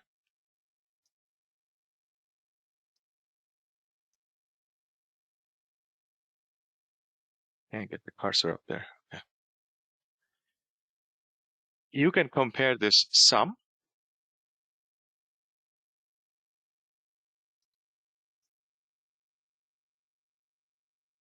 whether it's greater than number 3. Okay. Do you see what I'm doing? Mm-hmm. So you're taking the sum, which is the added of the first two, and you are checking to see if the first two numbers is greater than number 3, which is this one here. Mm-hmm. And this is either going to give you a true answer or a false answer. Now, you can immediately store this in the sysout or print it out in the sysout like this. You can just say, I want to print it out like this, true or false. Okay, and if we run this, you can say, I'm going to give you 5, 6, and sorry, 5. Something wrong here. 5, enter, 6, enter, and 2, enter. It added these two, which is 5 and 6, and got 11. And that's that 11. Mm-hmm. It printed out this 11. The sum, Mm-hmm. here's the sum, Mm-hmm. and this sum was 11. So that got printed out 11. Mm-hmm. And then in the next line, what you did is you printed out whatever this 11 was, comparing Mm-hmm. that greater than number 3. So it took the 11 Mm-hmm. and compared it with number 3, which was 2. It saw that 11 was greater than number 2. So the answer was true, and it printed out this true. right here. Hmm. Okay. So one thing you could do is you could store the answer of true or false in another cabinet first. And that cabinet is called Boolean. Mhm. Boolean can store true or false. And you could give it a name. You can call it true or false. I'll say true or false. Just making up a name. Doesn't matter what you want to name. And in here, you do this comparison right here. That stuff, you take it from here, you do it right there instead. After you compare, this answer, true or false, will be stored in a cabinet called true or false. And then you can print this true or false here. So you can copy this right there and print it out here. But before you print it out, what if you put a little bit of a text of what you're printing it out? Because it's always nice if you say what you're doing here. So I'm going to put a plus sign here. And in this quotation, we're going to write is, or we're going to write is sum greater than num3, and see what happens is if I debug it, it started right here. If I step over a whole bunch right here, it's waiting for me to take the number. So let's say I put in 2 and hit enter. It's waiting for me to put 3, hit enter. And then I still need to hit this one to go to next step. Now waiting for third one. And the third one is, let's say, 15. Okay? Hit Mhm. enter. And hit step over. It goes to this right here. It's going to add the first 2, which is 2 and 3. What's the total Mhm. if I add them together? 5. 5. So that 5 will get stored right here called sum. So watch this. If I execute, right there, the sum is now Mhm. 5. And then this step is going to print it out what that sum was. So run it. That sum is 5. Now we Mhm. came to here. We're going to compare the sum with the number 3. So the sum, see if I hover over, it says the sum is what? 5. 5. And if I hover over number 3, it says 15. 15. Is 5 greater than 15? False. False. So if I run this, I will see this storage called true or false in here, and then it's going to say false right here. Watch this. See that? True or false? And the answer is false. False. And now on this last line, you are typing to the people saying, is sum greater than number 3? And you are just picking up what's inside that true or false cabinet. This time it was false, and that's gonna be printed out right here. So watch this. Right. Is sum greater than number 3? And the answer came to false.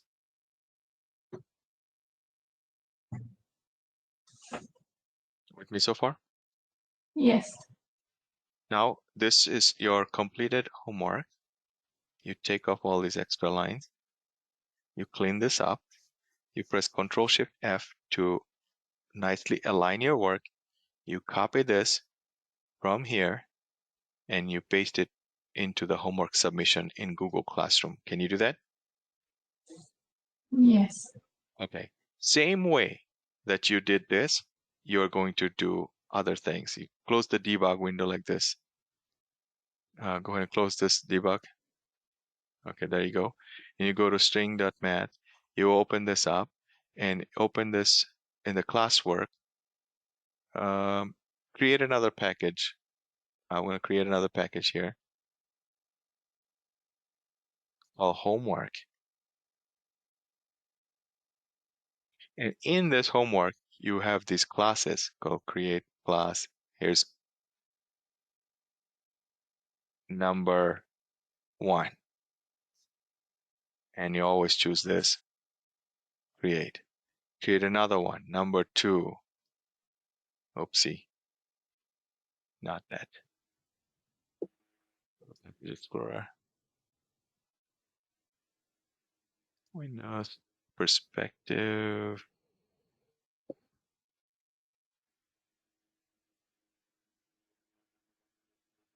Debug. Why did it?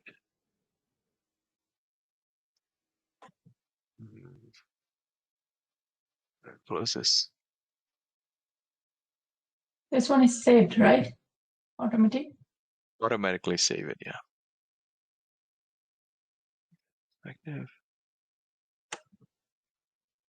Right there. So here, more. It's really tiny for this. So in this I can make it bigger. no, you won't be able to. Unfortunately, it doesn't. Those menu making it bigger is like I had to add an extra code in there to make that bigger for the class. It's going to be complicated. So it's going to be number 2 class. Number 2. You get the idea what I'm doing? Mm-hmm. So your homework number 1 has to be in number 1 class. Homework number 2 is in number 2 class. Homework number 3, number 3 class. So work like that. And then copy from inside your class like this when you're done. And you turn that in. Thursday evening at 8 o'clock, I'm going to give all the solutions for all of these. Don't wait till then. Do some yourself. Come prepared that, okay, I started here, I got stuck here. That will be a better learning for you. But if you don't attempt at all, and I give you the solutions, you will never learn. Make sense? Yes, I'm just wondering, is it possible to start the class a little bit late? What time? Maybe like 9. Do Means this. You join at 9 o'clock, okay? There might Okay. be others that will join early, so I'll probably debug theirs and stuff. Maybe we'll do it 8:30, and then you come in and join at Sure. 9. Sure. Thank you. Sounds good. So you can drop at this time, or if you want to watch, if I look at Pervin and Loretta, if they still are around, you're Sure. welcome. No problem. Thank Hey, you. Pervin, are you still around?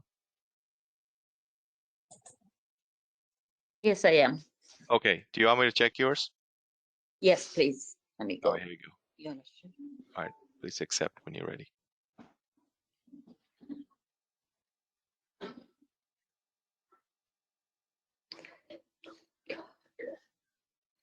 Okay. I think I did not get the, hold on a second, let me click enter. Give me 1 second. Let me get a glass of water, okay? I'll be right back in 30 seconds. Okay.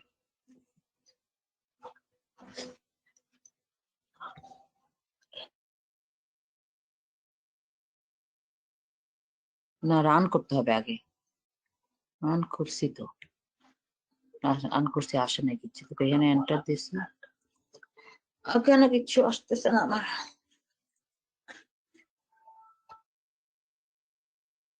Arvin, you need a int A, B, and C because it's 3 numbers here. Enter 3 numbers. So you have to make another one. The code.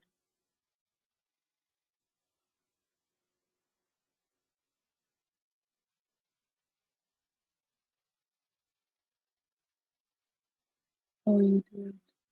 X, Y, Z.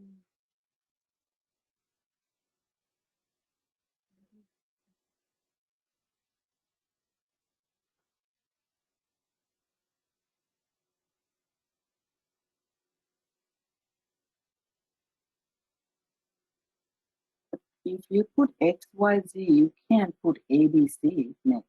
You know, the int A equal 5. It should be int X equal 5. oh sorry I was on mute just a second I'm talking but I can hear So you can put A. mm-hmm. Okay, so B here, B, and then C.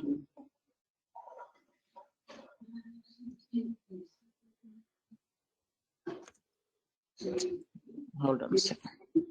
C, yeah. Space, B, okay. Okay, so here, So A, B. here you add. You have to say double, or you say int, yeah? You have to put int, sum, yeah, but you don't have to put those two lines. Alrighty. Int equal, you can delete those.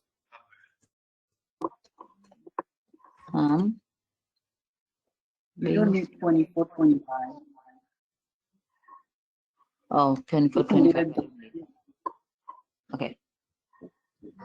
Two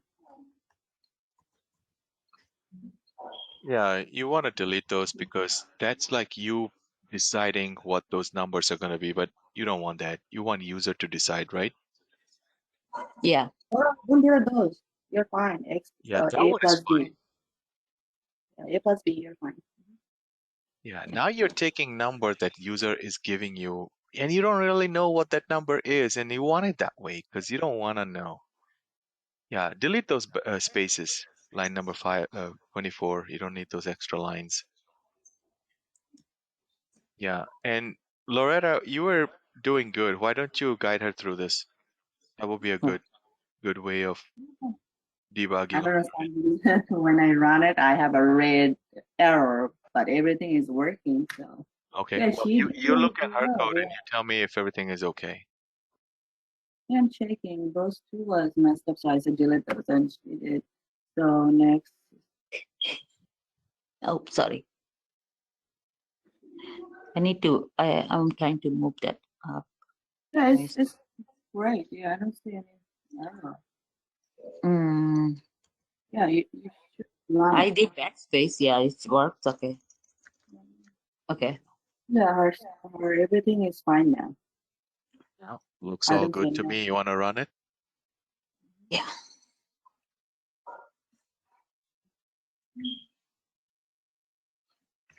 first numbers.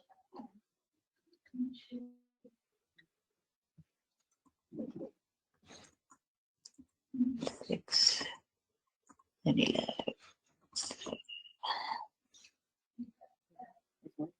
True complicated. Is it not? Oh, hold on a second. It's all good.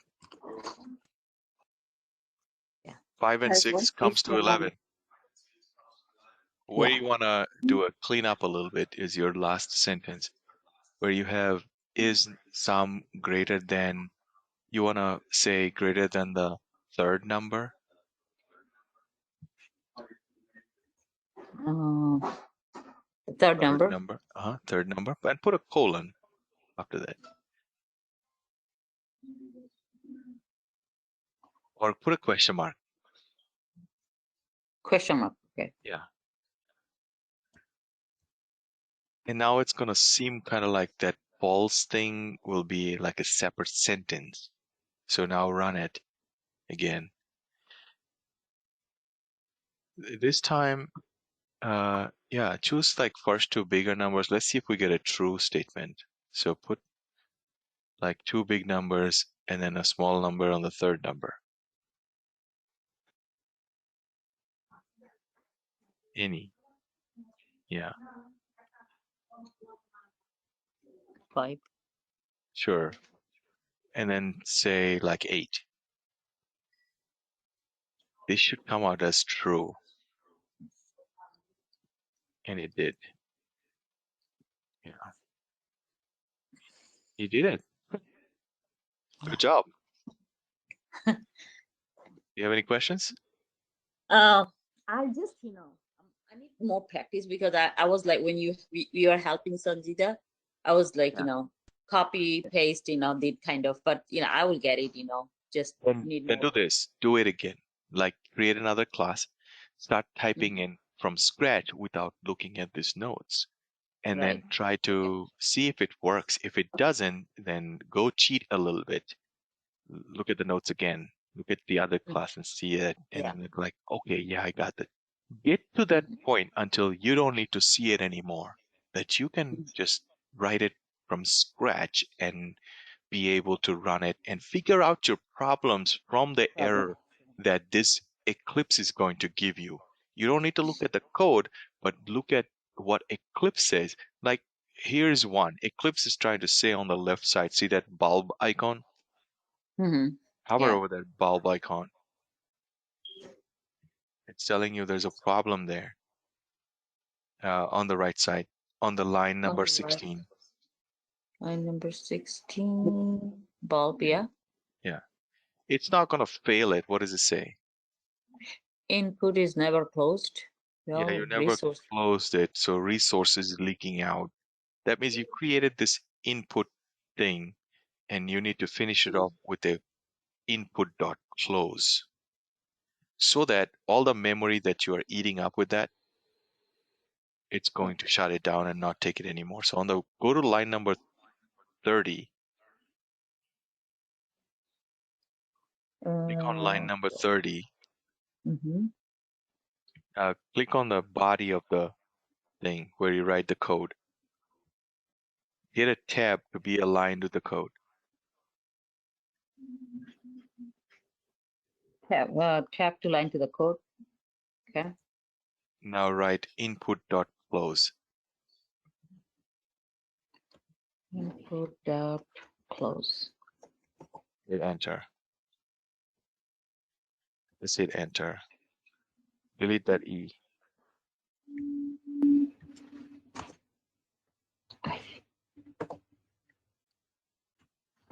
One second. Let go. Let me fix this for you. Accidentally, a bracket got deleted here, and this Oh. dot got put up right there. And now save it and see if that problem goes away. Top left corner, save button. Yes. No, not yet. Click on the save button on the top left corner on the icon. See this right here? Save button Yeah, here. that disk, floppy disk. Click on it. I did. Okay. It's still there. The value of the local variable C is not used. Oh. Yeah, there is a problem here. I'm glad it said that. You see where you're making the comparison? Yes. What are you Space. comparing? So number A, is first number and So second you're- number. You're And only B. comparing whether the first number is greater than second number or not. But look, the question asked us to compare the sum. Sum Whether of the- first number. Correct. Is Whether sum the sum is greater than the third. Correct. So you have to do the Boolean. So Boolean. here you need to change that to the sum. Boolean. Change it to a sum. Sum. Because we don't need to compare A and B. The question is Okay. asking you need to compare the sum. I'm That's typing, the sorry. Sorry, go ahead. Yeah, the sum. B. And you need to compare that with what? Letter? E. C. Input. Yeah. That's the result we want. We want to compare those two. That's why it was complaining. It was saying, hey, you have the C, but you never really used it. Now, if I hit the save button, there won't be any issue whatsoever on this line. Mhm. And it's going to work the way it's supposed to. Although you were like, why did it then work before? Well, it was Right. working, but it wasn't giving you the correct False. answer. Yeah. Yeah, it was comparing something else that it wasn't supposed to compare. As for the question goes, that would be a bug in the developer's code. Mm-hmm. And then we have to. Can you explain me the debug again, or should I wait till Thursday class? No, it's okay. Here's the debug icon. So go and click on that. Okay. Oh yeah, sorry. Put a breakpoint first. and close out some other windows. So clean all this up and go to line number 16, double click on line number 16. So here, And do double I click have to click first? double click on the number itself. And you will see a dot come up. Yes, double click there. See Mhm. that dot came up? Mhm. You're telling the Java to stop right there and go slow. Okay. That's the breakpoint that you added. Now, here's what you need to do is you need to close all these other windows. Where are we in? We're on this one, right? Yeah, this one. Okay, close the other tabs. Yeah. Otherwise, the Java will run all three of them. Hit the save button to save it. Asking you never saved it, so do you want to save that before you go? Now click on Bug. debug. Debug. It's icon of a bug, green bug. Okay, left that's side. what I am looking for. Right here. Go left. Right Oh, there. okay, here it is. Okay, got it. Allow access.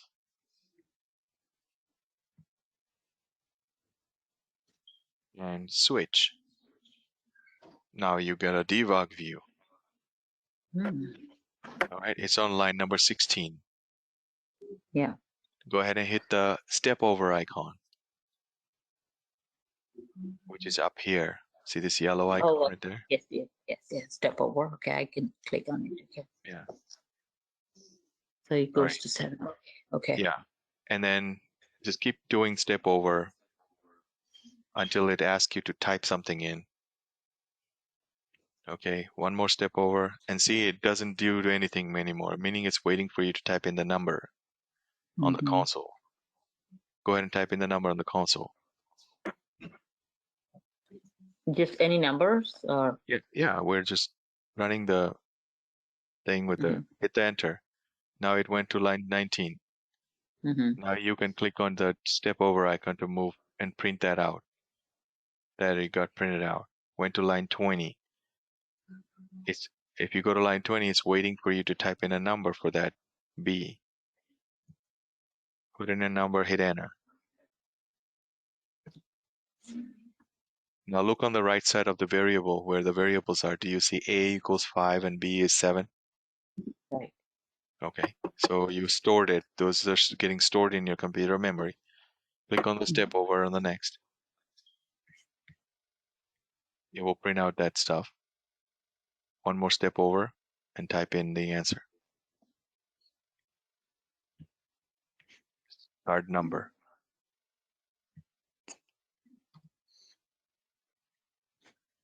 Hit enter. Okay. You have to hit enter for it to Enter. accept it. Yeah. Okay. So C is showing 9 here. Correct. Variable. Okay. And then do it again. 12. So, You see the sum got stored as a sum 12. yes, I see 12. And you can double check to see if your code is correct. 5 plus 7 is a 12. You got it right. Mm.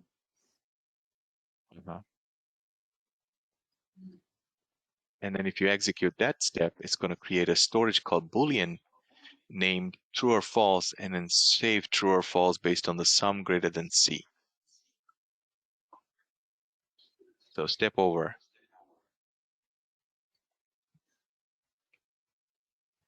True or false? Yes, true.